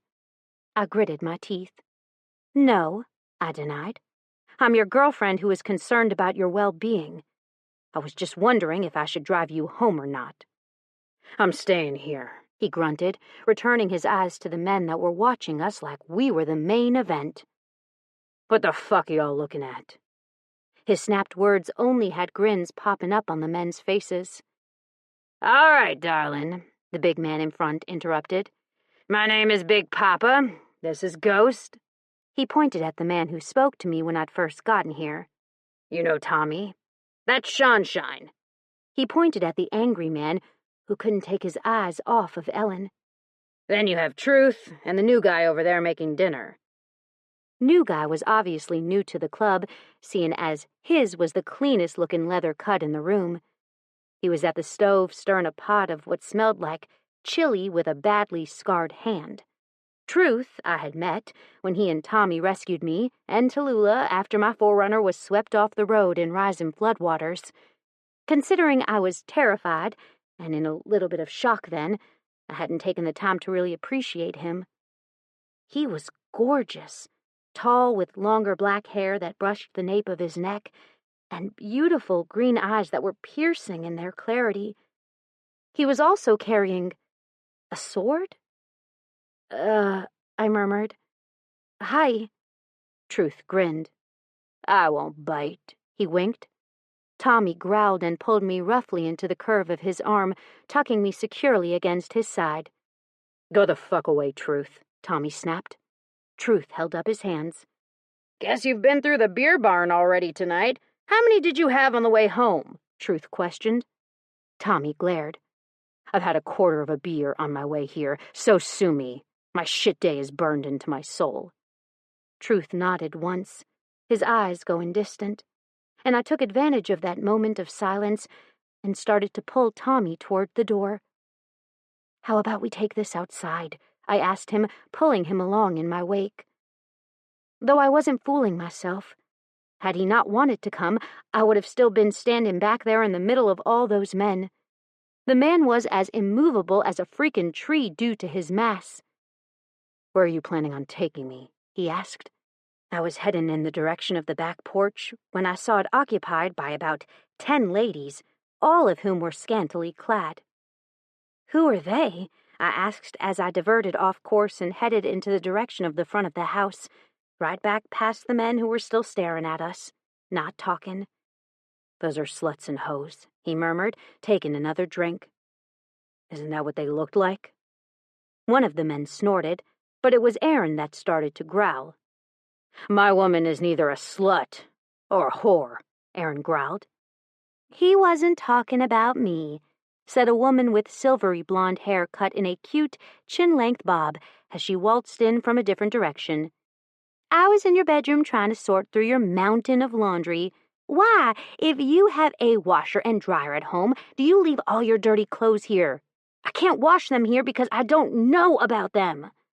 I snorted a laugh and caught the woman's eyes. "Those are my friends, Tommy." She gave a mock glare. "My name is Imogen." She offered me her hand. "And you are—" "This is Tommy Tom's new woman, Tally," the scarred man said. "Come here, baby." The woman ignored his demand and wrapped her arms around me in a surprisingly strong hug. "The woman whose car I worked on," she snapped her fingers. "I'm sorry I missed you picking up your car. I'm so glad I'm not alone here anymore," she whispered into my ear. "It's like these men have an overabundance of testosterone and it's driving me crazy, which is why I bring my own friends, so I'm not so outnumbered. Now we can be the best of friends." I grinned. "That sounds like a deal." She winked and backed away. "Now, Aaron," she teased as she walked over to her husband, her full hips swaying as she moved. "When will dinner be done? I'm starving." His eyes lit. "That sounds like a personal problem to me." She slapped him hard on the chest, making him jump back and start laughing. "Not nice." She pointed an accusing finger at him. Tommy's arm went around my hips, and he finished leading us outside. The moment the door closed behind him, he stared at me for all of 2 seconds before his mouth was on mine. "So this is what you've been doing instead of hanging out with me over the last few months," Hadley gasped. I tore away from Tommy's hold, staring in shock at my best friend. "What are you doing here?" I gasped, my hand going to my heart. I couldn't tell whether my heart was racing due to the man that was still holding on to me, or the fact that she'd scared the absolute shit out of me. "I wanted to see why you would need directions to this place, and I now know why you do." I grimaced. "It's not what you think," I tried. "It's exactly what I think," she shot back. I shook my head. "No," I cleared my throat. "This is nothing."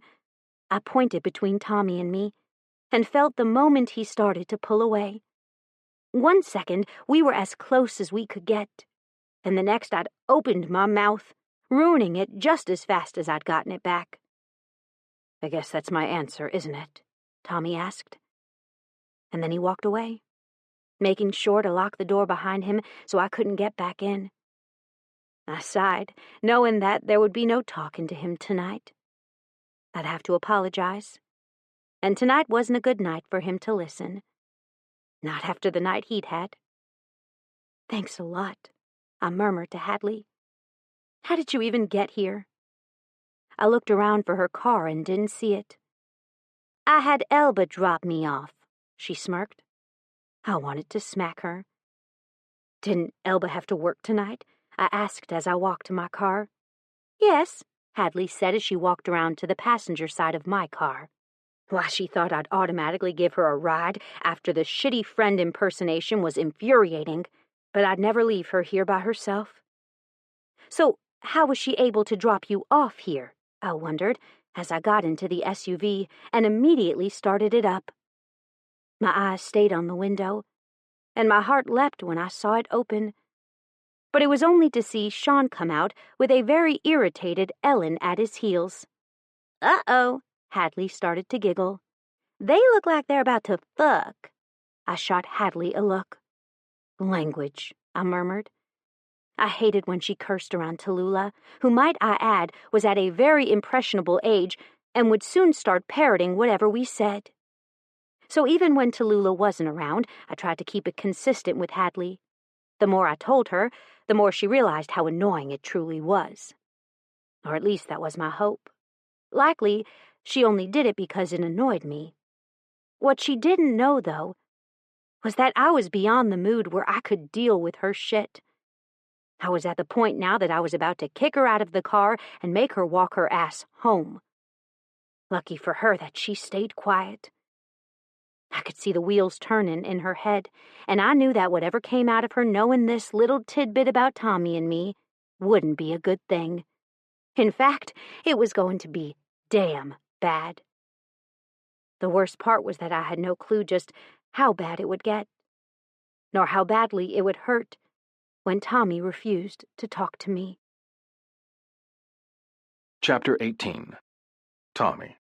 When someone asks you what you like most about your job, answering with, "Sometimes people bring birthday cake for employees on their birthdays," is not a good answer. Words of wisdom. I was able to stay mad at her for all of 2 days. And really, I couldn't count the first day as being able to stay mad at her because I'd spent the first 3/4 of it hungover as hell and trying not to move or think. Apparently, at 33, getting drunk off your ass wasn't the best way to get over a bad day. I'd proven that fact over the last 2 days, and even now, 2 days later, I was still just as ragged and worn down as I'd been before this episode started. Note to self, spending all day in bed trying not to throw up after binge drinking the night before is not nearly as restful as it sounds. The first hour that I worked with her, we circled each other like opponents about to start fighting. The second hour, she tried to get me to start an IV for her on a child, and I gave her a look that would wither a lesser man's heart. She just took my glare and continued to stare at me until I got up and did it. Why I did it, I didn't know. It might have been the pout that she gave me right before I accepted, though. However, I would neither confirm nor deny that the pout was effective. I couldn't very well give her the ammunition that would work on me every single time. What's that look for? It was now hour 3, and I was sitting at the table in the break room contemplating ordering a pizza. "I'm hungry," I replied tiredly.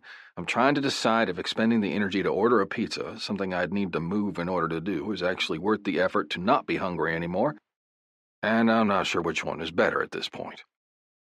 "Don't you have another 9 more hours?" Tally asked as she went to the fridge in the small break room and pulled out a brown paper bag that looked like it came from the local barbecue joint, Piggy's.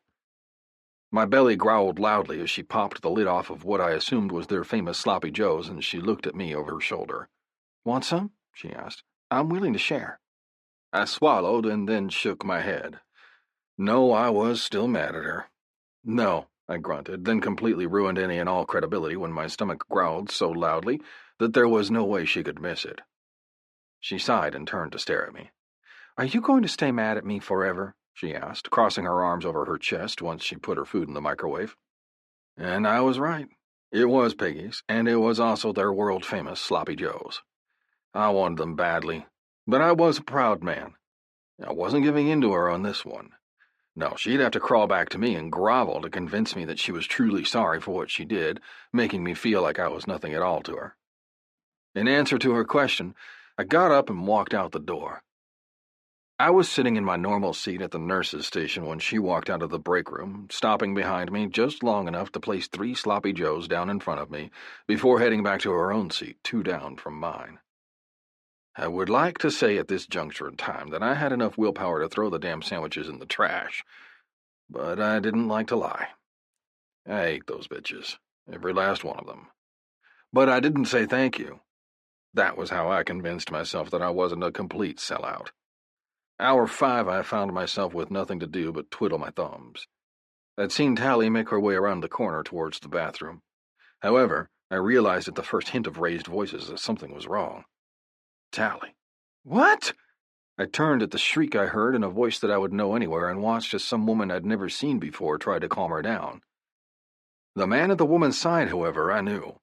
Russell, her ex-boyfriend and baby daddy. My feet started moving me in their direction before I was even conscious that I'd made the decision.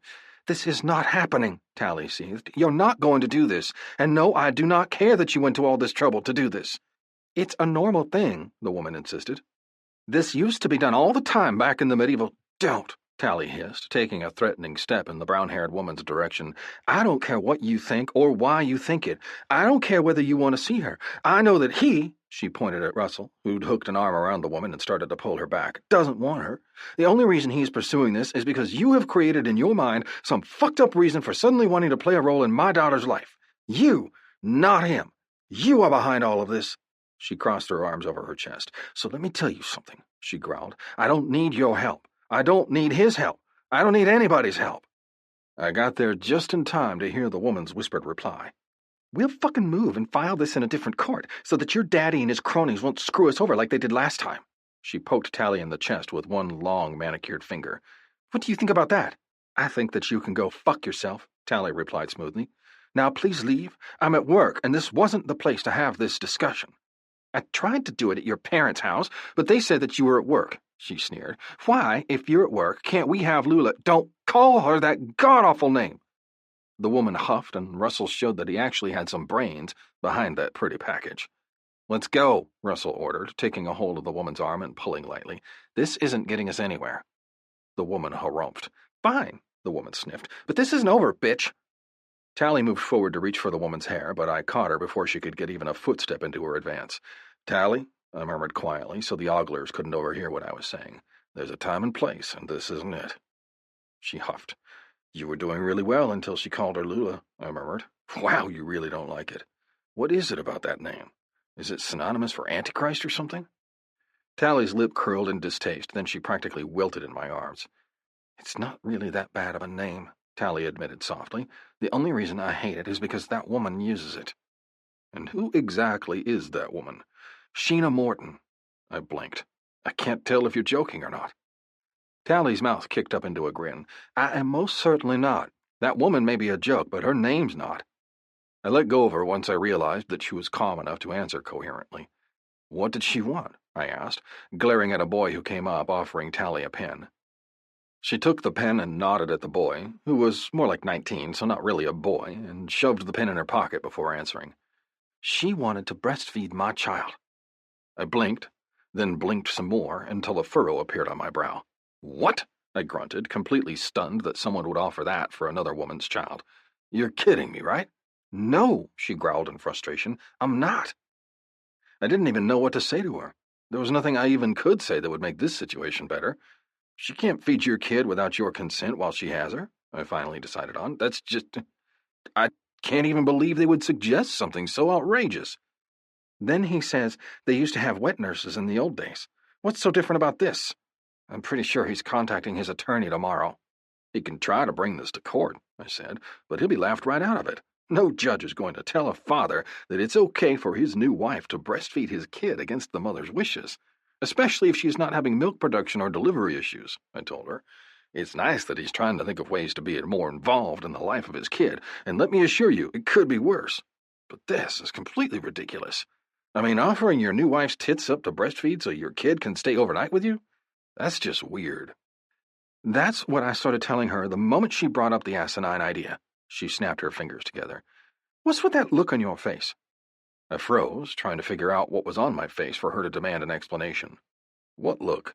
I raised a brow. She sighed and started walking away from me, and I had a decision. Either I stayed mad at her and continued on with my miserable day, or I talked to her and tell her that her words sucked ass and hurt. Stop, I ordered, calling out to her. She stopped and looked at me over her shoulder. What? I walked over to the down room and unlocked it, urging her in with a sweep of my hand. She looked at me skeptically, but nonetheless followed me into the room and turned once she was all the way inside. Yes? I locked the door securely behind me, and then turned so I could see all of her before starting. I don't care if you want to keep this a secret, I told her honestly. You have a couple of weeks left, and I completely understand that you would want to keep something like this a secret until you've graduated. But the guys in my club, they're trustworthy, I promised her. They're all overprotective big brothers who would have my back no matter what I did. Murder included. Her eyes sharpened. Murder isn't a good thing to have your back on, she informed me, a lazy smile taking over her face. Murder is sometimes necessary. Under special circumstances, I teased her, my heart feeling light for the first time in a couple of days. Although it can be messy and gross, it isn't quite as gross as your ex's woman offering to breastfeed your child. She locked her lips. I'm fucking over them. I could believe it. They'd done enough to her to make her wary of talking to them, all of which I wasn't even privy to completely yet, but I would be. Someday. Someday soon, maybe when I stopped acting like an ass and started appreciating Tally. Though it should be noted that I did appreciate her ass. You still mad at me? She asked softly. I shook my head. No, I wasn't. I understood, even though I didn't like it. I want you to promise me that when we're at my club or out of town with some of my fellow members, you won't freak out and push me away. She nodded her head in promise. I was sorry I said it almost as fast as it came out of my mouth, she admitted. The only reason I left was because Hadley was there, and you definitely don't want her there. She's nosy, and she doesn't care who she offends in the process of finding out whatever information it is that she wants. I hesitated to say what I had to say next.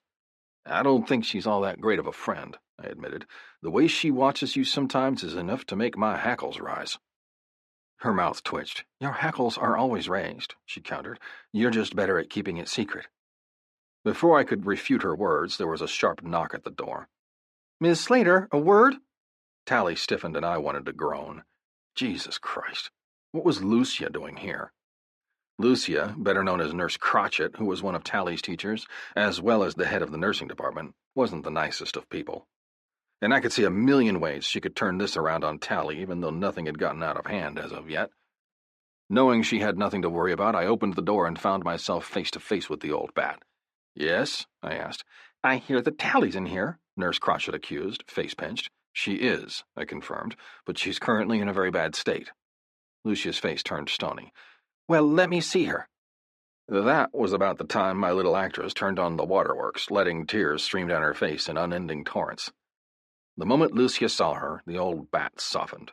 What's wrong? She asked in concern, looking over at me accusingly. My ex-boyfriend and father of my child is harassing me, Tally wailed. I rolled my eyes and left the room, unable to deal with the fake show.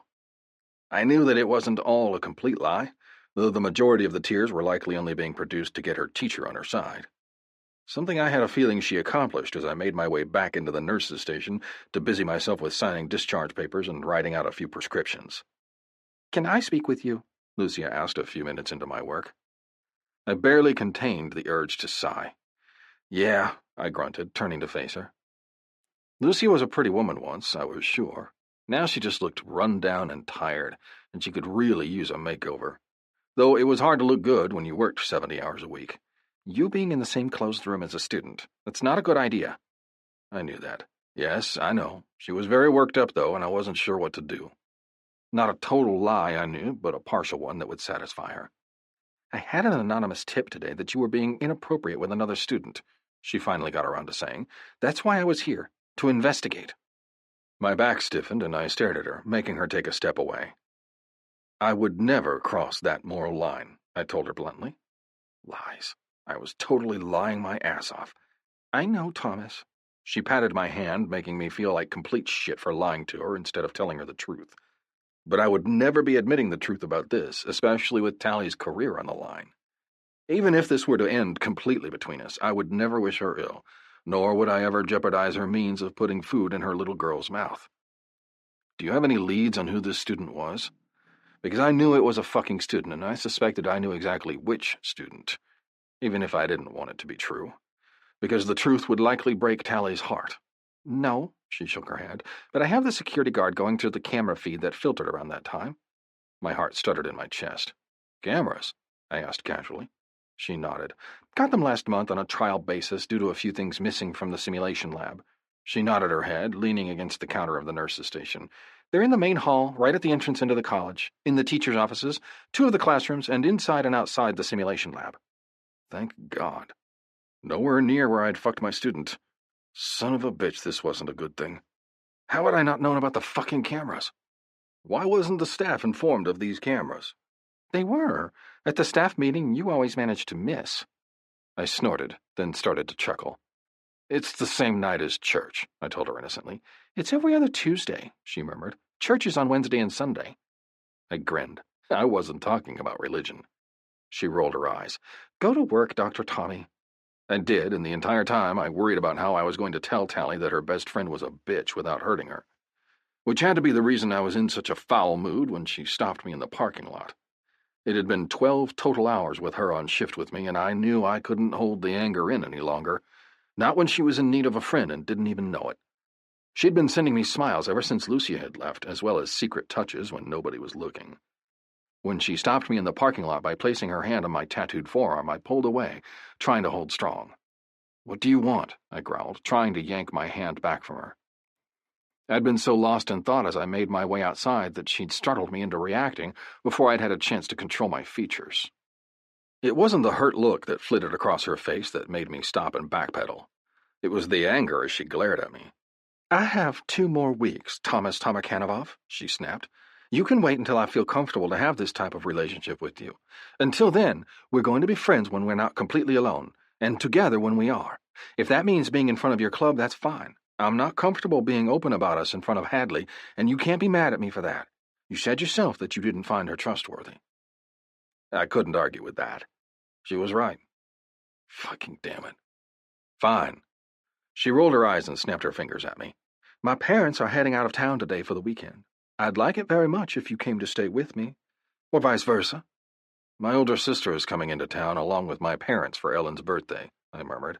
I can't stay tomorrow afternoon, but you're welcome to come with me. She blinked, then nodded. I think I'd like that, she admitted softly. My lips twitched. You'll come to my place? She whispered. Around 8? Yeah, I grunted. I'll be there. Do I need to bring anything? She smiled then, brilliant and blinding. No, she shook her head. Just an empty stomach. My traitorous belly decided to start growling again, causing her to giggle. See you in a few, hungry. I growled and took a step forward, causing her to jump and run, giving me a nice view of her ass as she ran toward her car. Her SUV that had new tires and what looked like a new paint job, though it was hard to tell in the near darkness. Bye, she called as she dropped inside. I watched her go, not moving a muscle until I could no longer see her taillights. And only then did I head to my bike and toward my new, empty house. On the way, I entertained the thought of having a woman who was over 10 years younger than me making my house a home, complete with a small pair of feet toddling around, filling it with giggles and happiness. Chapter 19. Tommy. If she starts removing her earrings while maintaining eye contact, you're either in for the fuck of your life, or you better run. Either way, you're screwed. Fact of life. I arrived at Judge Slater's house, a.k.a. my old house, 2 hours later. This was a very bad idea. I knew that. But did it stop me from coming? From walking up to Judge Slater's door, even though he'd once had a restraining order against me?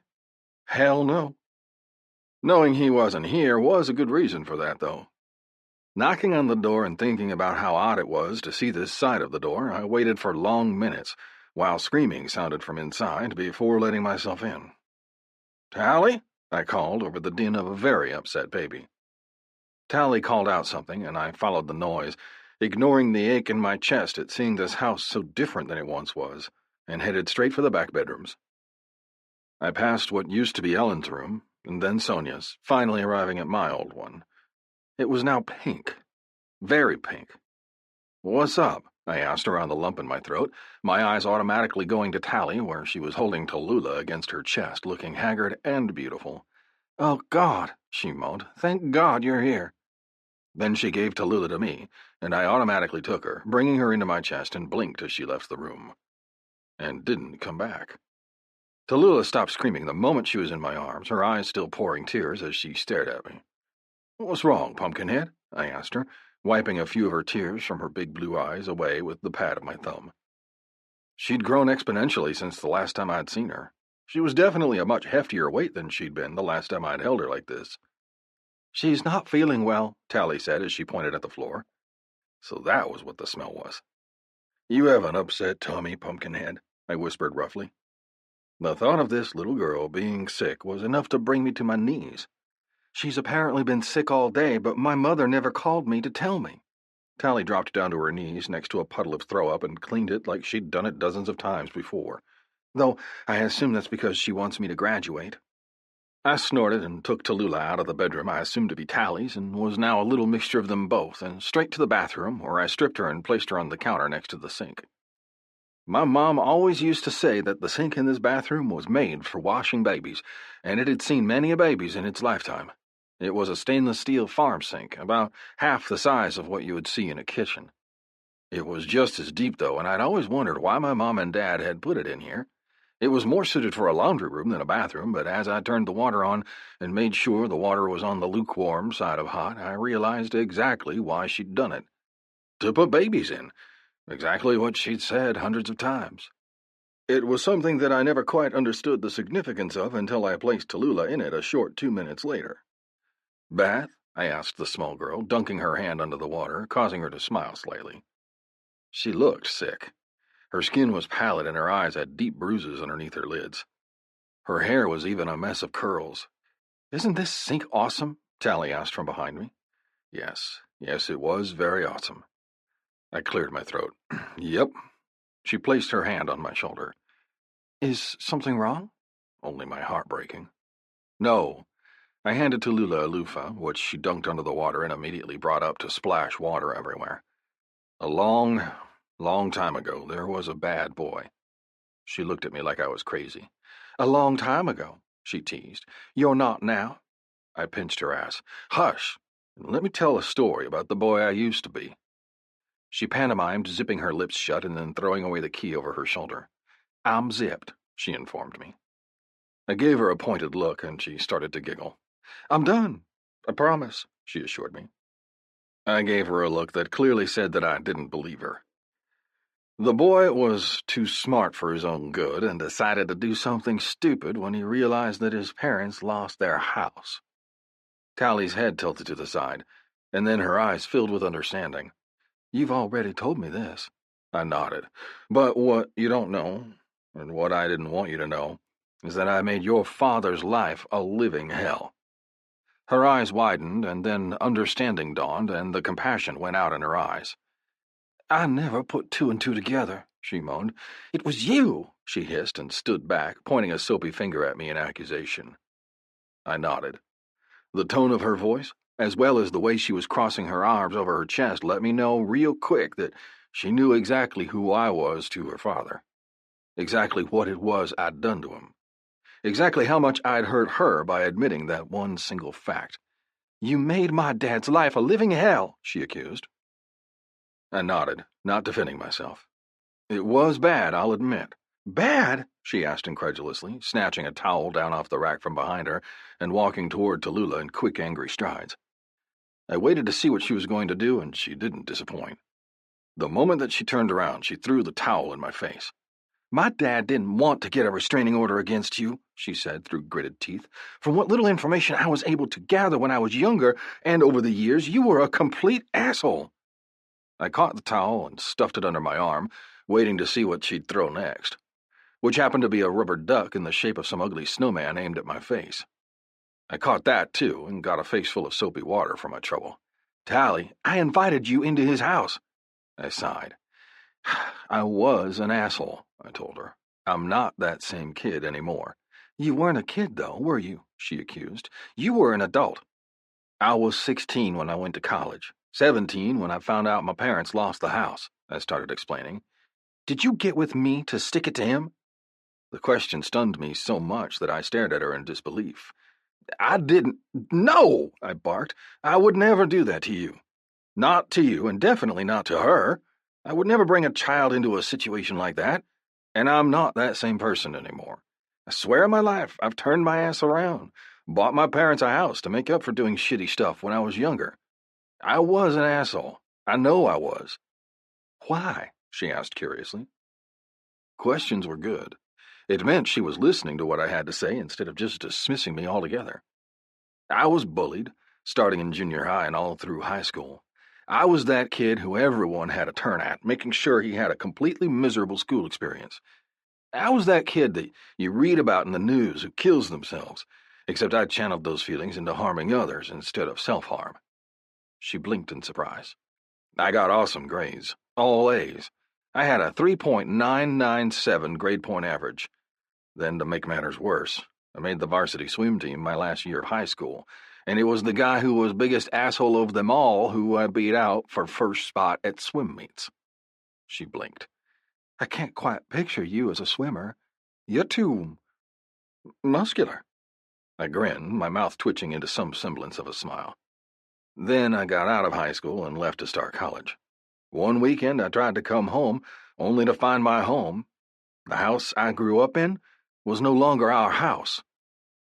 Why didn't your parents tell you what was happening? She breathed. Tallulah chose that moment to projectile vomit across the room. Luckily, we were still in the bathroom and she was facing away from the door, so it mostly hit the bathtub. Otherwise, someone would have had to figure out how the hell to get puke chunks out of shaggy carpet.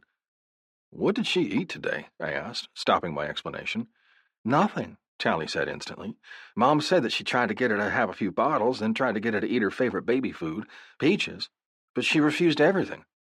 Got any Pedialyte? I asked, leaving the bathroom to head to the kitchen. Tally followed behind me at a slower pace, stopping beside the large butcher-block-topped island, which was new, I might add, and watched me move around the kitchen. No, not any Pedialyte.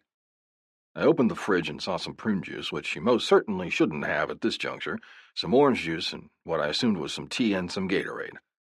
Pulling out the Gatorade, I lifted my eyebrows at her in question. She pointed to a cabinet, and I moved to it, pulling the doors open and reaching for a bottle, all the while I continued explaining. As for why my mom didn't tell me, she didn't know how to tell me, I explained. Mom and Dad are proud people, and since I was such a mama's boy, and Mom was so embarrassed that it had come to this, she didn't know how to tell me, I guess, so they just didn't. That's terrible, Tally whispered. Terrible, yes, I agreed, but that didn't give me the right to be a complete asshole.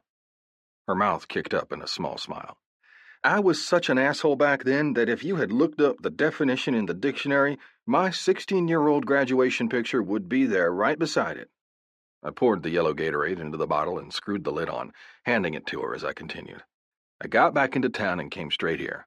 I walked up to the front door, slid my key in, and nothing. It didn't work. I couldn't get in, and when I knocked on the door, loudly because I was pissed off, your dad answered. I hate to admit it, but I was a complete and utter dickhead to him. Her mouth twitched. Dad doesn't like to be bothered. I gave her a wan smile. Yeah, I figured that out. She took the bottle I handed her and then thought better of it. I have to go clean up that throw-up before it starts to permanently attach itself to the shower wall. She handed Tallulah over and waited for me to get her situated before she handed me the bottle. Before I could even give the bottle to Tallulah, Tally was gone, and seconds later I could hear the shower going. Your mama's so pretty, I told the baby in my arms. Tallulah didn't even toss me a smile, which made my heart hurt. Placing the bottle to her lips, I hooked my foot around the bar stool that was pushed under the overhang of the counter and pulled it to me, taking a seat once I had it in place. Tallulah started to slowly take her bottle, and she was about halfway done when her eyes started to flutter closed. I leaned the bottle against my chest and reached my free hand up to rub along her head, running my fingers along her messy hair. She looks so small in your arms. Tally. She looks so small in your arms, I said to the man who was making my ovaries quiver. Tommy's head snapped up, and he grinned, making my heart melt. I was still pissed. Actually, I was beyond pissed. This man that was standing in front of me was the reason that my father had freaked out over so many incidents throughout the years. I thought my father's irrational anger at Tommy when he dropped me off the day after all the flooding had been because Tommy was older, tattooed, and in a motorcycle club. But apparently, it hadn't been just about that. No, it had been about a heck of a lot more than that. Stuff that I had no way to control my father's reaction to. I couldn't even ask my father to try. He had tried. I knew my father. He wouldn't have gotten a restraining order against Tommy had he not done something bad, repeatedly.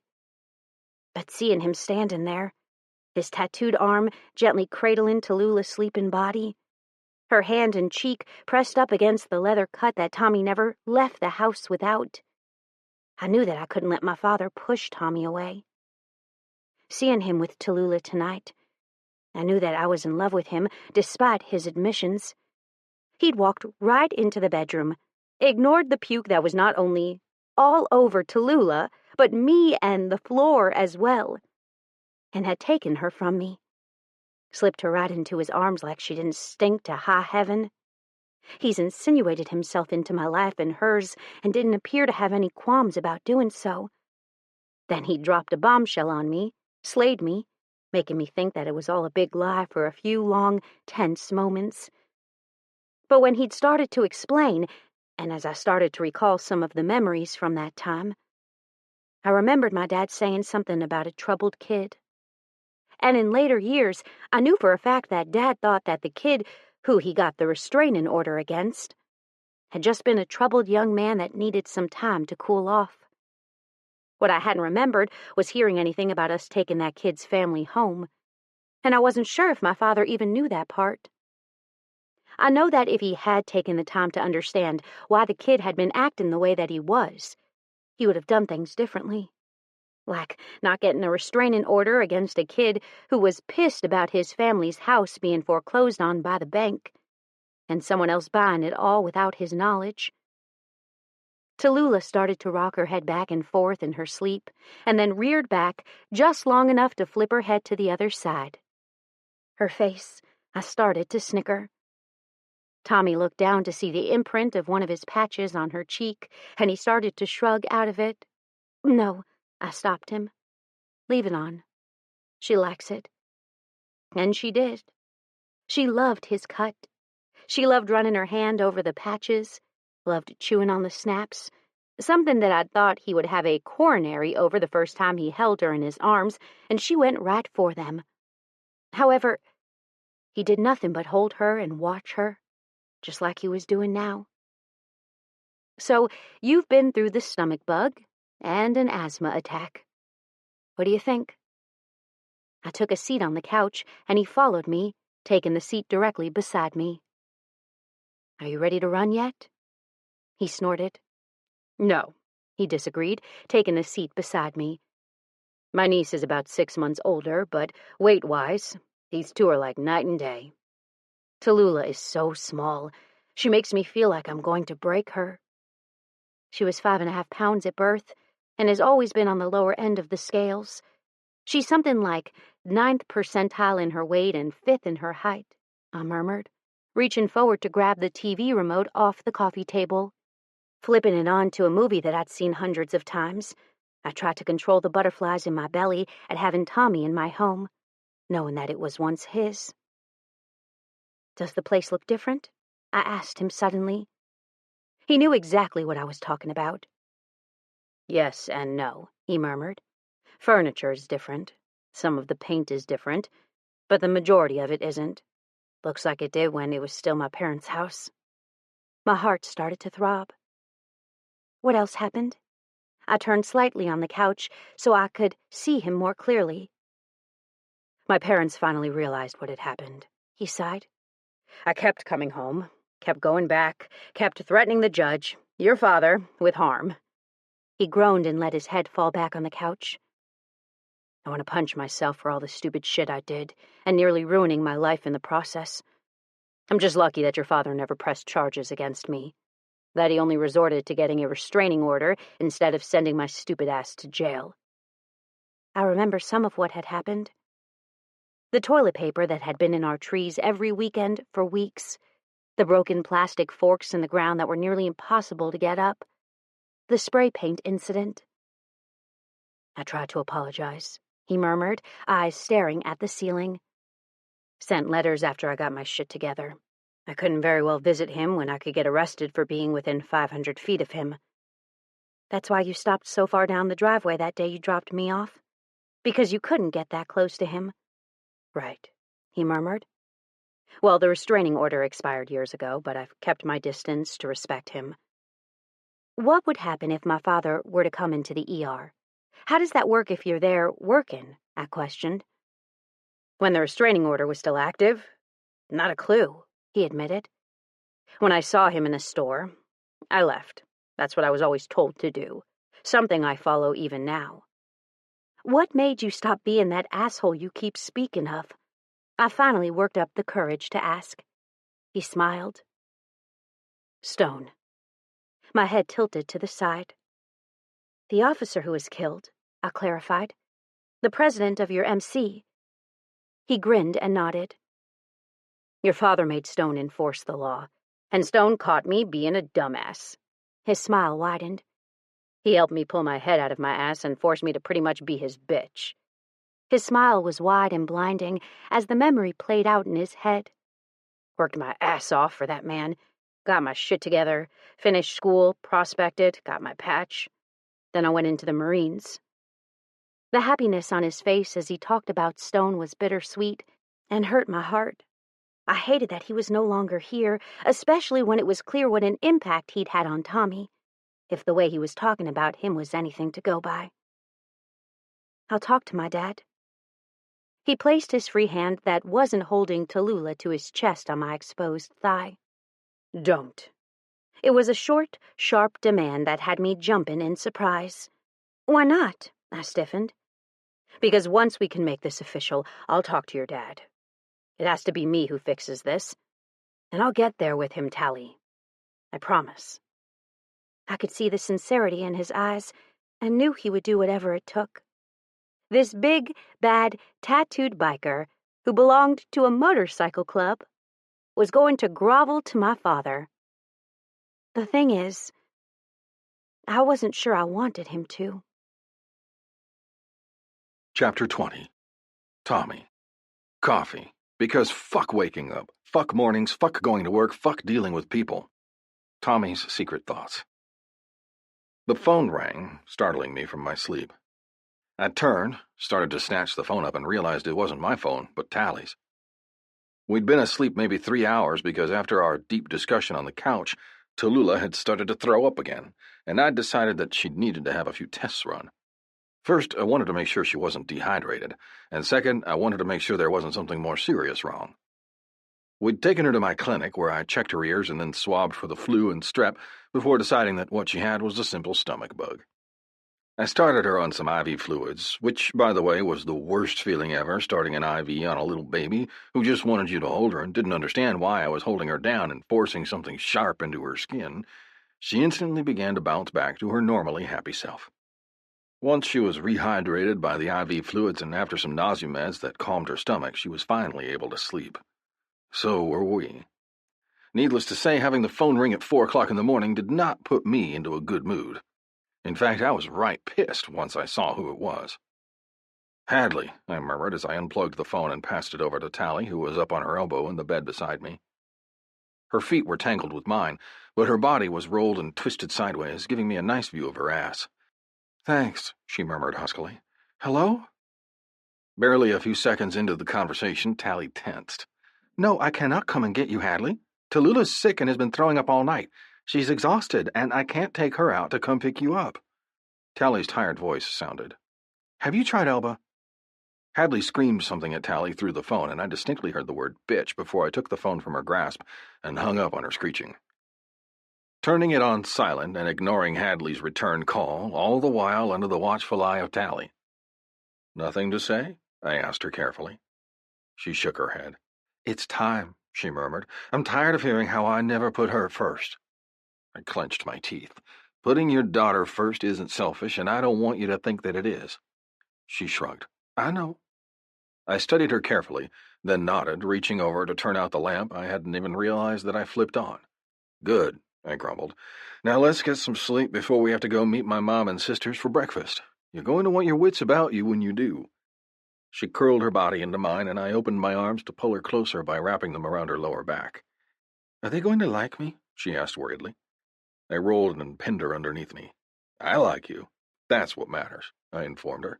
They'll come around, or I won't be spending any more time with them.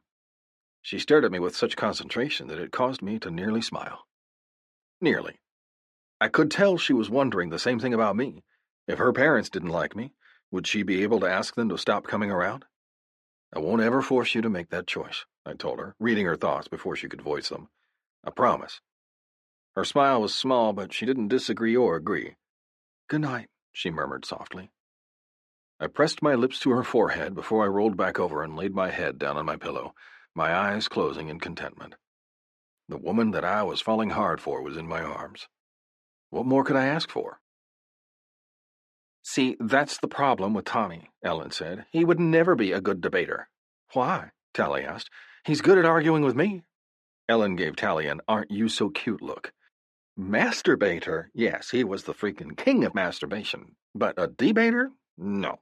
Why? Because he starts every argument he's ever had with anybody but you, I'm sure, with, now listen here, motherfucker. I snorted, covering my face up with my fist that was still holding my beer. Jesus fucking Christ, Ellen, I grumbled. Where the hell do you get this stuff? And how much have you had to drink? Ellen's face was lit with humor. I've been drinking since this morning when you brought Tally to meet our mother. I haven't stopped since. That sounds like him, Sunshine agreed, ignoring Ellen. Why are you even here? I asked him curiously. He shrugged. I was invited. My brows rose. You were? Yes, he was, Ellen broke in. Now shut up. It's my birthday. You have to do what I say.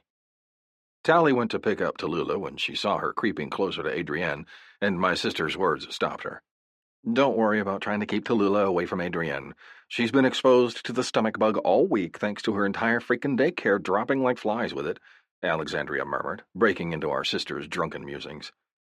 That was the same thing that happened at mine, although Tallulah was one of the first ones to get it, she sighed, and one of the last. I'm so tired of cleaning up puke. I agreed. Though Tallulah hadn't thrown up since I'd given her a dose of anti-nausea meds over 8 hours before. Girl, don't I know it, she grinned. So my brother here tells me that you're going to school to become a nurse? Tally nodded. Almost there. I can see the light at the end of the tunnel. Alexandria grinned. I'm going for my bachelor's of nursing right now. I started out as an LVN 12 years ago and then went on to get my associate's in nursing. Now I'm back at it for my BSN, she sighed. I should have just done it this way in the first place. That was definitely one of the thoughts I had when deciding what college to go to. Tally nodded her head in commiseration. I first thought I'd go ahead and get my associates, but I'd already gotten my associates in art by the time I'd graduated high school, thanks to dual credit classes. It made more sense for me to get my BSN. She nodded, and the two of them started babbling about how hard it was to pursue their degrees with kids. My mom chose to use Tally's distraction with my sister to bombard me. You have a girlfriend? My mother hissed at me. When were you going to tell me this? I sighed and looked over at my mother. My mom was one of those mothers who always had to have her nose stuck into each of her kids' business. Ellen hadn't been able to have a boyfriend when she was younger who my mother hadn't been able to run off. The only reason that my other sister, Alexandria, was even sane at this point was because my mom had me and Ellen to focus on. Luckily, Alex had found her husband, Axton, early on in life. They'd met in high school and both had gone to school before marrying right out of college. Now they were on their 4th child and everyone was happy as damn clams. However, Ellen and I were the primary focus of our mother's matchmaking efforts, and I was happy to finally have someone to introduce to the family that I knew my mother wouldn't try to run away. See, my mother had a soft spot. She was a nurse and had been for 30 years now. She was also a NICU nurse and had spent the majority of her career taking care of sick little babies. And the moment that my mother saw a still sick and tired Tallulah, she was a goner. She'd forever be in my mother's heart, even if the unthinkable happened and Tally were to leave my life. I'd literally have to see Tally at every single Thanksgiving, Christmas, family birthday, and holiday. My mother would never let her or Tallulah go. I knew that the moment I saw my mother take a pitiful-looking Tallulah out of my arms and snuggle her into her own. She was still holding her, 4 hours into the birthday party. Your father thinks you've had this lovely girl for a long time and that you've just kept her a secret from me. Is that why you refused to go out with that girl I tried to hook you up with last weekend? Yes it was, I told her honestly, and I'd appreciate it if you didn't do that from now on. My mom's blue eyes, so much like my own, sparkled with mirth. I won't, she promised, as long as you keep bringing these two around. I rolled my eyes and turned back to the conversation I'd been having with my dad when my sister had interrupted. What were you saying about my motorcycle? I asked him. Dad looked over at me and then back to my project bike. I was saying that you need to take that to your new house. I nodded. I do, I confirmed, just not sure how to get it there. Dad sighed. Would it kill you to ask your old man for help? No, I snorted. Dad, would you mind taking my project bike to my new house? Dad chuckled. You're a shithead, he said. But yes, since you asked so nicely, I sure will take your bike over there. Do you want me to bring the big trailer and take anything else out of my garage? I took the hint and nodded my head. I was going to come and get it eventually, I murmured. It's been cluttering up my garage for 2 years now. I think that if you actually planned on coming to get it, you'd have come over here when you moved into the rental." "What's that?" I turned to find Tally standing at my side, pointing at my project bike. "Something I started fiddling on when I was 16. I cleared my throat. Dad managed to get it out of the old house before, you know." Tally nodded in understanding. "I think it's time for me to feed Tallulah. Is there anything you want me to grab you from the house?" "You don't have to go inside," I murmured. "They'll be all right with you doing that out here." She studied my sincerity and then nodded. "Okay." Then she went over to my mother and disentangled Tallulah from her arms before settling back into her lawn chair next to my sister, resumed her conversation, and adeptly started feeding Tallulah without a single nipple slip. "She's cute," my father chimed in. I punched him in the shoulder. "Stop staring at her, or you're going to make her feel embarrassed." "Feeding your child is nothing to be embarrassed about," he murmured. "Drives me insane that society treats mothers that way." I groaned. My mother and father were advocates for anything that came to children. See, my mother was an NICU nurse, but my father was a pediatrician. Where my specialty was in emergency medicine, my father's was in children's medicine. He freaking loved kids, so with my mother already halfway in love with Tally, my father would soon follow. Even though I could tell that he already liked her, since his earlier words had been, "She's hot and too young for you, son." Clapping my father on the back, I moved until I resumed my chair in between Ellen and Tally, being sure to pick up a new can of beer on the way. "How many is that for you?" Ellen asked, eyes slightly glazed. "Number 3, Sean piped in. "You're on number 8, though." My sister glared at him. "I didn't invite you to keep tabs on my beverage intake, Mr. Tattletale Sunshine." Sean lifted his brows at her. "You didn't?" he drawled. "I'll keep that in mind." Ellen stuck her tongue out at him, and I saw Sean's eyes flare. "Why don't you two get a room?" I suggested. Ellen's back straightened. "I don't need a room. I have no desire to do anything in a bedroom with that man." "Why not?" Alex asked, clearly reading my sister's discomfort. "Because he's vile, and I don't like him." I snorted. Sean's face showed no surprise at my sister's comments, but there was amusement clearly shining in his eyes. "Why did you invite him then?" Alex pushed. "Because he looked all lonely," she murmured. "I also invited— Oh, here he is now." I turned to see ghosts stalking towards me. They'd all, of course, come to my parents' house, but this was one of the rare times I'd seen them come knowingly into my mother's presence. Apparently, my mother had no qualms when it came to butting into her adult son's love life. She also extended the same love and concern over love lives of the men in my club as well, which was why they rarely, if ever, came to my family's functions if my mom was going to be there. Not that I blamed them. If I could get away with not coming, I'd do the same too. 3 hours later, I found even more of my club brothers showing up at my parents' house, further surprising me. "Who was that?" Tally whispered to me as she dropped down into the seat beside me. "You know, I don't think I've ever caught his name." "That's Ghost." "Who is Ghost?" she asked. "Why does he seem so, I don't know, separate maybe, from y'all?" I looked back at where Ghost was disappearing out of the yard and shrugged. Ghost is Ghost. He's more of a nomad, no real home. I don't think he's ever settled here. He's living half a life, and I feel like maybe he's in limbo, always waiting for the other shoe to drop. She blinked. "That sounds kind of sad." I shrugged. "Ghost has a story, and only one person knows that story." "Who?" she whispered, leaning forward like I was about to tell her a juicy secret. I grinned. "Ghost," she growled. "Can I talk to him?" she questioned. I didn't know why she wanted to talk to him. He was pretty standoffish. However, we could all see the pain in his eyes, the hurt and sadness that he tried to conceal. "Ooh, I'd like to get in on that," Imogen, New Guy's old lady, added. I looked over at the two women who were nodding their heads excitedly in agreement. "I guess you could try. He's not very talkative." Tally grinned. "I'll just give him Tallulah. That'll make anyone talk." Then I watched as the two women disappeared around the side of the house to where the party was happening in the backyard. "What's—" I held up my hand, and Sean halted what he was about to say as he watched me pull my phone out and answer it. "Hello," I answered, looking at my watch. It was 7 in the evening on a Saturday. Who on earth would be calling me from the hospital on a Saturday when I wasn't on call? "Mr. Tomarkanovov?" It was Lucia. "Yeah?" I asked, covering my opposite ear and walking away from Sean and Aaron in a vain attempt to hear her better. The party was loud, and my sister didn't care one bit that her music was spilling into the front yard for all to hear. "I'm sorry to say this, but—" I lost what she was about to say when 2 police cruisers pulled up. I'm sorry, I interrupted Lucia. I will need to call you back. Hanging up my phone without listening to her reply, I headed down the driveway to the officers that had just exited the police cruiser. You coming for some dinner, Big Papa? I asked, offering him my hand. Big Papa took it, but his eyes weren't right.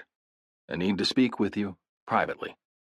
My brows rose, and I turned to find Sean and Aaron had followed me down the drive and having spotted the police cruisers. What's going on, BP?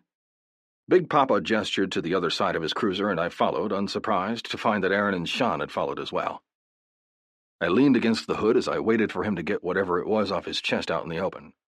My eyes flicked up the driveway to see Ghost holding Tallulah on his way down the driveway with a worried-looking Tally following close by his side. What's up? I asked. Big Papa's jaw clenched. There's a young woman who is accusing you of rape. Chapter 21. Tally. My biggest fear is that I'll find a man who I adore with all my heart, and then he'll ask me to go on a diet with him. I love Chipotle. It holds a piece of my heart. What do I tell him if he asks me to choose? I'm sorry, but burritos taste better? Tally's secret thoughts. She's lying, I snapped, my eyes hot as I stared at Big Papa with anger written all over my features.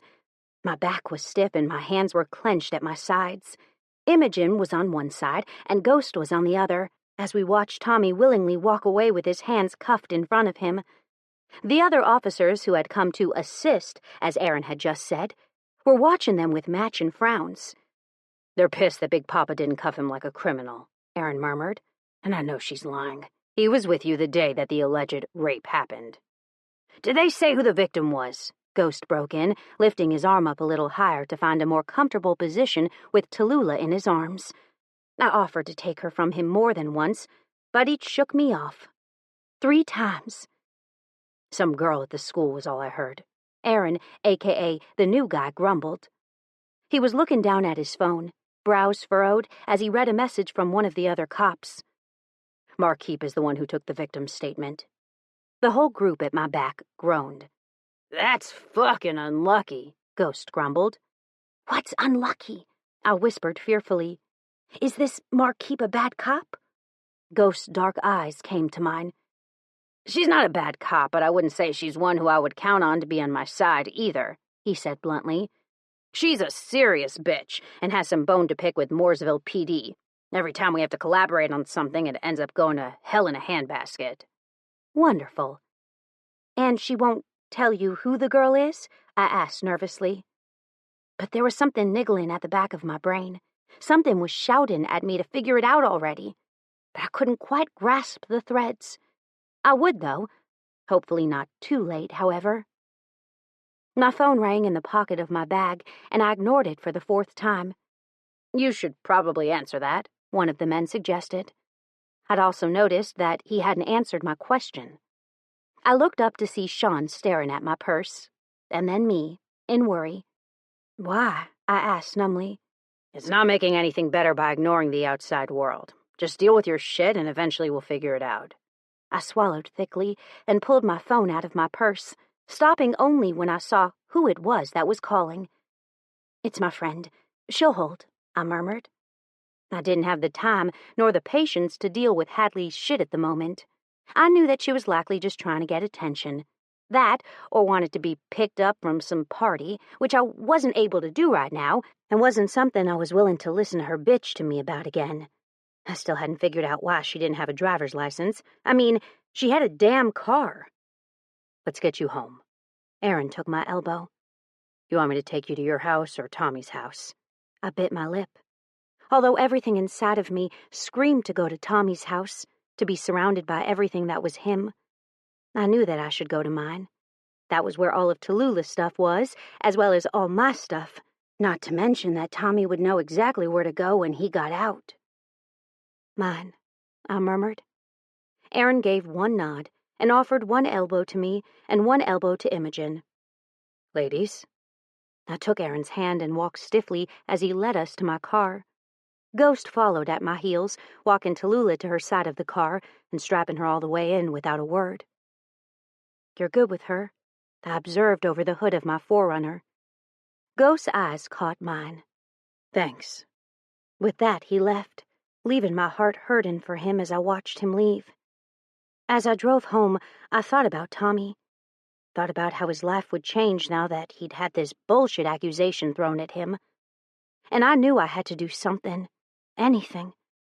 I would not let some piece of shit liar ruin my man's career, even if I had to ruin mine in the process of saving his. Now, to figure out who this piece of shit liar was. Tommy. I walked out of the police station, my head held high, and went straight to my bike that my brothers had made sure was there. "Mr. Tomakanov, would you like to make a statement to KATP about the rape of a Mooresville college student?" I turned my glare to the woman who'd asked that asinine question and growled. No comment. People continued to yell and scream at me, but I got on my bike, shoved on my helmet, and started the bike up with an angry roar. I was still just as angry now as I'd been 28 hours ago when the accusation had first been hurled at me. I rode straight to the hospital, 5 miles over the speed limit to make it in time for my shift, riding right past all the reporters and barely resisting the urge to flip all those motherfuckers off as I hit the employee parking lot. I shut off the bike moments later, angrily yanked the helmet off my head and slammed it down so hard on my bike seat that the entire thing shifted slightly in the gravel underneath the tires. The moment Big Papa opened the staff door, he waved me inside. "Anything?" I asked him. He shook his head. "Nothing. The lawyer's your best bet for now. I have a man on it, but the stuff he's found is hidden under a layer of red tape it's taking him some time to decipher." I ground my teeth and stared with jaws clenching and unclenching as I tried to compose myself. "Well, that's just fucking unfortunate," I grumbled. "They tried to fire me." "At which place?" Big Papa asked as he gestured for me to follow him. I did, unsurprised to find the rest of the men in the staff break room. Thankfully, it was empty of any other staff besides the club. "At the school," I murmured. "The hospital can't afford to lose me. Yet. Though they did try to say if I didn't come in today, they'd find a way to put me on probation." "Fuck them," Sean grumbled, bringing a can of Dr. Pepper up to his lips and taking a healthy pull. Aaron snorted. "I've questioned Hadley's friends on her whereabouts that night. Elba McGinnis, Jessica Silkerson, and Jana Maddox. They said they'd already given the same statements to the other cop. Apparently, from their knowledge, she was at work. The boss is checking things on his end and is getting back to me." "Hadley Dunstan," I shook my head. "I knew she was a bitch, but I never thought she'd stoop this low." "I was able to pull up some details," Big Papa said. "Got one of my boys on her background check. Drugs, depression, psychiatric problems. You name it, and she's fucked up by it." "Just perfect," Aaron murmured, leaning back and cracking his knuckles, an evil gleam in his eyes. "I'll have some ideas. I might go shake a few trees, see what I can scrounge up." I nodded my head and went to my locker. Once there, I yanked my t-shirt off, the same one I had been wearing for nearly 48 hours now, and traded it out for a scrub top. I followed suit with my pants and nearly had them up over my hips when the staff room door opened and closed. 2 arms wrapped around me from behind, and Tally buried her face between my shoulder blades. "I'm so glad to see you," she whispered fiercely. I turned in her arms and wrapped my arms around her neck, pulling her in tight to my chest and dropping my mouth to the top of her head, inhaling deeply as I did. "Fucking A, you smell good," I murmured desperately. The door to the room opened again, and I looked up just as it closed behind Sean. That was about the time she burst into tears. "It's okay," I murmured softly. "Shh." She hiccuped. "Whatever stupid bitch did this to you is in for a serious ass-kicking." I pulled her face back so I could see her eyes, and my heart clenched at the devastation I read in them. For me. "It'll be okay, baby," I murmured. "She won't stay hidden for long." I wasn't going to tell Tally of her friend's betrayal, not with her exams being right around the corner, and not with the stress of a sick child on her hands.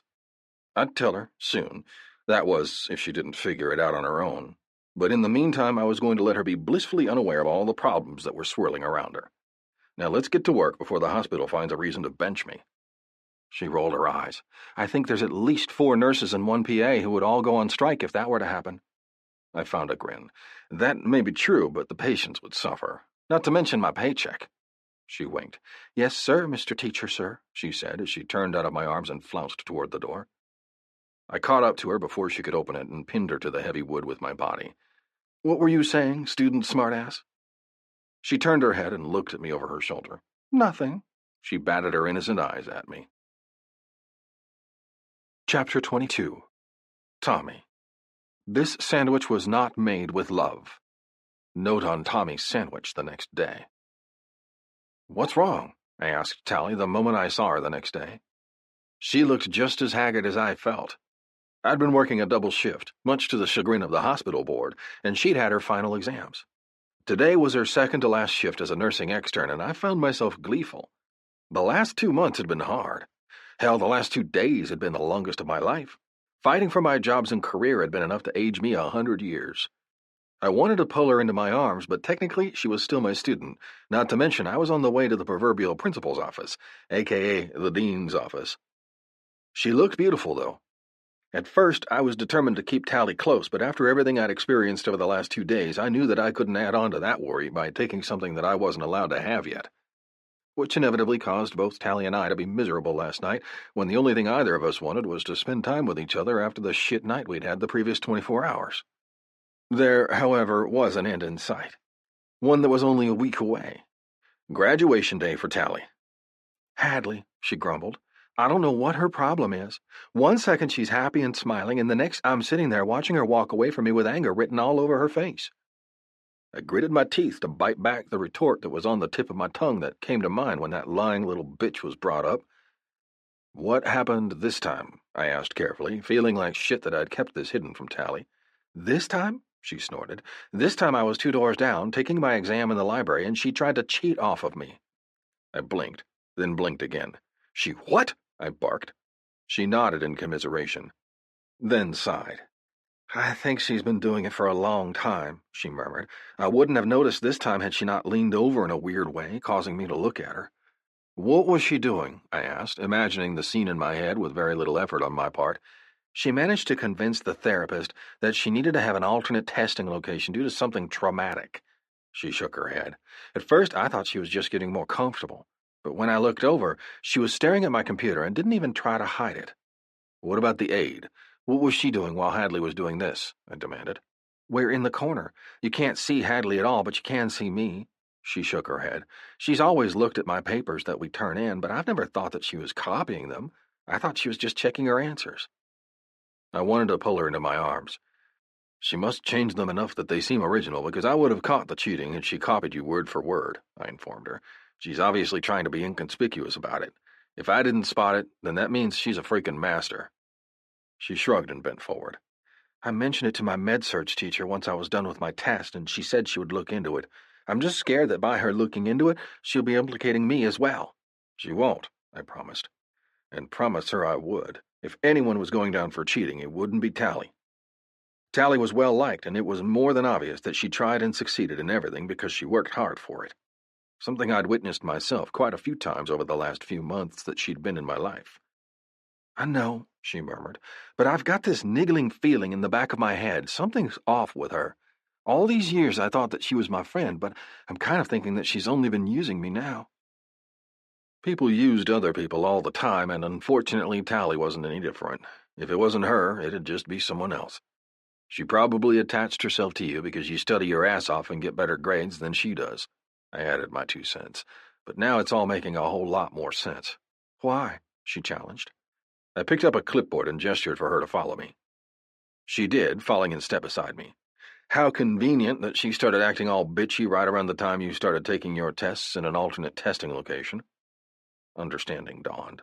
I did start taking the tests in the library right around the time Hadley started acting catty, she murmured.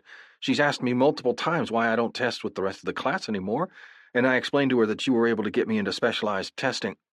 Her face dawned with horror, and she gasped. It was her! I smiled sadly at her as I made my way down the hallway to the meeting with the dean, Tally at my side. That's my guess, yes, I nodded. I need to tell you something. It was time. She needed to know. The stress of exams were gone. Tallulah was better, and I also couldn't hold the guilt in any longer. She needed to know. Hadley was the one to accuse me of rape. She gasped, and I realized rather quickly that she hadn't even contemplated the thought that it could possibly be Hadley. She'd known it was a student, of course, but Hadley hadn't crossed her mind. That I could see instantly. You're joking, she moaned. I shook my head. No. She reached into her pocket for her phone, pulling it out. She placed it to her ear, and I knew instantly what she was doing.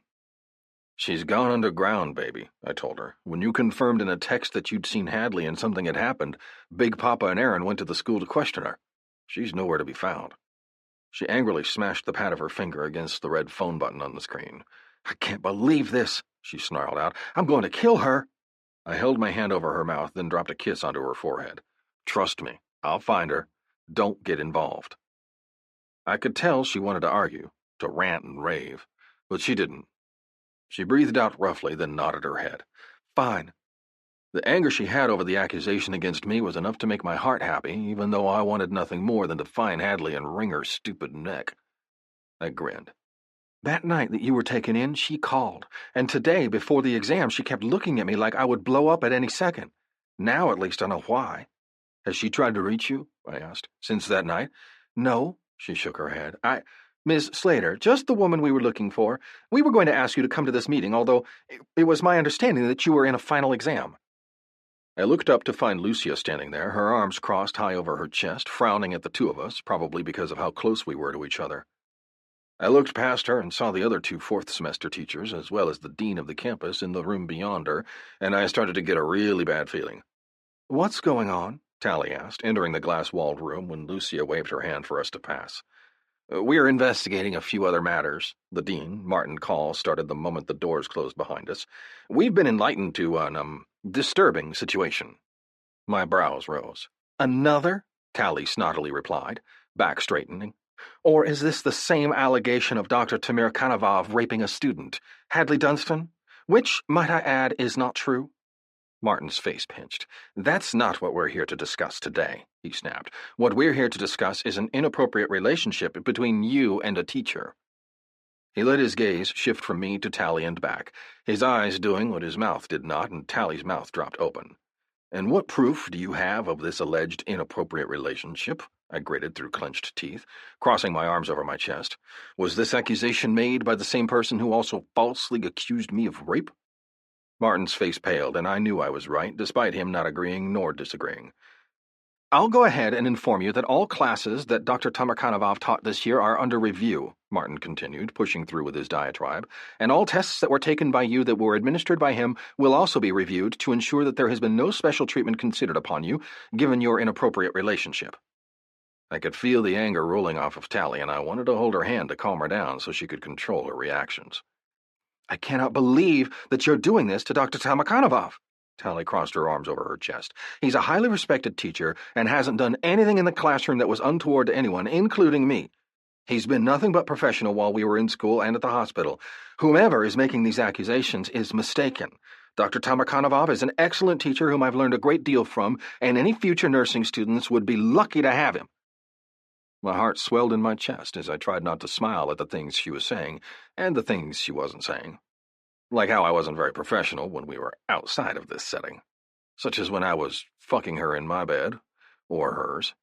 "Until we can review all of your tests, your diploma will be held," Lucia started to say. "Unless you have any—" "You can't disqualify her grades in my class," I murmured, breaking into the conversation. "She only had one test in my course, and that was re-administered in the library 2 days later by one of the aides, who was there the whole time to supervise.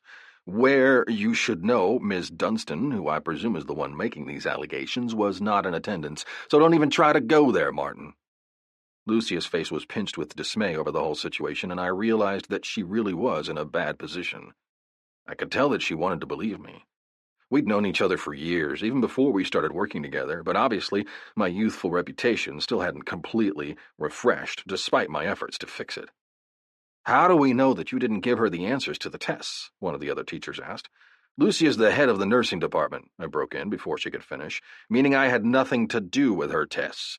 The test that was sent to her was made up by the other campus teachers and given to her in the library according to the new campus bylaws."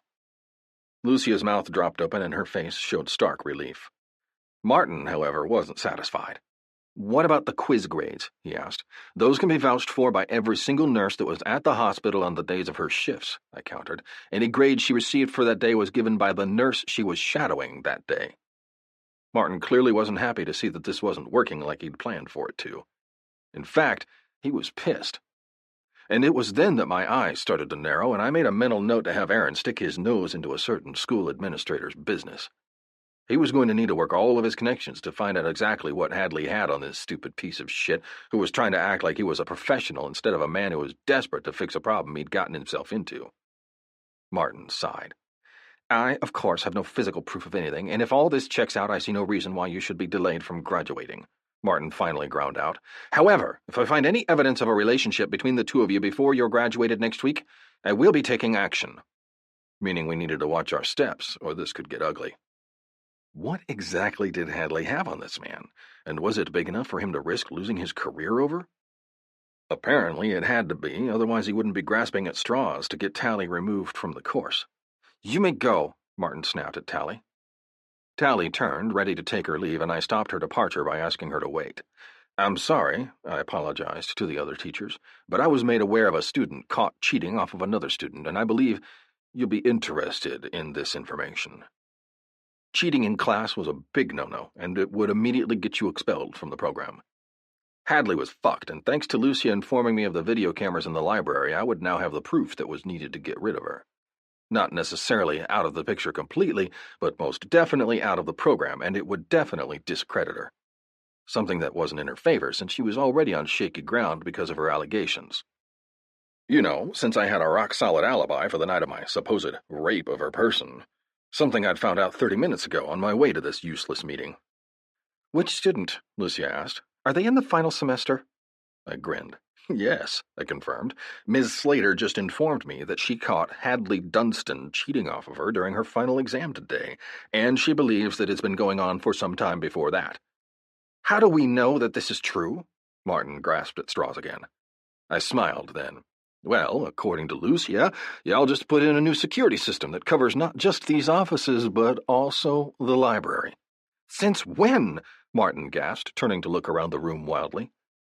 I made another mental note to have Aaron find the feed to these videos and do a little investigating. If my suspicions were anything to go by, he might find some pretty exciting stuff. Seems Lucia hadn't told the dean about the cameras either. Things were likely about to take a turn for the worse. For him and Hadley, anyway. Fucking awesome. Lucia's smile was a little wild. It's easy enough to corroborate, Martin, Lucia informed the man. With the cameras we installed to catch the person who has been stealing from the labs, we'll know within 30 minutes whether this is true or not. Miss Slater has always been an exemplary student, something that I think we can all agree cannot be said about Miss Dunstan. I believe her claim, and it's easily verifiable. You may go, Miss Slater. Congratulations. Martin started to sputter, but Lucia just waved off his annoyance. We can continue this tomorrow. As far as I'm concerned, Miss Dunstan is officially suspended from the program pending an investigation into these new allegations. I walked out on Martin's annoyed sputters. Tally was already at the end of the hall, but she wasn't laughing or smiling. No. She was exactly the opposite. She was my friend. I know, Tally, I know. I wanted to pull her into my arms so fiercely that it astounded me, and I realized right then and there that I was in love with her. I didn't like seeing her hurt. I didn't like seeing tears in her eyes, and I detested that she had to go through all of this today. The fact that I played a small part in the reason behind those tears that were falling down her cheeks slayed me. It'll all be okay, honey, I murmured as I pressed the elevator button. She swiped away her tears. I know, she cleared her throat. See you when I see you. She took off toward the stairs, and I rode the elevator down to the first floor. By the time I got out into the parking lot, she was already pulling out of it. But she had a smile on her face, and that was good enough for me. Chapter 23. Tally. Raise your hand if you're a little bit of an asshole in the morning. Raise his hand. I walked into the back door of Tommy's place, expecting to find it just as empty as the last time I'd seen it, but I was pleasantly surprised. Whoa, I murmured, hitching Tallulah up higher on my hip. Nice. No, I heard Tommy say. What happened when you arrested her? My brows rose as I walked around the corner of Tommy's kitchen, stopping just inside the entrance to the great room. My eyes automatically were drawn to the large cedar beam that ran the length of the room, and my eyes widened when I saw the fan hanging in the middle of the room. It was a big-ass fan. Literally, that was the brand, and I found myself smiling. Something I'd done quite a bit over the last 4 hours since I'd left the dean's office. I'd headed in there with a lead weight in my stomach, had having to turn in my best friend, and had left with a resolve that would dissolve any and all guilt that I felt. I still couldn't believe that stupid girl had thought she could accuse Tommy of rape. Seriously? Tommy? He was the most ethical teacher. Until me, on the whole campus. He had 5 quiz grades, all grades given by nurses that interacted with you during your clinical, and 5 test grades. He didn't tolerate cheating, bullying, or foul language in any of his classes or shifts, though that was kind of hypocritical since I'd heard him drop the F-bomb no less than 4 times in the last 2 minutes. "You really shouldn't curse," I murmured. "She has delicate ears." Tommy turned, a smile appearing on his face as he did. He wedged the phone between his ear and shoulder and held out his hands for Tallulah, and I watched as my daughter instantly went into his arms, babbling happily once she was against his chest. She lifted one chubby hand and pressed it against his beard, watching him rapturously while he continued his conversation, despite Tallulah's happily screeching in his ear every 5 seconds. "And did Hadley explain to you exactly why she falsely accused me once you had her brought in for questioning?" Tommy continued. My brows rose as my heart started to race. Hadley was arrested? "Good," Tommy grumbled. "Make sure you keep an eye on her, though. That girl is a sly one. She has split personalities, too. She may look like an angel on the outside, but I'm fairly sure she's the goddamned devil when no one is watching." I snorted and turned to survey the yard through the windows while Tommy finished his conversation. Some sort of green mixture was covering the ground, which I assumed was grass seed. There was also what I assumed were sprinkler heads interspersed evenly throughout the yard as well. "All right. Talk to you later, Aaron. Have a good one." Tommy came up to my side, and Tallulah slammed her open palm down onto the glass. "What do you think?" he asked, his eyes taking in his yard, too. "I think it looks good. That weird foamy green shit is grass seed, correct?" He grinned. "Hydromulch, which turns into grass, yes," he confirmed. "I didn't know you were going to come by." She rolled her eyes. "I wanted to see you," I murmured. "And little Miss over here was being a cranky toad, so I decided to go for a drive. See where we ended up." He sighed and dropped his arm around my shoulder. "I'm glad your drive led you here. I like being the end of your road," he rumbled. "And she isn't acting that cranky now."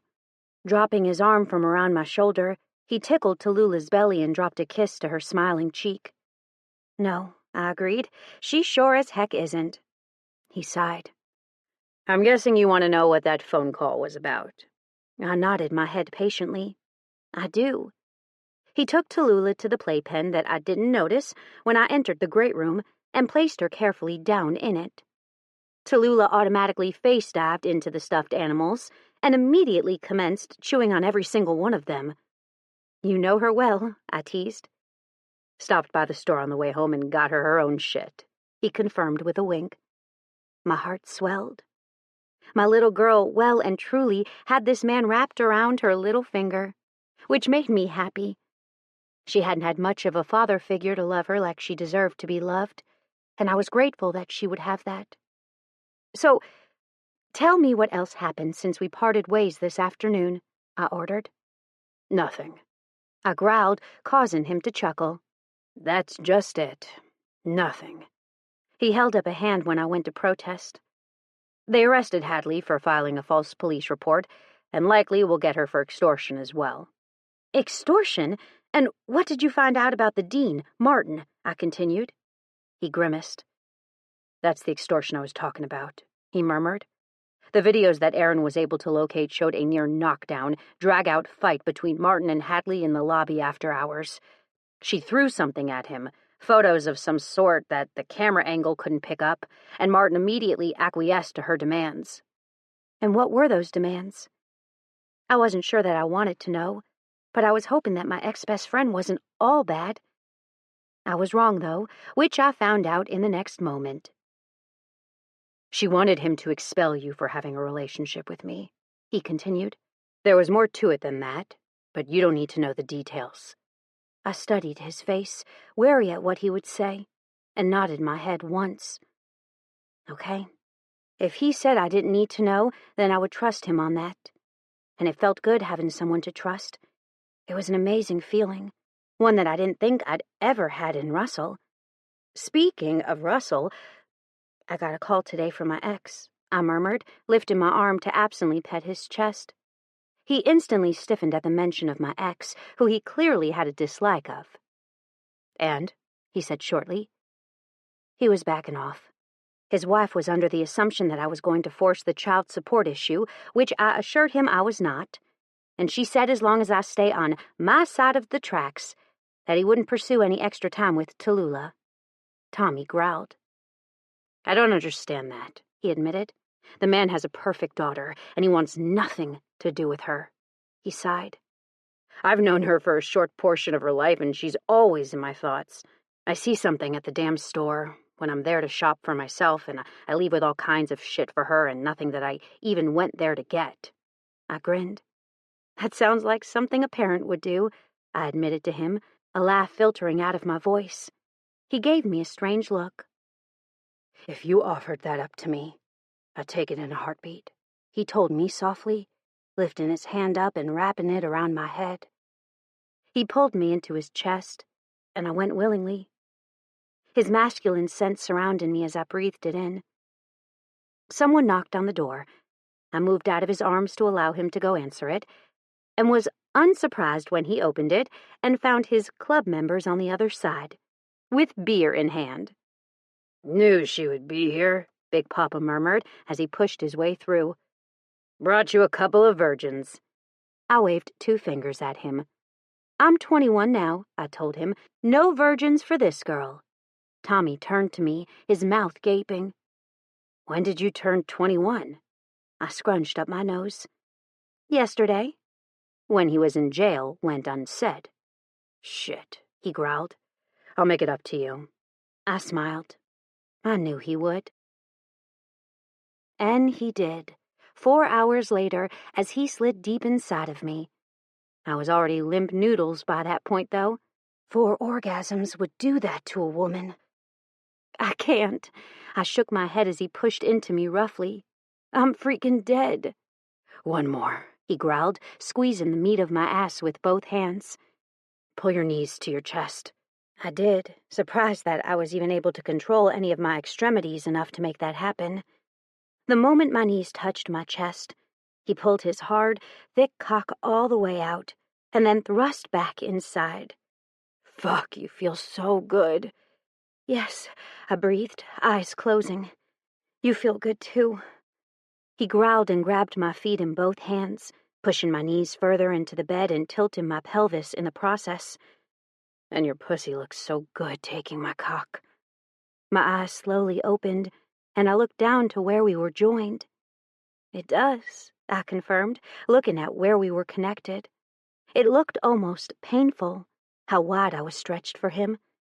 His cock looked angry as it invaded me with hard, brutal thrusts, and when he pulled back completely to allow the head of his cock to rest to the brink of my entrance, I gasped. He was glistening with my juices, and my pussy fluttered open and closed as it begged silently for him to slide back inside. "Tommy," I gasped. "Please." I couldn't make myself look away from the sight. Not when he placed himself back inside me. Not when he pulled back out. Again and again, over and over until I thought I'd go crazy. And not even 2 minutes later, when he pulled out one final time to come. I bit my lip as I watched his hard cock twitch, hot splashes of cum landing on the lips of my pussy and pubic hair. "Jesus Christ, watching you watch me is one of the sexiest things I've ever seen," he rumbled low in his throat. I agreed. Watching him was one of the sexiest things I'd ever seen, too. Chapter 24. Tommy. Some things are better left unsaid, which I generally realize after I've said them. Fact of life. "Sir," I held out my hand. Judge Slater took me in, studied every single detail about me, and returned the handshake. "I don't like you, you know," he murmured darkly, dropping my hand. Tallulah, who'd been in his other arm, lunged for me, and I instinctively caught her. "I know," I confirmed his dislike. He watched me bring Tallulah up against my chest and narrowed his eyes. "I'm sorry, for what it's worth." He sighed and gestured to the seat that I still hadn't taken. Once I sat, he followed suit, and he studied me for a few long moments. Your parents and I worked closely to find you something that would benefit you, not just get you out of my hair. I snorted. I hated everyone and everything for a few short years, and I took that out on the wrong person, I admitted. I should have never gotten that out of control. I could have hurt someone. I cleared my throat. We paused in our discussion to allow the waitress to take our order and didn't pick back up again until she'd delivered our drinks. I dropped the restraining order a while ago, he told me. I know that, I told him, though I half expected you to call the cops on me the moment I stepped foot inside. Judge Slater started to chuckle. It was seeing you with Tallulah that changed my mind. That day in the driveway, he blew out a breath. Never seen her like that, not even with her father. She only likes my wife, me, and Tally. Seeing you holding her, I knew.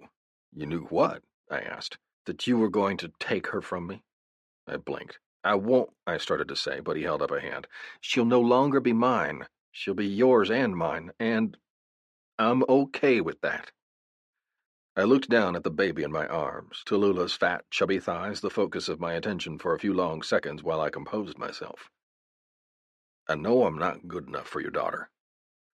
He waited until I returned my attention to him before he said what he had to say next. And it was a damn good thing I was in the middle of a crowded restaurant, or I damn well might have broken down and sobbed like a 15-year-old girl. One day, when Tallulah finds a boy, I hope that you feel the same way I'm feeling right now. I looked at him sharply. And when that day comes, I want you to come back to me and bring me a beer, because you will finally know how it feels to let a piece of your heart walk away with some man that doesn't deserve her. I laughed, bringing the attention of many of the restaurant's patrons our way. So, is that a yes? I asked, knowing he knew what I was getting at. That's a yes, he confirmed. But if you break her heart, I'll find every way possible to ruin you, even if I have to ruin my career to do it. Like father, like daughter. Life was good. I had my job, and now so did Tally. I waited on my bike as she came out of the store where she worked, a big smile on her beautiful face. I did it, she squealed, jumping up and down like Tigger on her way to me. I knew. I'd found out at the same time she did, thanks to her applying at the hospital as well as my clinic. The moment she passed the exam, I was informed, hence the reason I was on my bike in front of her father's house. 2 weeks ago, I'd watched her walk across the stage, pride swelled deep in my chest. Today, she was in my arms, officially a registered nurse with a bachelor's degree. Now what? She asked breathlessly the moment she jumped into my arms.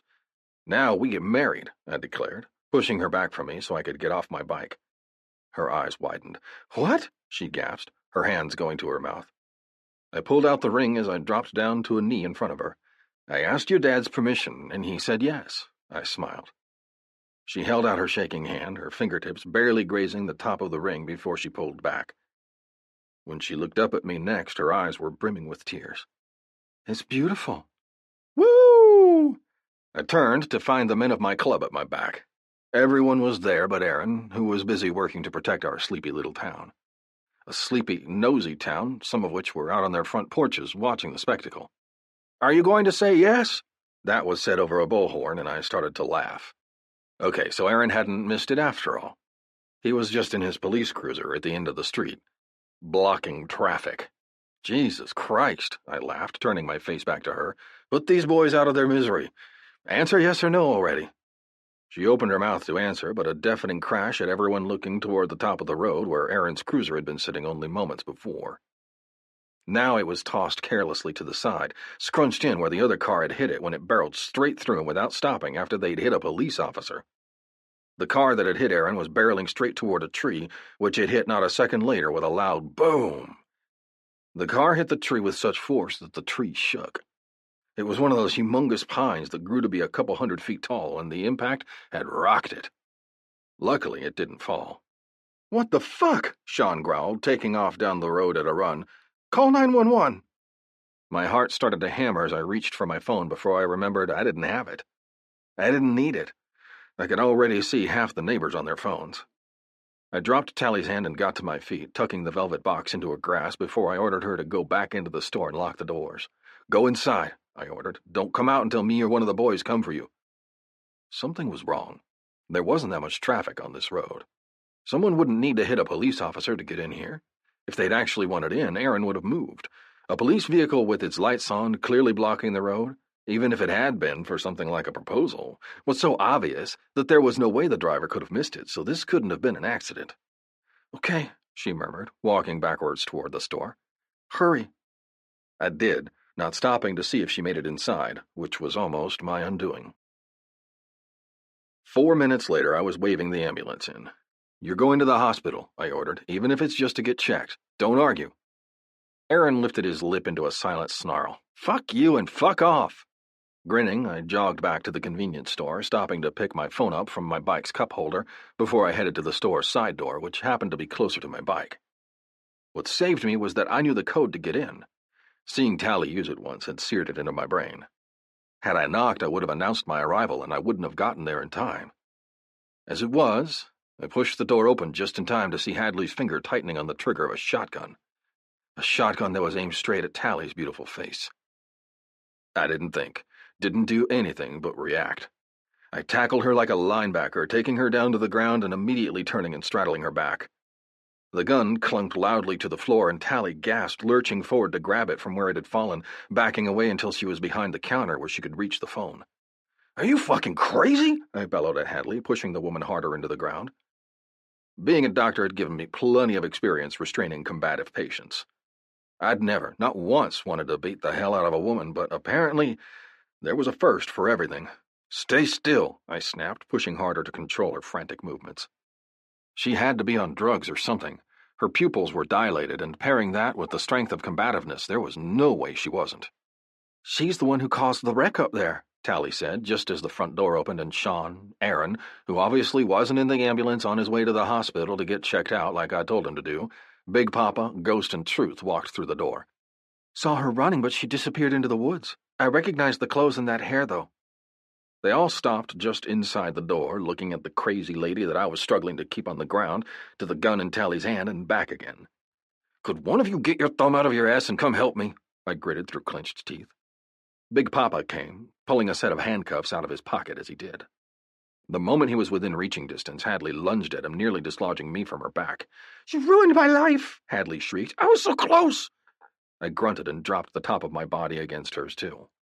She turned her head and tried to bite me, but Big Papa placed one huge hand on her face and pushed her down to the ground so she couldn't. "Fucking nuts," someone commented.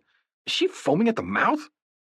I growled and grunted as I continued to hold her down and was thankful to see the paramedics arrive, with a fucking syringe of what I hoped was Narcan, a medication that stops the effects of the drugs that were so obviously in her system, erasing her high and making her human again all in one fell swoop. Luck was on my side, and score one for me, I wasn't bitten. "Did anyone ever hear a yes or a no?" Truth asked as he pushed away from the wall where he was slumped. "Tally, did you say yes?"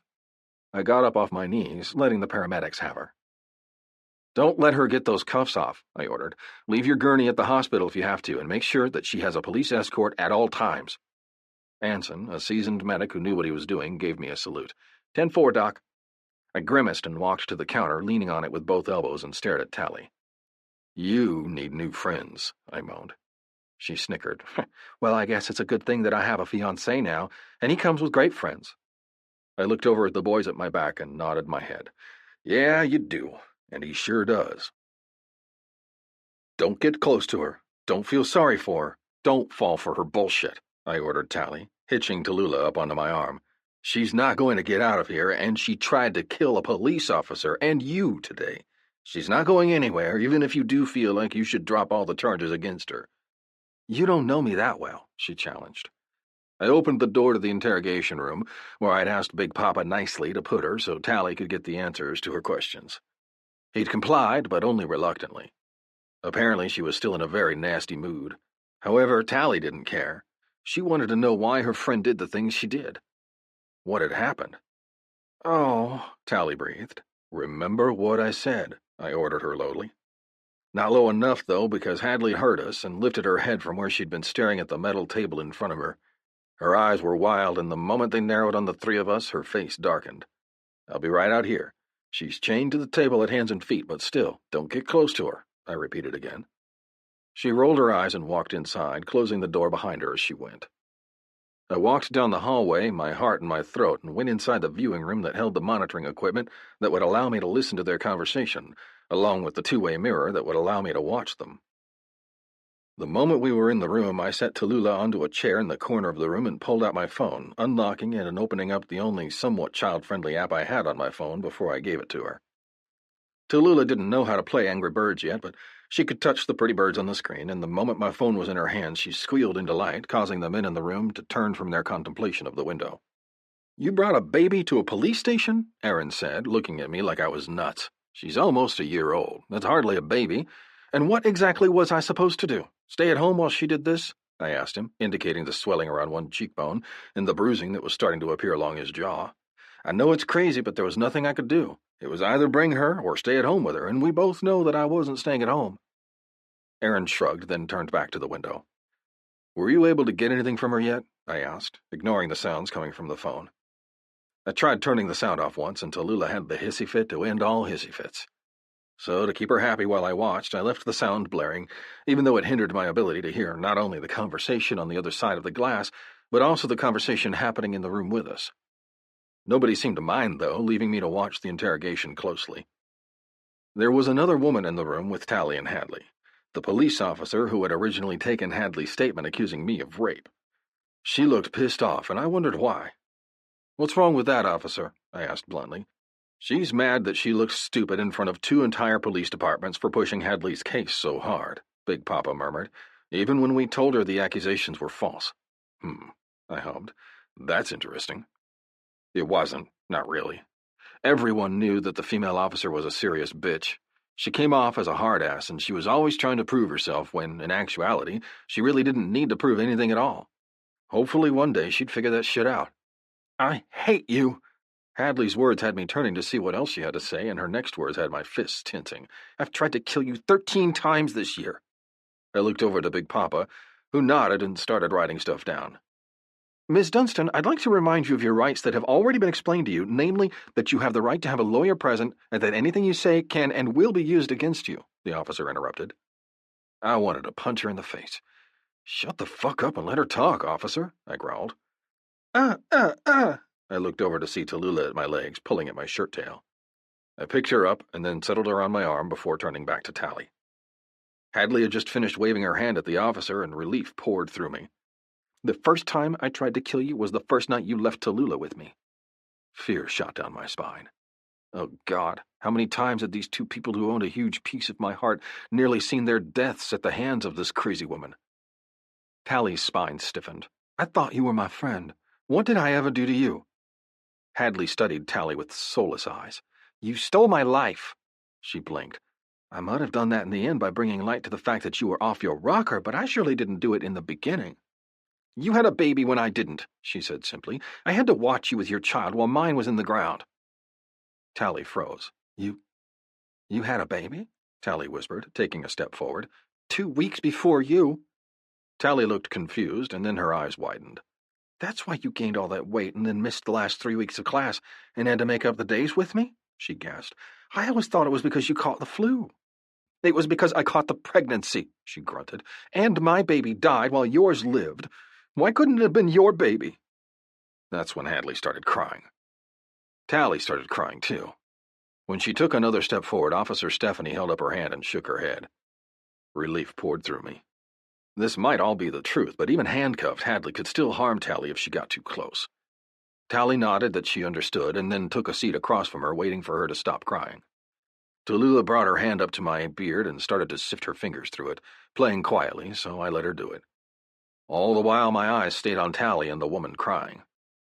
I couldn't imagine how that felt, but I realized rather quickly that it was likely Hadley was suffering from postpartum depression.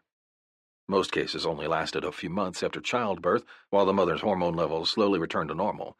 But there were some extreme cases where it lasted longer, sometimes years. And to have lost a child on top of that would definitely push an already depressed person over the edge.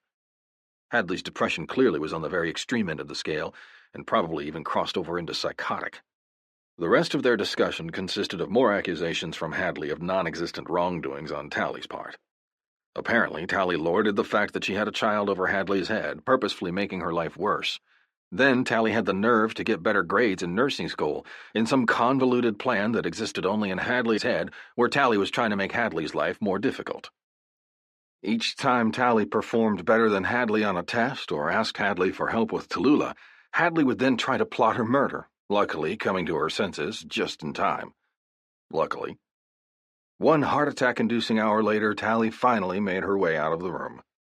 She came out into the hallway and immediately started towards me, where I was standing with Tallulah, who was still playing with my beard, yanking, pulling, and smoothing. "That was bad," she admitted, the moment she was close enough. I nodded and pulled her into the room where I'd been. Tally's eyes went to the window and she stiffened. "She gained weight while I was pregnant. I knew she was hiding something, but with everything I had on my plate, I just didn't have time to examine it closer. Whatever was wrong seemed to go away when we returned to school for the second semester. She was the same old Hadley, only a little wilder. God, how could I have missed that? I was an awful friend." I placed Tallulah on the chair next to us, handed her my phone once again, and then turned to Tally. "You need to stop," I ordered her. "You had no control over any of that. The lines of communication were open. You could have just as easily hidden Tallulah in your pregnancy, but you didn't. You chose to let everyone know. She, however, didn't, and that was her choice, her decision. And unless she feels like telling you why she made the choice to keep it a secret, you'll never know. So just stop beating yourself up about it. It isn't help." I looked over when I heard my phone hit the floor. Then my breathing stalled in my chest when I saw Tallulah toddling wobbly away from us. It was the cutest and scariest thing I'd ever seen. She's walking," Tally breathed. "Oh, my God." Tallulah walked over to Big Papa and tugged on his pant leg. Big Papa picked her up, snuggling her against his chest, and continued the conversation he was having with the prosecutor. All the while, Tally and I sat there, stunned. "Oh, my God," Tally repeated. A wide, proud smile overtook my face. Always a ray of sunshine, our girl. Tally's eyes left her child and came back to me.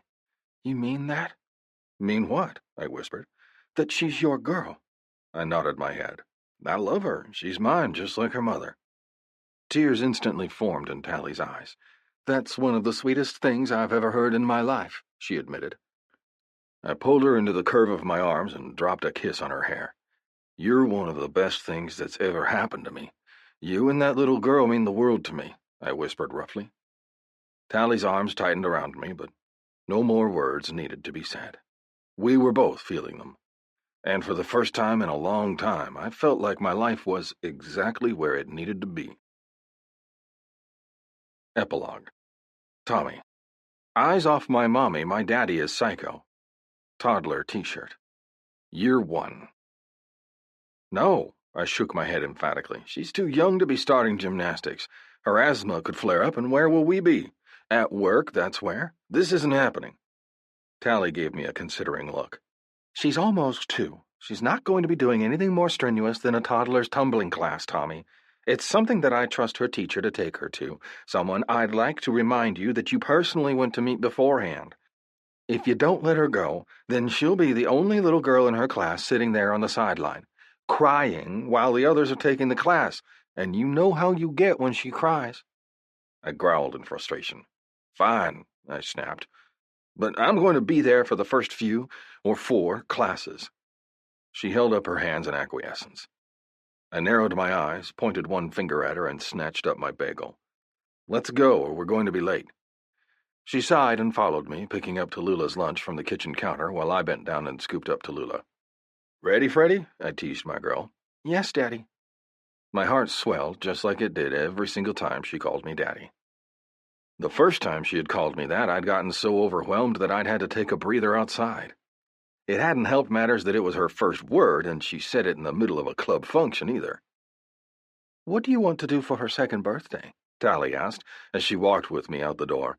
"I need to start planning, or we'll be running around like chickens with our heads cut off like we did last year." I snorted. That had been an experience.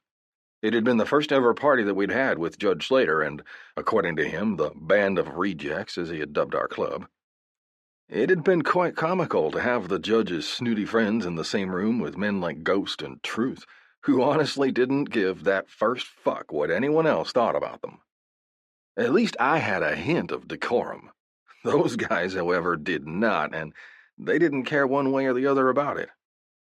I was thinking we'd have another party out here like we did last year. I skirted around the edge of the truck and deposited Tallulah in her car seat. Be good, baby. Good, baby, Tallulah chirped. Grinning, I tapped her nose, smothered her with a few kisses, and closed the door on her excited snickers. I'll see you after work, honey, I murmured. You sure you're up to going by yourself today? She nodded her head. Positive. Knowing that she wouldn't take sympathy from me, I pulled her in for a quick kiss, which morphed into more when she lifted one leg to curl an ankle around my behind. I pressed her into the side of her new Forerunner, grinding my unsurprisingly hard cock into her heat for a few long moments before I tore my mouth from hers. I have to go to work, unlike you, I told her, and they still look for reasons to try and fire me. Her mouth turned up in a quick grin. That's just too bad, she murmured. I've been trying to get you to stop working at the ER for months now. They don't appreciate you enough there. I know, I told her, but they have good insurance, I make good money, and it gives me what I need. Mainly the adrenaline boost I got from working cases that got my blood pumping. If I just worked at the clinic, like she wanted me to, then I wouldn't get that same type of stimulation. It was the same thing, day in and out, and I didn't like that kind of predictability. I needed a bit more spontaneity. Go to work, she whispered, tugging on my beard lightly with 2 fingers before pushing me away. I looked down at my cock that was tenting the front of my hospital scrub bottoms and growled. Have a good one. I wouldn't. Not knowing that Tally was going to her former best friend's hearing to ascertain her ability to live on her own as a sane woman, something I honestly didn't think she was capable of doing. Last year, when she'd held that gun on Tally, she'd been on drugs. After being thrown into jail, she'd been forced to get clean. That was when she'd been able to convince her therapist and anyone else who would listen that she was a good but misunderstood person, that it was the drugs that made her make bad choices and decisions. I saw right through it for the lie that it was. It hadn't just been the drugs she'd been on that had influenced her actions like she was trying to make it seem. I knew it with every fiber in my being, and I hired the best lawyer I could find who would represent our interests in Hadley's case. The woman was not well, she exhibited psychotic tendencies, and she needed to be in a criminal facility that specialized in caring for someone like her. I didn't need to spend my life thinking she was around every corner, waiting to point another shotgun at my woman's face, or worse, Tallulah's. Go to work, Tally announced on a honk as she backed out of the driveway, and then blew me a kiss. I waved her off, trying to control my breathing from the scare, and started to back out of the carport, where I parked next to her. I coughed and sputtered as I drove behind her, but it was something we always did, and I always followed her all the way to our respective places of employment. She worked in a doctor's office, not mine, might I add, 4 days a week, and at my clinic on Fridays. Her hours were short, only 10 to 4, and I loved it. I liked coming home to her. A happy, messy house with food on the table. Sometimes that food would be homemade by one of us, and sometimes it would be from the freezer section. And there were even the times when she ordered pizza or Chinese. No matter what she did, I was happy. Even if she didn't cook and I had to bring dinner home, I was happy. It didn't matter because I had her to enjoy that meal with, and I was happy. Something I didn't realize I was missing until I met Tally. Once she turned off into the parking lot of Tallulah's daycare, I waved and headed to the ER, pulling into my normal spot right outside the staff door before shutting my bike off. The first thing I did once I got inside was announce that I had somewhere to be from 2 to 2:45 and I would not take no for an answer. No matter what. Because Tallulah was not starting that fucking tumbling class without me being there to watch over her. No ifs, ands, or buts about it. 9 hours later, I was a freaking mess, but I was alive. I heard about what happened, Tally said, trying not to grin. It was awful, I heard, from them and not you. Her grin broke free and became a full-blown smile. I don't want to talk about it, I grunted. You don't want to talk about the fact that you signed Tallulah up for every single gymnastics camp, Mommy and me, Daddy and me, and tumbling class that they offer for the unforeseeable future? I stuck my tongue out at her, causing her to dissolve in a fit of giggles. Well, you know how my day went. How about you tell me about yours, and why the hell you refused to tell me about what happened today until we got home, I ordered, crowding her against the counter. Tally's smile was wicked as she stared deeply into my eyes. She brought one hand up, running the tip of her fingernail down the ridge of my sternum before saying, She's going to jail. I closed my eyes, relief pouring through me. Thank fuck. And that's not all, she continued, moving her hands down so she could thread them underneath my scrub top. My brows rose. Oh, yeah? I asked. What else happened? I ran into someone on the way to work, and I didn't want you to hear this from them before I had the chance to tell you myself in person. That's why I refused to talk to you. I didn't want to blurt it out over the phone.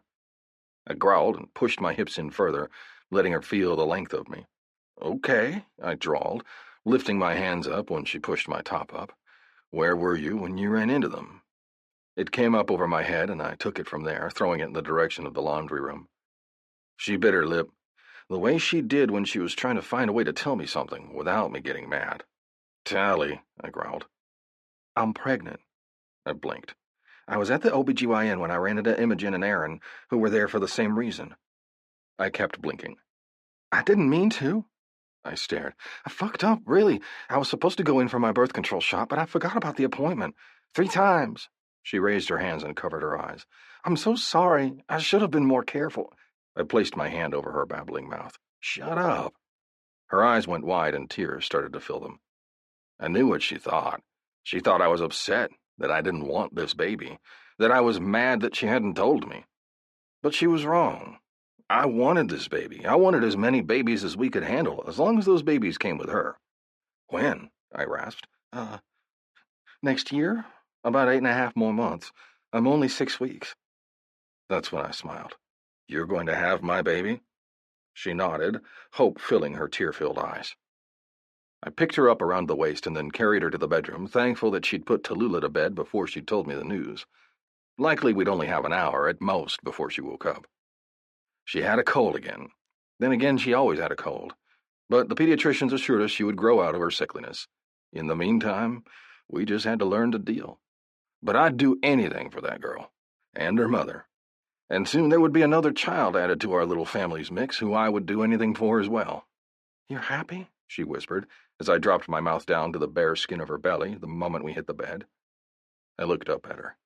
Fucking ecstatic. 16 years later. Oh, God, I moaned. Is she done yet? My girl was on the balance beam, and she was at the most complicated part of her routine. The part where she did the backflip. The part where my breath left me each and every time she did it. Tally inhaled sharply, and my eyes slammed open. The crowd around us stood and started screaming. I could do nothing but stare as my daughter not only stuck that landing, but aced the whole flip. Thank fucking Christ, I groaned. My other daughter, Maury, smacked me on the shoulder. Dad, we're at the Olympics. You can't say fucking because it's highly likely that we're on national TV right now. She was right. We were. Tallulah Ophelia Tomakanov, better known as Tot, had a full house in the audience today. Her father, mother, sister, grandparents, uncles, who look really out of place watching these Olympics with their leather tattoos and scowls. Everyone was in attendance to watch her perfect balance beam routine. She received gold in her first ever Olympic event and then went on to earn 3 more, 1 in floor, 1 in uneven bars, and 1 in the vault. And hopefully this is just the start of many more to come for Tot. Watching her dad, however, was the highlight of the event for many fans, as he moved, jived, and practically jumped with each of Tot's moves. And when she did her final backflip and landed perfectly, Dad had a few choice words to say. We'll leave his words up to interpretation, though. However, as a father of 3, one of whom was an Olympian as well, I personally couldn't agree more with his words. Thank Christ indeed, Dr. Tomakanov. The USA is excited for this win, too. Ghost. Present day. I watched, my heart in my throat, as the child walked across the stage at 2nd grade graduation. The child's mother was 7 rows in front of me, watching with a large smile on her face. But there was sadness there, too. A deep-seated, never going to leave her sadness. And I'd put it there.